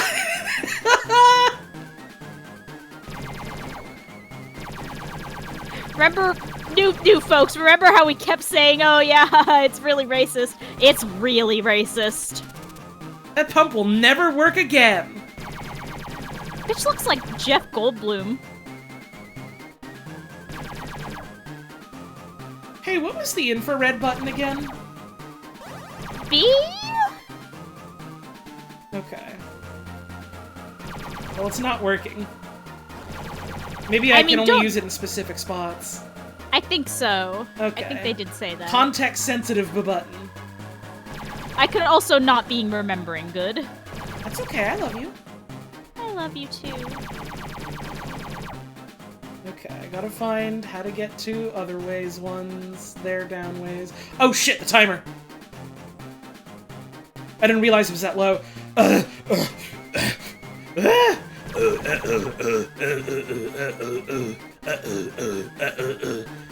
It's a fucking maze, man! This maze is like a maze. You're kidding me.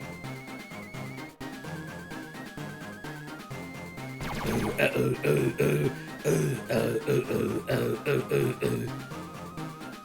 don't care about the secret. I got it anyways! By accident!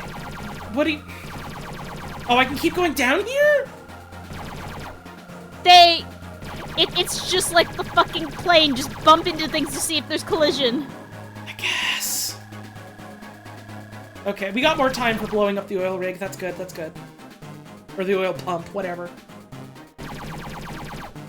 Wait. That's not time, that's just health. Wait, no, that's... Well, something happened. Congratulations! The Hood can't steal any more oil now! Now we need to find out what happened to the oil he already stole. So much fucking oil. It's just done now, fuck you! I found half of it by accident. Time is very important. Time is very important. That Banjo-Kazooie Game Boy Advance game is looking better by the second. What? Banjo-Kazooie Game Boy Advance game. Did you not know about the Banjo-Kazooie Game Boy Advance game? The what? Yeah, there's a Game Boy Advance game. It starts with Kazooie getting kidnapped, I'm pretty sure, and you have to, like, rescue her midway through before you get Kazooie powers. Banjo-Kazooie Grunty's Revenge. Yep. Oh, this doesn't look good. Do I have to play this? You don't have to play anything. Do I have to play this? Do you want to play it? Well, two people in chat are saying I have to play this, so I think I might have to play this. Please stay tuned for the semi-recurring segment of bad GBA games for the foreseeable future. I mean... I did have a couple lined up. You do. You do. No one's You paid keep me. doing it. No one's paid me to play it yet? Yeah, because I haven't told them they have to pay me to play it. This is not like a Zapper situation. You track the oil to a fleet of tankers. They're alerted to our presence and are making a break for it. You'll have to intercept them with Fab 2. The Hood cannot be allowed to escape with that oil. So... I made the joke of the stream title about F.A.B. I'm just blowing up Squid, by the way. Fuck him. I missed the time because the controls on this are dog shit. Okay. Hope that doesn't fuck me over. At least you've exploded a lot of squid. I keep missing the time because controlling this feels so bad! I got some, it's okay. Maybe I can't fucking talk while I'm trying to do this awful segment, actually. This requires all of my brain power! Why? God, it moves so fast sometimes for no reason! No, that's because I'm hitting the boost. Because we have limited time. Time is very important. Time is very important. Boost. There we go, that's time. Ah! Boost.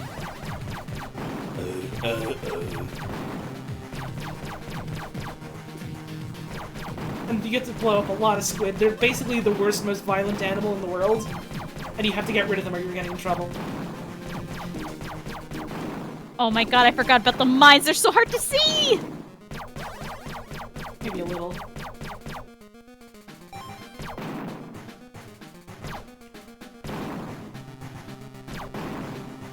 The time... whatever. The time! We're probably you got 40 almost at the seconds. end. We're probably almost at the end. Right? There's no way to know! There's literally no way of telling, but we're probably almost at the end, right? Of this level, not this fucking game. I know there's so much more to this damn game. How much fucking game? I want to say there's like 8 missions, but each mission seems to be multiple levels. So... What? I'm not... Oh, people talking about the Crash GBA games? Yeah, there's a ton of those. Oh, I know about those. I played at least one of them. I owned at least one of them, and I was like, wow! No way! Crash Bandicoot for Game Boy! They did at least one where they did it Pokemon style, where it was one version was Crash and one version was Spyro, but they were the same game. Well, that one I wanted to play because I was like, oh my god, it's like Pokemon! But I didn't have it. So I never played it. I don't remember if I played it. So you think you can stop me, eh? The tankers are nearly mine, huh? Every picture of this guy gets more racist.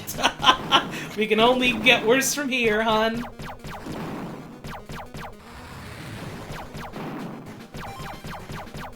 I've seen at least one frame that's pretty, awesome later on. Oh no. Don't like that. So you remember how in his character bio it was talking about him, you know, having hypnosis eyes and black magic and stuff? Oh, unfortunately.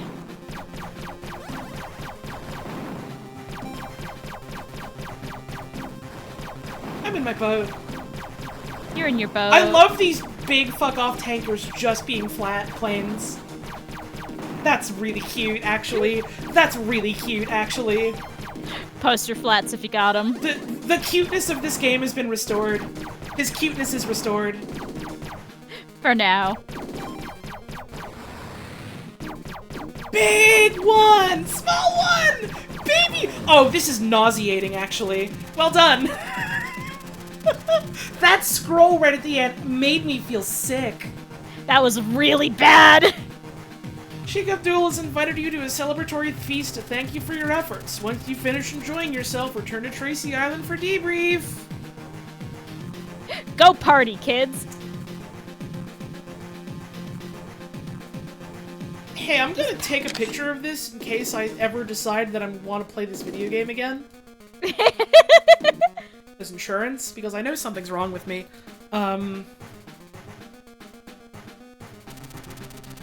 Terrible news! Reports are circulating the globe that Thunderbird 2 has raided a museum in Amsterdam and stolen some of the finest— oh, I hit. Terrible news! Reports are circulating the globe that TV2 has raided a museum in Amsterdam and stolen some of the finest diamonds in the world! Even worse, a film crew captured the incident on film. The hood must be behind this. You'd better get over there in TV1 and investigate. But be careful not to be spotted. That would confirm people's suspicions that we are criminals. So they have the entire...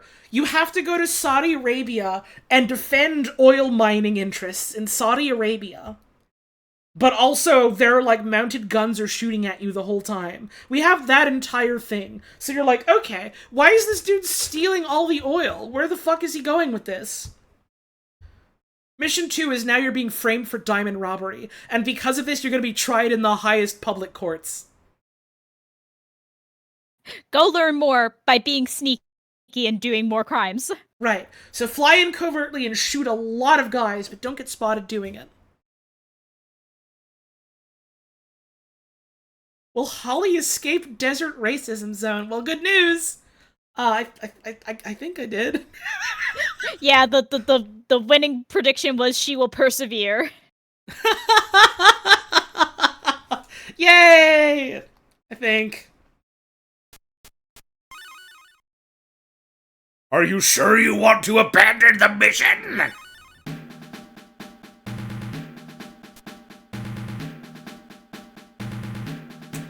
Let's... Also... where's the fucking... Save state. There we go. I have a save state now.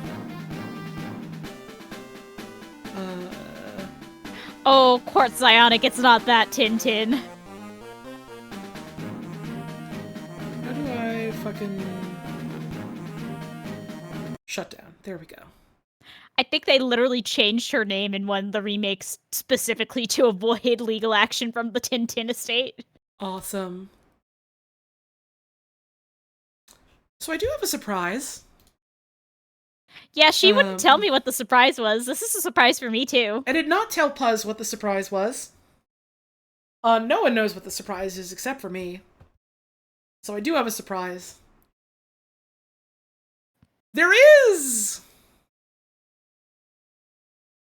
a second Thunderbirds video game for Game Boy Advance. There's a second one.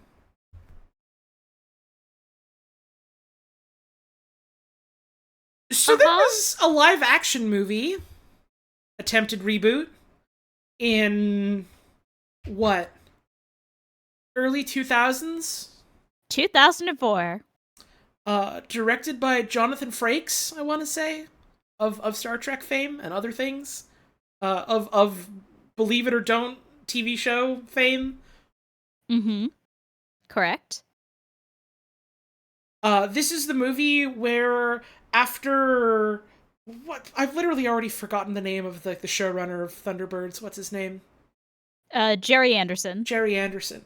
After Jerry Anderson was invited to talks with, like, the producers about, like, you know, having some foresight or hearsay or...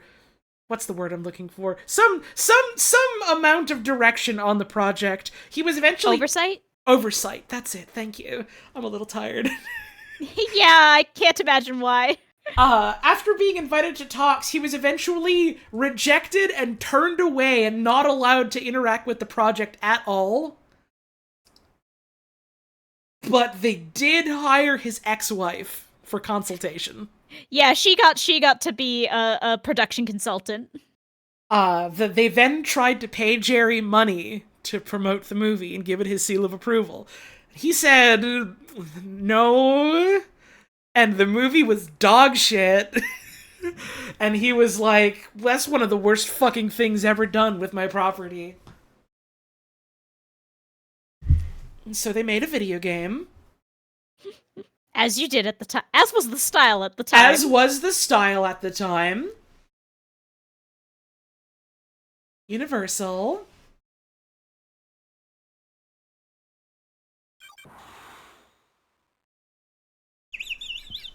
This is the title screen! Thunderbirds! Press start! I can't believe this one has a title screen when the other one doesn't, but the title screen is just deafening silence with computer blip.wave. So yeah, how would this have looked when it was, like, scaled down to, like, the actual size of the GBA?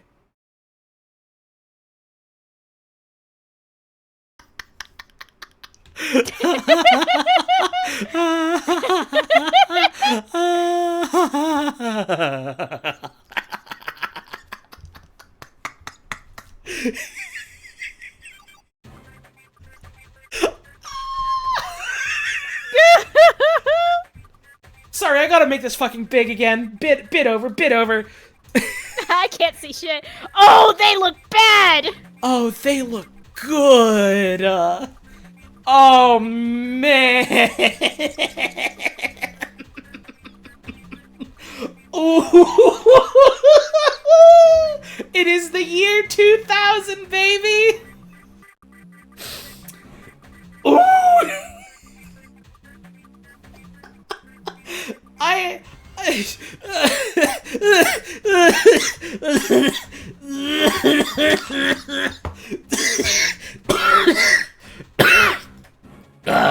Oh my god.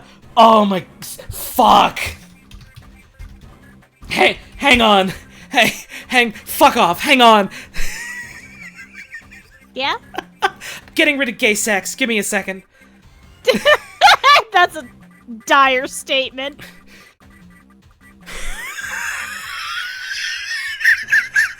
Hang on, I'm waiting for the screen to update. I'm waiting for someone to say, oh boy, oh boy, oh boy, oh baby.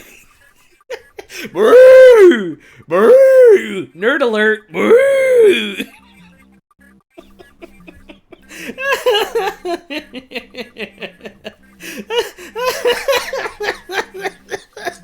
Boo!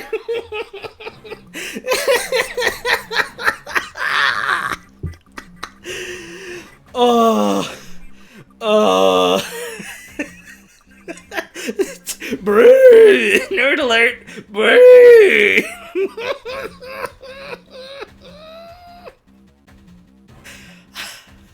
Okay, I'm bringing gay sex back. Hang on.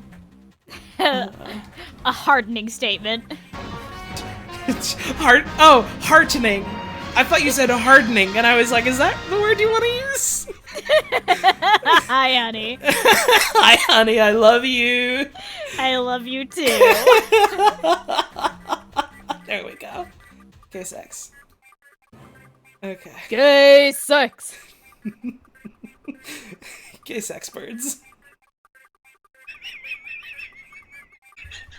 Man! Why am I doing this? This has volume control. I thought the music in the first one was bad. This is bad in a very different way. Alan needs to find his friends and locate the red and blue key cards that he can gain access to the hangar's control room and practice flying. So do you remember earlier when I was talking about how there were so many bad GBA games that were like top-down, isometric, diagonal, skewed perspective adventure games? Oh boy. Oh boy. Alan, F.A.B. to see you. I am waiting for your father. We are finally going out on a date. Tintin borrowed my shoes. Would you bring her to me? Bring her? Not the shoes? In the bottom right corner. Ooh, buddy, buddy! Oh, that's good. Oh, that's rich.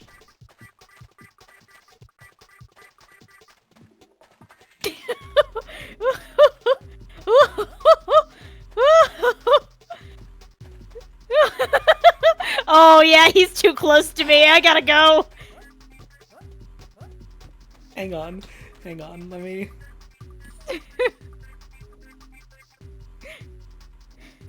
There you go. Do you feel safe in the corner now? I haven't moved on the stream yet. I don't. Okay, yeah, I feel safer here. I'm hiding out. Also, this more accurately represents my height. Let's be real. Don't worry, it's okay. Look, I'll protect you. Okay. you. Well, I did a weird thing when I tried to flip my sprite around. There we go. It's okay. I'll protect you from a weird guy up here. Thank you, honey. I love you. I love you too. I love my strong wife. Yeah. Protecting me from weird guy up here. See, the fun thing about the talk sprites just being like little things that can move around in OBS is I can do goofy little like, here I go. Except this doesn't have legs because it was never designed to be seen from a certain height. So, look at me. I will make you a full body sprite specifically for the sake of bits. That would be really fucking funny, actually. It's okay though, because I can toddle over like I'm Link serving Butch realness or whatever. It's fine. No, you don't understand. That's what he looked like. What? He looked like me? Well, not a different kind of Butch realness, but like the legs thing was pretty accurate. Almost like a puppet? Huh, weird that. Weird that. Really think someone would do that? Just do puppet-related things on the Puppet video game stream? No fucking way, man. With at least one puppet person. Oh yeah, you are kind of a puppet person, aren't you? Trying my best to be. Yay! One of these days I'll finally have time and money and I'll build a puppet and then you'll all be sorry. I won't. You won't. I won't. You won't. Everyone else will. Everyone else will. A red lock only opens with the red key card. What, are we playing Doom out here? Is this the same music that was playing on the main menu? I'm pretty sure it is, yeah. He barks like a dog? Blue dog! This dickhead barks like a damn dog, listen!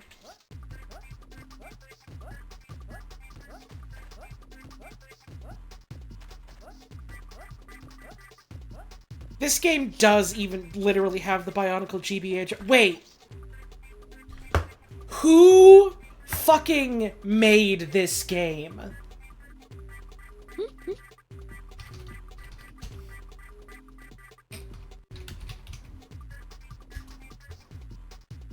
Hang on. Hang on.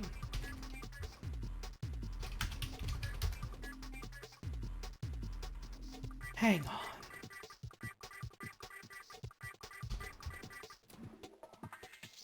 Lego Bionicle Quest for the Toa. Lego Software. Game Boy Advance. October 3rd, 2001. Thunderbirds. Vivendi Universal Games. Game Boy Advance. August 10th, 2004. Son of a bitch, it's all Sapphire! Son of a bitch! All roads lead to Bionicle! That's why it looks and feels and sounds and plays like fucking Bionicle. Quest for the Toa. Because it might as well be that. It literally is. Okay, I'm about to say something really fucking disgusting. Okay. I was already planning on doing GBA Bionicle eventually. Because, A, it's a weird license thing. B, it's a Lego thing. C, it's research for the Bionicle presentation. Yes, yeah, of course. So I was already planning on streaming that at some point. This is a direct sequel. This is the spiritual successor. This is technically part of the Bionicle story. No, it is not. Well, not like the literal story, but like the metaphorical story, like the story within the story of the franchise, as it were. I need to play this one as well for the sake of a dumb fucking anecdote in my presentation.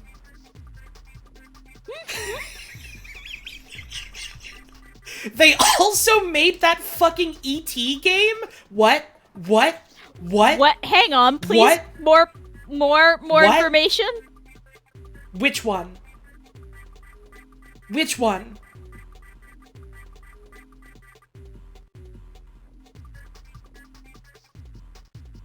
The one that Scorpy played? The Game Boy one? Oh my god, Game Boy Color, E.T. Escape from Planet Earth. Players must construct a communicator so E.T. can return home. Searching 60 environments for all the components needed to build it? Do I don't have to. I don't have to. But do I have to play the Greater Sapphire Game Boy Advance continuity? Wait, E.T. is on the Game Boy Color. It's exempt. I wouldn't have to play that one.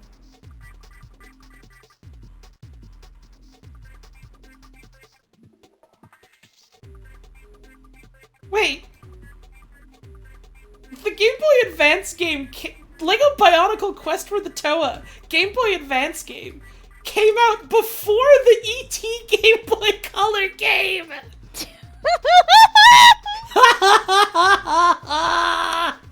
These guys made an Oddworld game. They did? I'm looking at the Sapphire Wikipedia page. Oh, they made the looking at- fucking Game Boy Color one. Yeah, yeah. They made both of them. Okay. Sure. They made Nestor's Funky Bowling?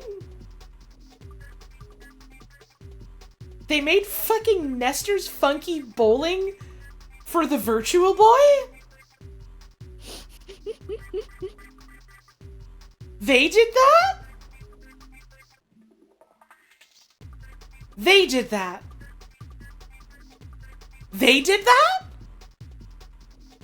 They made the fucking Nintendo Power original character bowling game for Virtual Boy? They made StarCraft Brood War. Blizzard made that, hun. It's on their company page. I don't know what to tell you. They developed it. They co-developed Brood War? What? Co-developed by Sapphire and Blizzard Entertainment. What?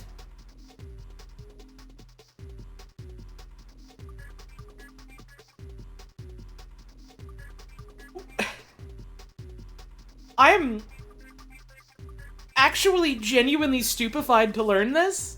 We're learning a lot. What? Sorry, I'm not playing the rest of this fucking video game tonight if that wasn't self-evident. Also an ad's about to run.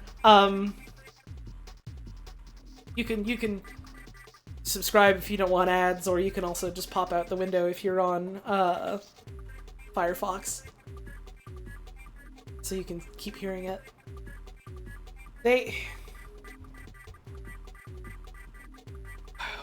What the hell, man? They did Rampage World Tour. Specifically the N64 port.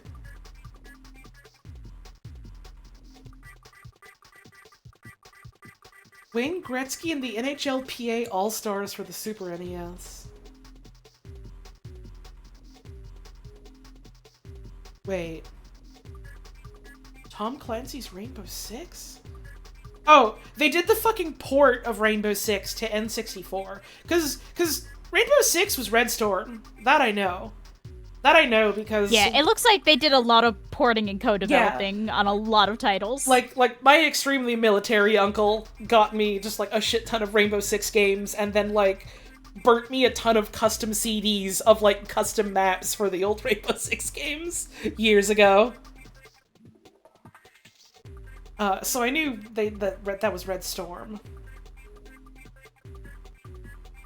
The custom maps were like genuinely like my favorite part of that because like I never cared about like playing those games actually as like a video game. They were a toy to me. They were a toy to wander around in and look at things in. And so just being like, hey, here's an entire repository of like a shit ton of maps that I found on the internet, like back when I didn't really have like easy, convenient internet access, was just like, wow. People just make stuff like this and I can wander around in it? There was the one I always think of. I don't remember which of the early Rainbow Sixes it was for. It was a map just called like Escher House. And it was just a fucking MC Escher-ass weird house with like weird map design stuff because of that like they play with in fun ways. And I would just like wander around and get lost in that and it was so much fucking fun. It was a dollhouse to me. That's really good. I love video games that can be dollhouses against their will. Yeah, I think that being like a formative moment for me, computer games wise, is maybe like, maybe that explains a bit about like how and why I play video games. To at least some degree. Mm-hmm. It's fun to play around in the space and press up against the edges and see what cracks. It is! And then it's fun to wander around and look at a wall for a while. Which is part of why this fucking Thunderbirds game took us hours to get to any gameplay. we have to explore all the horrible nooks and crannies. I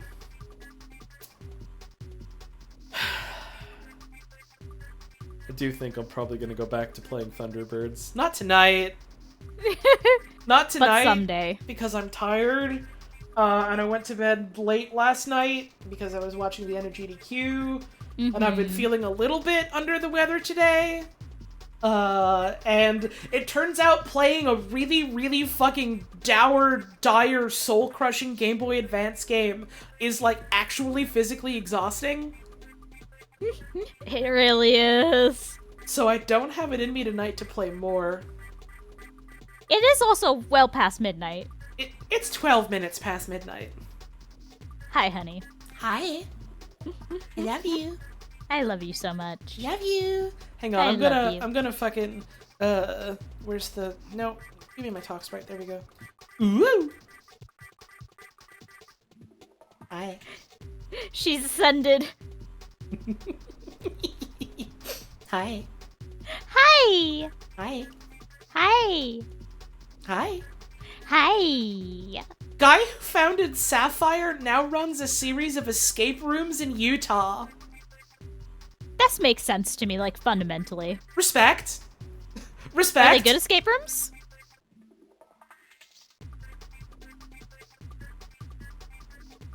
Mormon detected? I mean, it is Utah. I suppose it is Utah, isn't it? In March of 2007, Sapphire, at time based in South Jordan, was developing Cryptid Hunter, then scheduled for release in 2008. Sapphire went out of business later that year. You see. It seemed like basically everything they did was just like, hey, we got a license for something, or hey, we got to port something, which there were quite a few companies like that, especially back in that era, weren't there? Oh god, yeah, dime a dozen. That's Because everything had a license game. right. I mean, everything. I'm looking at this list just for this company, and one of the last things they developed besides Thunderbirds was Around the World in 80 Days, based on the adaptation of Around the World in 80 Days starring Jackie Chan. Good God, madam.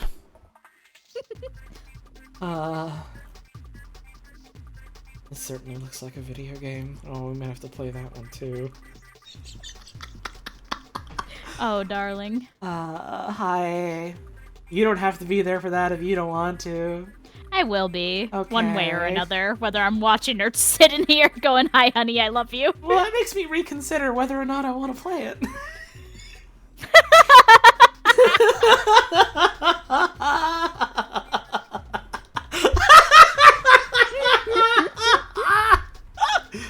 Are we hiding from the Peking Man? Oh, I'm just down here because it's fun. I'm hiding from the Peking Man. He knows where I live. She was hiding from the Peking Man, yeah.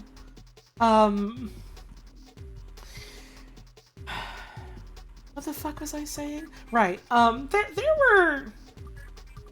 were several companies like this that were just like, hey, you have to make something based on something else, and you're beholden to the whims of whoever the license holder is to some degree or another. Mm-hmm. And you've got their fucking schedule and their deadlines to worry about, so like, this isn't exactly a prime environment in which something good and interesting and fun to play can be crafted. To say nothing about almost certainly someone who knows nothing about video games coming in and having the final say on your video game. Uh-huh. So, like, I don't know. The games are bad. We all know this. We all have a laugh about this. Maybe this is just me being a big sap that worries about fucking everything, but I don't want the takeaway from this to be like, oh man, what were the devs thinking? Or whatever. They were doing their best with some shit they had to do. The devs were thinking, boy, it sure would be nice to feed my kids this year. Yeah, the devs were probably thinking, well, I get a paycheck. Man, I hope we get hired again. I would like to stay employed. I hope they got paid well, and I hope their working conditions were adequate. I'm kind of led to think otherwise, but I can still hope. Mm-hmm. Man, though, something about this, like, this fucking... Something about this fucking slop, because it is slop. It's bad. It is slop. So, something about this shit just like existing is so fucking fascinating and weird to me. It's really fascinating. And again, we played the fucking Ratatouille game, and there was something in there. There was something. There. Yeah, like a lot of these things are slop, but sometimes they're slop with something in the slop. Sometimes you get a chicken nugget. Oh fuck. Yeah, sometimes you dig through that slime and it's like, oh wait, shit, there's a cool rock in here. As a game developer, it's insanely depressing to you. It sure is. Mm-hmm. It sure goddamn is. And I'm still fucking fascinated by them, fixated on them. It's why I want to, like, poke at more of them, I suppose. Like, people made these. People had to make these. People got paid to make these. Someone was like, this is a good idea, and I'm gonna get people to make these, and it's fucking weird, dude. Yeah, that's the thing, and I had, like, I think we've talked about this on stream before. I had a whole talk with an art exhibit I did a while back that was essentially like, okay, well, this is, like, based on commercial artworks and, like, advertisements and, like, toys and, like, commercial things. What do you think that's, like, something that you can make, like, fine art about? And I basically said, like, even things that are made, like, for an advertiser, like, to sell or, like, in these type of conditions were still made by people who had to, like, inject their ideas and opinions and upbringings in them in some way or another to make a thing. And that's fucking fascinating. Making stuff is weird, man, especially when the making stuff runs up with having to make a living. There's a lot to unpack, both good and bad, with, like, the ways that art and capital intersect. And, like, video games are a really good example of that, because they are, in fact, both art and capital running up against each other in a big fiery explosion. Sorry, unrelated, but one of the first references on this Wikipedia page for Sapphire... oh, never mind. I was misreading their name. I thought it was Roger Pussy. Oh, if only. I thought it was Roger Pussy, December 1997. No, it's Roger Pusey. P-U-S-E-Y. Alas.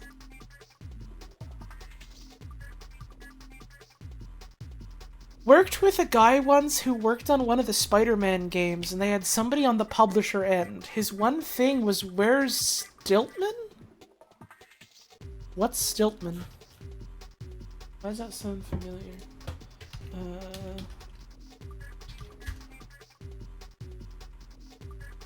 Oh, Stiltman! Who the fuck is Stiltman? Who the fuck is this Spider-Man villain I've never heard of? What the fuck? I'm like looking this up now. Who the fuck is this? This guy looks like a fucking jobber.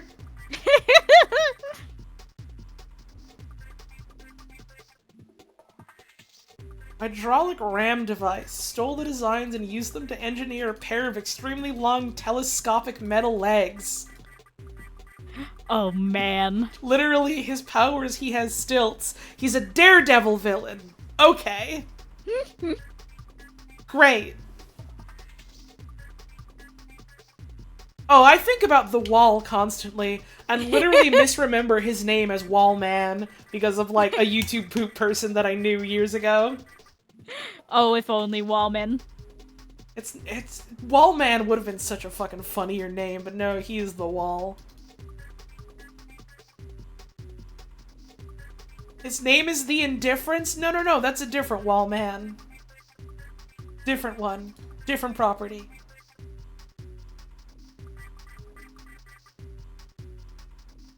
I think if Spider-Man had to go to the Void and confront the other self, he'd maybe get a good power, or a bad one. It depends. Who's to say? There's literally a villain named Lady Stiltman. Respect. Equality win? Something or other.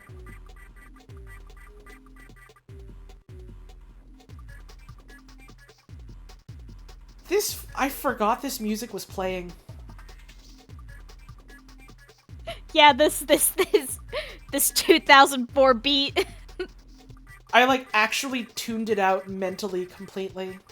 It's a very tune-outable background beat. Stiltman related. Long Strike and Stilt Woman. Stilt Woman was a D-list villain who murdered Daredevil. That's sad. Oh, it's some kind of spin-off comic. Okay, whatever. None of these are Lady Stiltman. I gotta look up Lady Stiltman now. Maybe that's different. Callie Ryan. Lady Stiltman. Different one. Okay.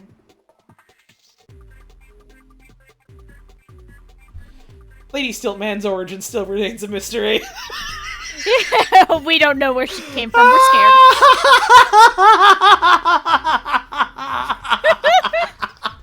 Great! Fucking comics, man. Oh, comics. You can just do any.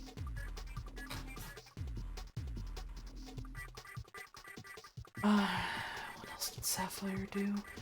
I'm still so, like, genuinely surprised to see that they, like, worked on StarCraft Brood War. That's, like, that's really cool, actually. Oh no, they ported Army Men, Sarge's Heroes to Dreamcast? Huh. Huh. Rainbow Six Rogue Spear for PlayStation. Bionicle Quest for the Toa. It did a Hobbit game for GBA. There was a GBA Hobbit game? I guess I'm not surprised.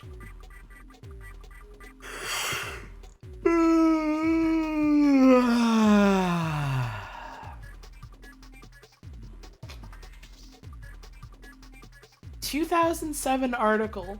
Salt Lake City is video game capital of America. Is it now? I mean, I don't think it is anymore on account of this company is defunct. I don't... Well, this was an article written about more than just them. I feel like it very much is not considered a video game capital of the United States anymore.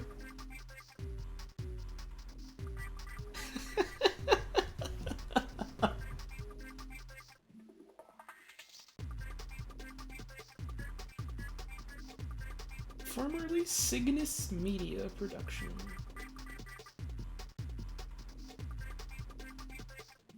You live in Utah, the state university offers game design majors. I feel like a bunch of places nowadays offer game design majors. If they have, like, decent enough computer science or programming related programs anyways. Your cat's watching this stream? Hi to your cat! Hi, kitty! Oh, kitty, kitty, kitty. Yo, that's Kitty. That's Kitty. Yo, that's Kitty. Oh, you are still in the basket. Hi, baby. Yes! Oh, big yawn. Is that so? I'm just checking on you. You're okay to be in your basket. A lot of game design programs, extremely uneven in quality of education and quality of life. Yup! It's, I had a couple buds who were not quite game design, but there was an all-encompassing new media major, which meant anything from game design to traditional animation to computer animation to digital sculpting to basically anything you did on them newfangled computers. There's a reason I didn't stay at this school, by the way. Uh-huh. And I my might see God. why. I My think I God, might it have was a rough. feeling.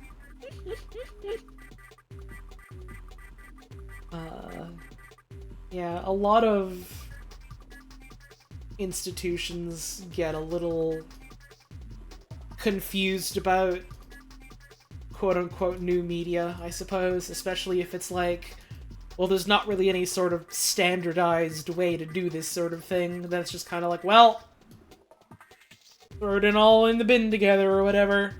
What's some Even- kind of specific thing we can focus on? I imagine there's probably quite a lot of game design courses that are very much like, well, in the same vein as, like, a lot of comp sci programs are focused on, like, either a very specific type of, like, industry programming job or, like, getting you ready to work for a fucking startup.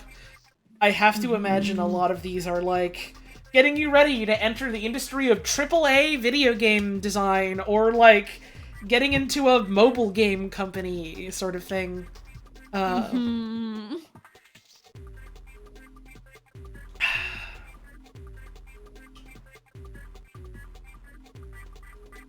Going through this particular deep iceberg while the fucking GBA doo-doo amen break plays in the background.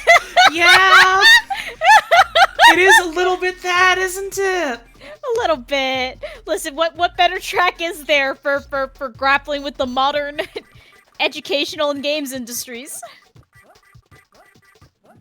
And he barks like a fucking dog. Look at him. Blue dog? Pathetic. The blue dog. What? They should make a cartoon about that. I think it'd be huge with kids. I think kids would love the blue dog cartoon.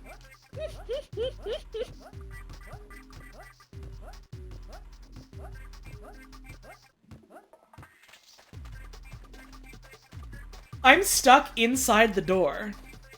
Oh, honey. I mean, I can go your out powers. that way, but, like, going up against the door, like, I'm up against the door, and I'm holding right now, I'm inside the door.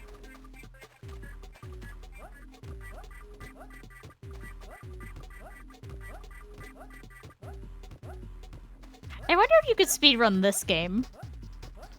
You can speedrun any game.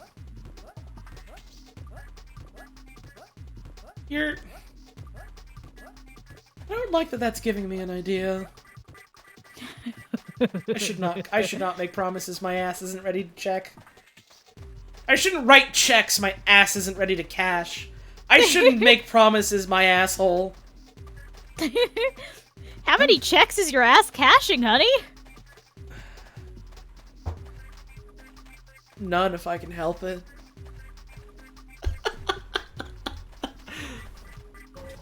Something bottom dollar. Do you care about me, honey? I do. Yay. Yay. Yay.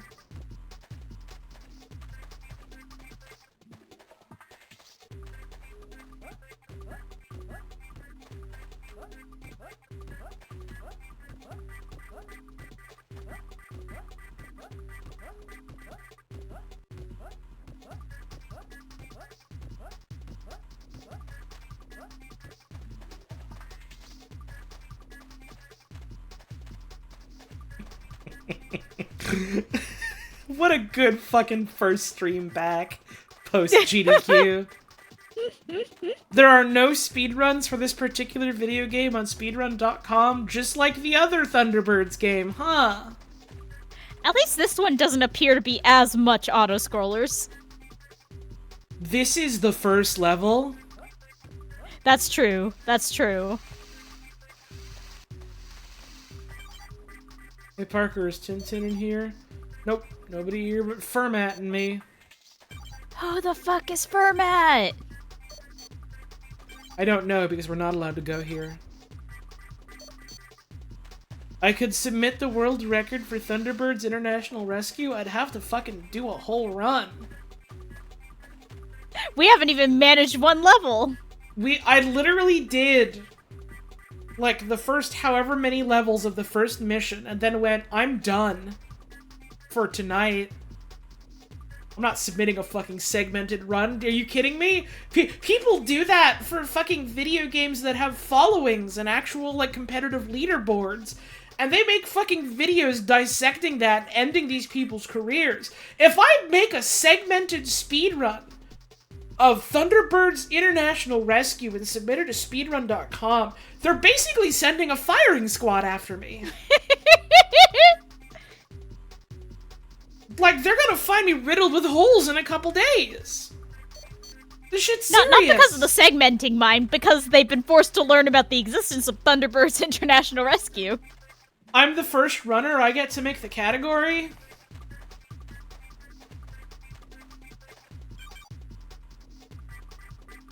Oh god, I do, don't I? Huh. I don't like having this kind of power. There is an NES game, yes, I did know about that already.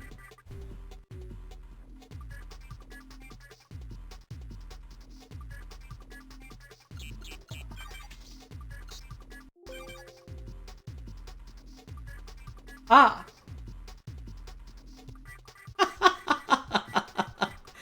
I see. When I tried to put it on sleep mode, it threw an error because I don't think I have the fucking GBA BIOS, like, implemented properly. I see. That's funny. Okay, well, oh my god, it is totally the same music. No, it's not, never mind. But the music carries over to the title screen if you quit. Oh, that's bad. But it's really similar music. It's the same beat in the background.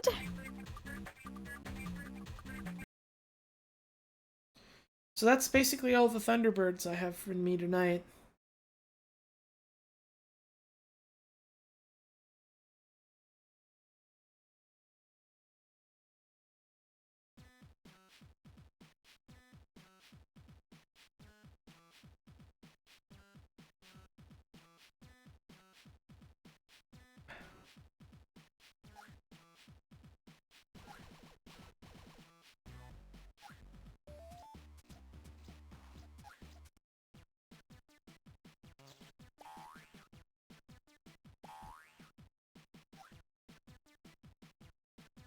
He is drowned.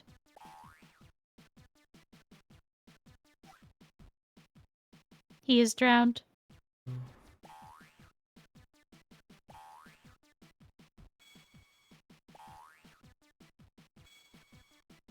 That's too bad.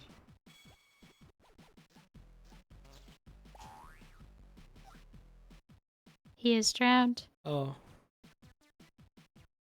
That's too bad.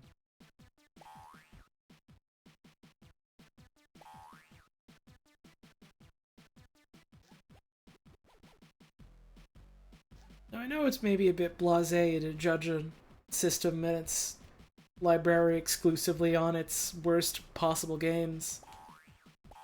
But, Hey, was the GBA bad? Was You the know, G- it's a different era. was the GBA bad?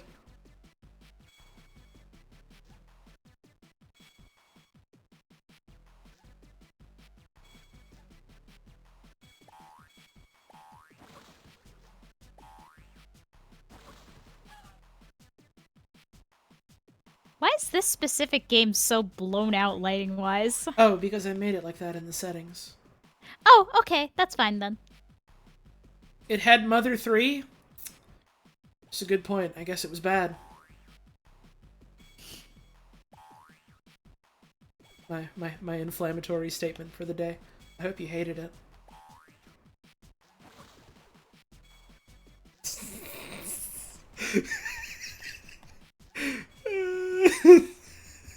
He is drowned.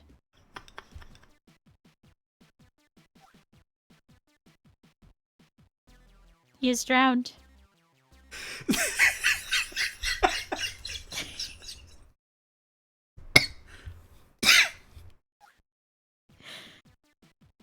I have the volume in this game turned down so fucking low. Because I went into the settings and turned down the volume of this video game last time I played it. Thunderbirds International Rescue didn't have any volume settings other than on or off. So I had to, like, lower the system volume for MGPA, my emulator. Can it be all the way up? That's a scary question. And let me just turn up the system volume as well, since this is what you asked for. I think this is actually worse than Thunderbirds beat. I need to reiterate that I have my, on a scale of like 0 to 100, I have MGBA set to 9. But you did ask for this, specifically, really nicely, so I will be turning it all the way up to 100. Maximum volume, as loud as it gets. And basically this is the full volume power of Zapper when we Cricket. I changed my mind, actually. I'm vibing to this now. And it's one of the loudest games they ever made. It's one of the newest games. It's the only games. Still a bit quiet? Okay, so what you want to do is you want to take your speakers and you want to turn their volume up as high as it goes on your end, because I can't boost it any further. I mean, I could boost the desktop audio in OBS, but I have that adjusted to like a specific amount, and I don't want to fuck with that. Am I intentionally making that clicking noise? No, the game is doing it for me. Is anyone there? Hello? I'm here. I'm vibing to this. Where am I? It's too loud You're to in think. the house. I can barely form thoughts over the sound of this. It's getting dark and the cold is coming in. Oh, that's not good. You gotta warm up. You got a blanket? I'm turning Where'd the it chairs back go? down. I turned them down.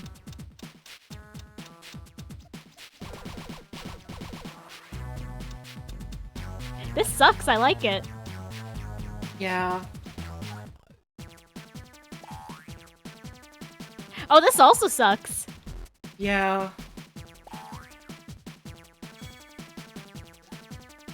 This sounds like if they had a GBA port of Splatoon and the music was bad.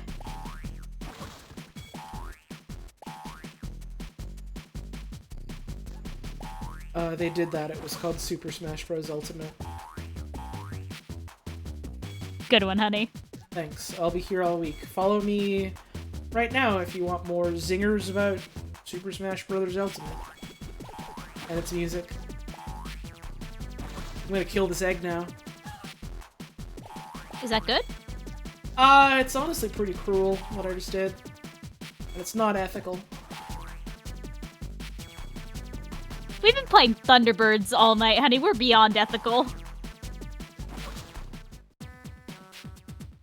You know, I hadn't thought about it that way. You're honestly making a really good point.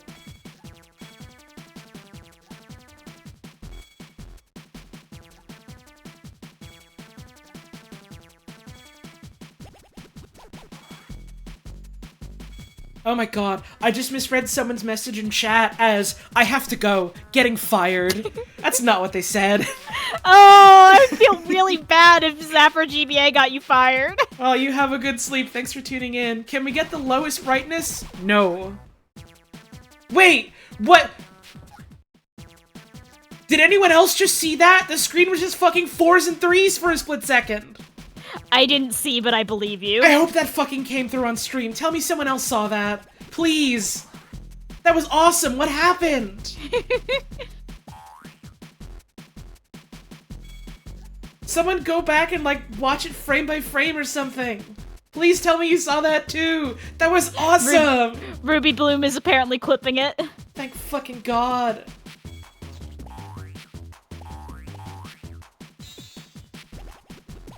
It honestly sucks to be here. My zapper. It does seem like it sucks real bad. And it makes me faster. My zapper. Wah! He is drowned. Sick of this shit. Oh, fuck it. I almost hit the fucking yank cartridge button again, but last time I did that, it made it sound so awful and loud that it jump scared me and also my entire audience. So I've learned. Oh no. But also I have the system volume set to 7%.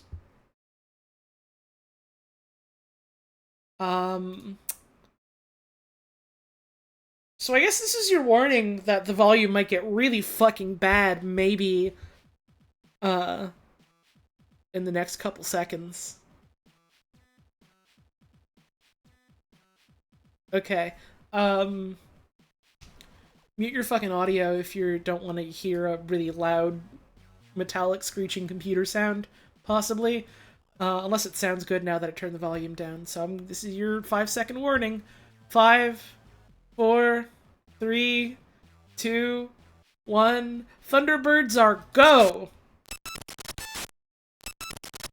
Oh, hurting it!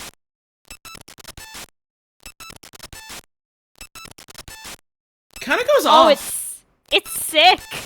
Kinda goes off. Much better, now that it's not deafening. Pretty cool. Also, the scary pervert man is gone, so we can come out now. If you... Oh, phew. Did I just fucking select? Oh, it's not important. Okay. It's okay now. Okay. I trust you forever. Check this out. Oh god, where'd my legs go?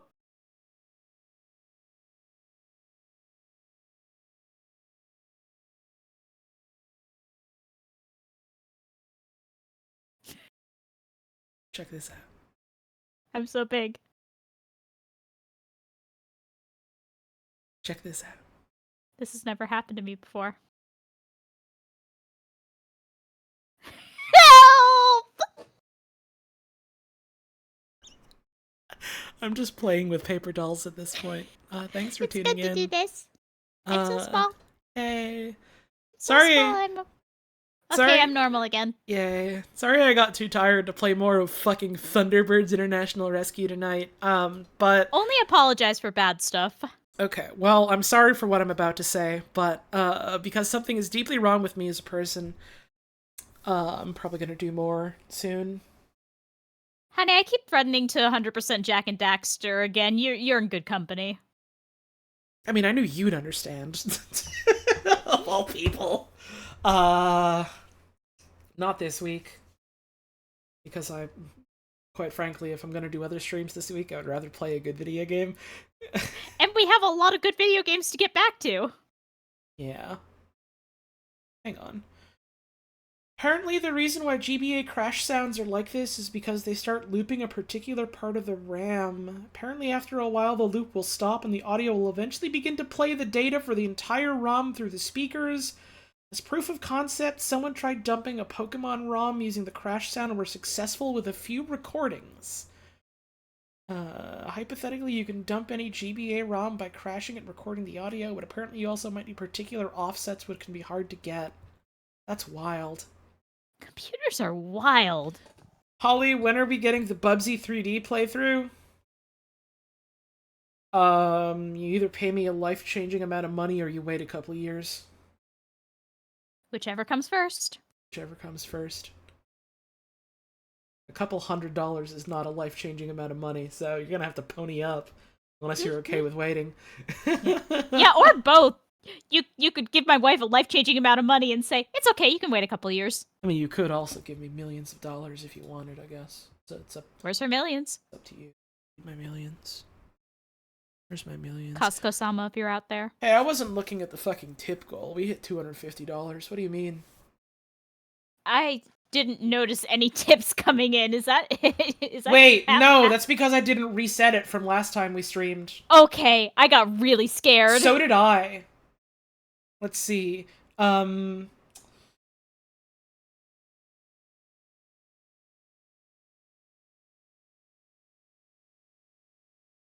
Okay, yeah, we didn't... That's because I forgot to flip the switch that said reset it for today's stream. So we didn't make $250 today. But there were quite a lot of tips.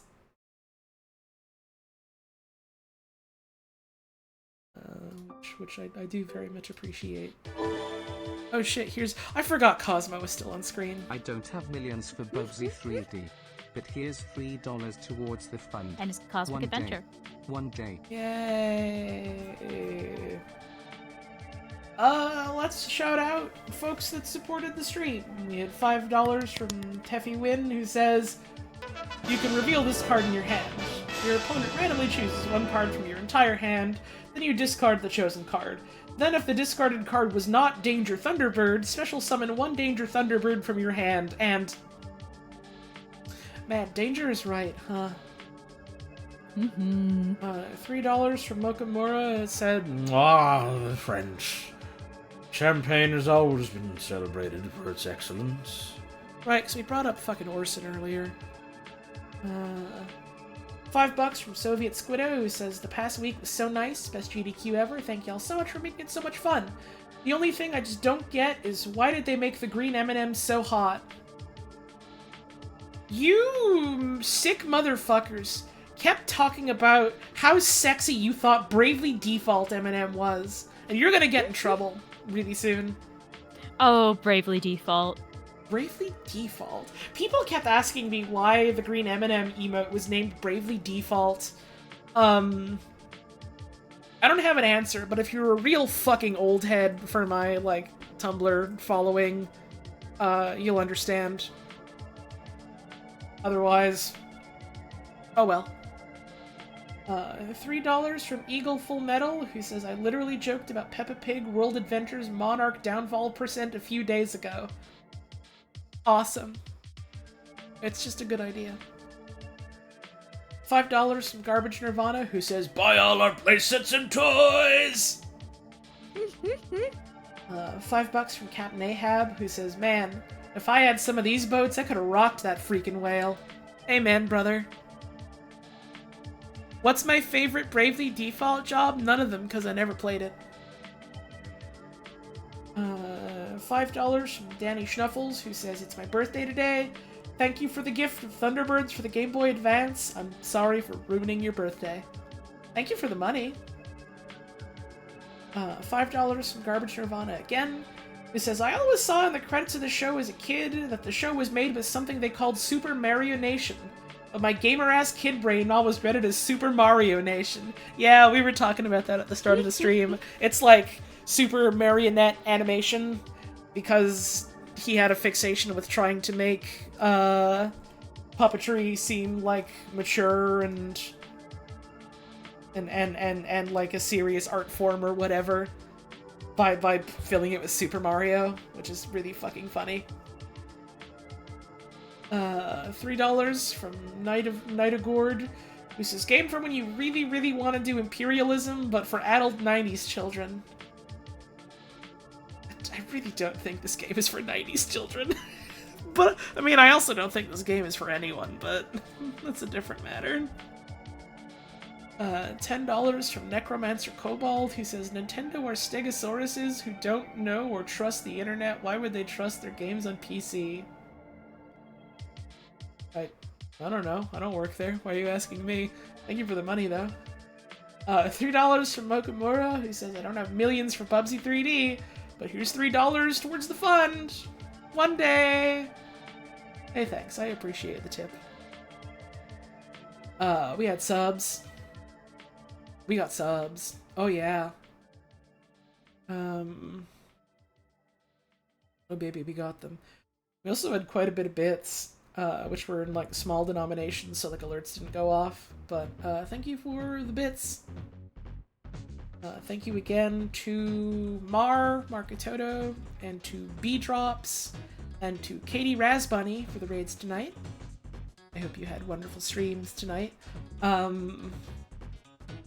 hope the games you played were a little better than Thunderbirds International Rescue. Unless you weren't playing a game, in which case I hope whatever you did was fun.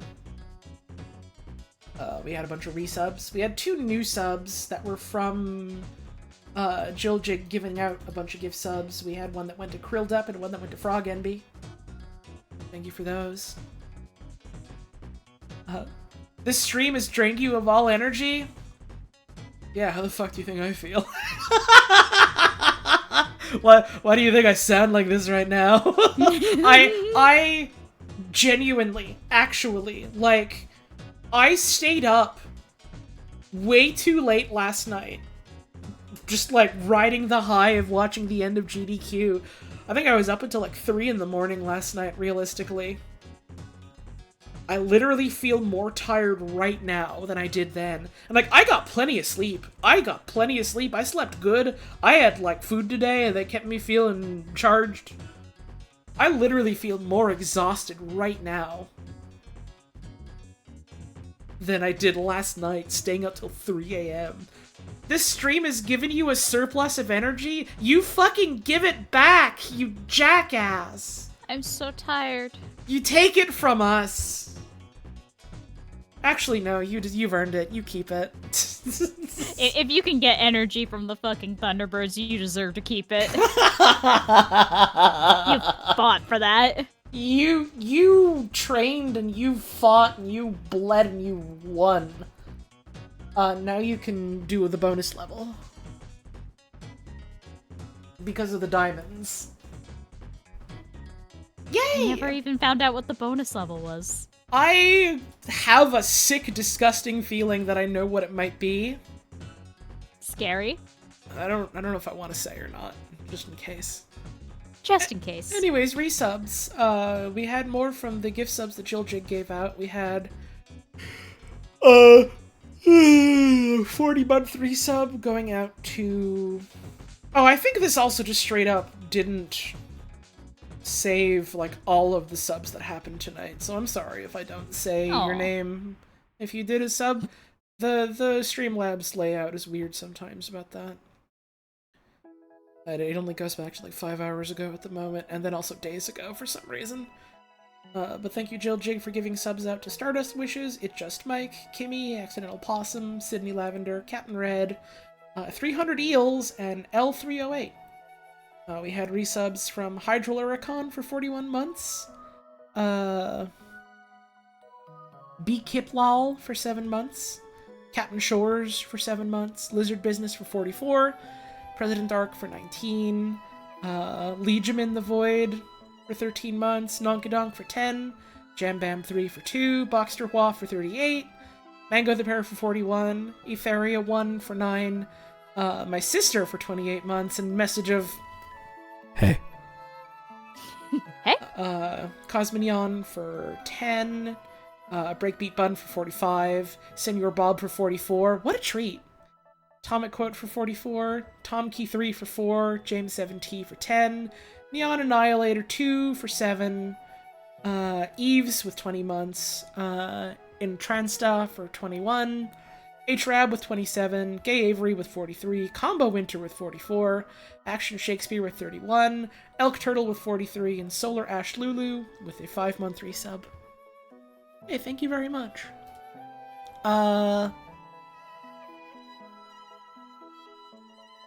Should I just say what we're thinking of streaming this week? Yeah. Okay, so streams this week. We're doing them, hopefully. Nothing... We gotta figure out the exact dates just because, like, we're trying to figure out schedule stuff now that Puz is starting her next, her final grad school semester, and also, you know, other things happening in both of our lives and other people's lives, etc., etc. So, realistically, we're streaming, like, what? Tuesday, Friday, maybe Sunday? Maybe Sunday, maybe Thursday. Not Thursday, because Thursday is VHS. Ah. Last Thursday of the month. I can't wait to watch VHS. Me too. Oh my god, January's almost over. Where am I? You're in a damn house. LOL. Fuck! Come on, got you so good. I gotta admit. You gotta admit. Unless Scorpio decides he doesn't want to do VHS this week, in which case maybe we'll do something. But he sounded like he wanted to, so we'll see. And I love watching VHS when it's on, so Me too. I'll be busy. Yippee! So realistically Tuesday, Friday, and Sunday. We wanted to do... What the fuck was it called? Salamander County something or other? Salamander County Public Television. Yes, we wanted to do that. And that's probably, what, a stream or two? Mm-hmm. That's beans. That's beans. And then I really want to get back to Ghost Trick. Mm-hmm. So, realistically that this week. We were also talking about, I don't know if we'll do it this week or another week, but trying to get Splatoon 3 out of the way because we're real close on that. Oh my god, that's right! We're like 1 or 2 streams away from Splatoon 3 being done. Maybe we do that this weekend. And then we do Ghost Trick next week instead, and just, like, bang through a bunch of Ghost Trick next week. If y'all have been at the last couple streams, you'll know we've talked about wanting to shift towards more, like, focusing on, like, doing one game in a week a bunch of times instead of, like, we're gonna do 5 games throughout like, the week. Something that ends up happening because of how scheduling tends to work for us is we go, oh, okay, what if we do, like, you know, we play a bunch of things at once, and, like, this date is dedicated for this game, and this date is dedicated for this game, and then suddenly it's like, okay, well, a bunch of days, like, in weeks in a row, we can't stream on this day, so we just don't stream this game for a while, and then we get nowhere in it, and it's like, oh, fuck, it's been months and we haven't touched this game. Which has then happened for a lot of things because Puzz's last semester of grad school ramped up real hard. Because I was a dumbass and thought I could do grad school. You can. You be nice to yourself. I know. It's just also hard to, you know, do multiple fucking grad school courses and also work a job and also work other job and also have time to bumble around on my fucking streams, you know? My plate is full and I am so small. You gotta... You just gotta get better about figuring out what you have time for, even if you do want to do everything. And also, if I don't let my cat lay on top of me while I am unmoving for at least 2 to 3 hours a day, she will scream and scream and scream and scream and scream. So, like, there's 2 to 3 hours a day. She literally will. She literally will scream. It's so fucking funny. You were talking to me the other night about how you're convinced that, like, at least a decent source of why you're experiencing back pain is because of how your cat is. So, to paint, like, a mental picture for everyone, I have, like, I've got my nice big desk. I love my desk. It's a nice little desk. And, like, I have my laptop kind of, like, pushed to the edge of the desk so I can, like, rest my arms and, like, do that. But then my I got me so good. So there's essentially like a small stretch of desk between like me and where the laptop starts. Right. And my cat loves to come to that little sliver and lay herself down on top of my arms and then just lean all the way back so that if I do not scooch down and essentially use my bagungagas to hold her up, she will fall down and get so upset. So I have to hunch over to prop up my cat while she is pinning my arms to the desk. As you do. And then do that while also continuing to, like, work or read or play video games or whatever I'm doing that night. And she will do this multiple times a day, sometimes for very long periods of time. Cats are fucking awesome. She's so... She got really upset the other day because I'm like, okay, I need to get back in the swing of things for drawing. I owe some people commissions. I got to do some stuff for work. I just generally want to draw for fun because, my god. And she was so upset because that meant putting my tablet in the spot where she likes to lay down. So she was, like, just standing on the tablet screen, sliding off of it and looking at me with pure betrayal. How could you? How could you? How could you? How could you? How could you? How could you? How could you? Truly, what was I thinking? Basically, history's greatest monster to Kiki. But it's okay, because she loves you so much, and she thinks you're so sweet. She does love me so much, and I love her. She's a good cat. Anyways, probably for the next little bit, we're gonna try and, like, focus on basically just doing, like, 1 or 2 stream games a week, to try and get more of any individual game done, sort of thing. Especially considering possibly more limited time, given, you know, work and school schedule stuff. I think that'll probably work out better this year. Yeah. I am hoping that by like summertime I will be God, knocking on wood, I will be graduated. I will be rearranging my work schedule to something more permanent, figuring out what that's gonna look like. And then hopefully I can stream a lot of games with my wife alert. Hopefully. That would certainly be nice. I would certainly like that, but You know, we gotta get there first.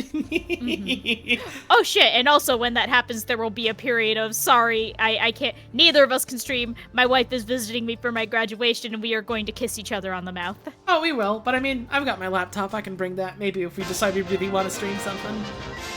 What the fuck were we talking about? Maybe stream. Oh, Jack and Daxter, that's right. Oh yeah. Thank you, Ink the Cryptid, for the raid. I hope you had a wonderful stream. We are ending now. It's 1 in the morning. I'm a little tired. We gotta get my wife to bed. Yeah. Hopefully tomorrow I will feel like a human being after a couple hours of not playing, a Thunderbirds video game. We have to go into Thunderbirds recovery. We do. The healing period has begun. But yeah, next stream is probably Tuesday, and hopefully, fingers crossed, hopefully next week, once we know, like, how I'm doing and how Puzz is doing and, like, what regular schedule might look like, we can actually get back to, like, committing to a regular schedule again. Maybe? Maybe? We'll see. I'd certainly like to. We'll see how I am feeling. Yeah. That's something I've been wanting to get back to for a long while, and I know there's certainly been multiple times where I was like, maybe I can start doing that again, and then couldn't for one reason or another, but maybe this time. We'll see. We'll see. And if it doesn't, then next time. We'll see. We'll see. I think that's about it, right? I can't think of anything else we have to talk about. Well, we have to talk about I love you. I love you. I love you. I love you.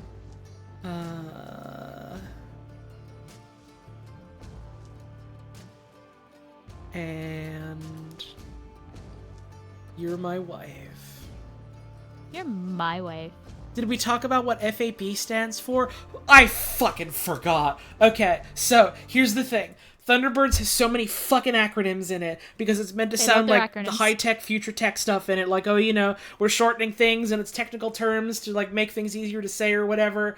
And they would always go F.A.B in the show. They would say things were F.A.B, and for years people were like, what the fuck does F.A.B mean? What does that stand for? What is that acronym? What does it mean? It's not an acronym. It literally doesn't stand for anything. It literally doesn't mean anything. It's not short for anything. It's fabulous. It's just fucking fabulous. Because fabulous was slang in the 60s at the time, and they were like, yeah, you know, the hip kids are calling things fab. So let's make it sound like it's something cool from the future by saying F.A.B. F.A.B, baby. Doesn't stand for fucking anything. This stream is over. Go to bed.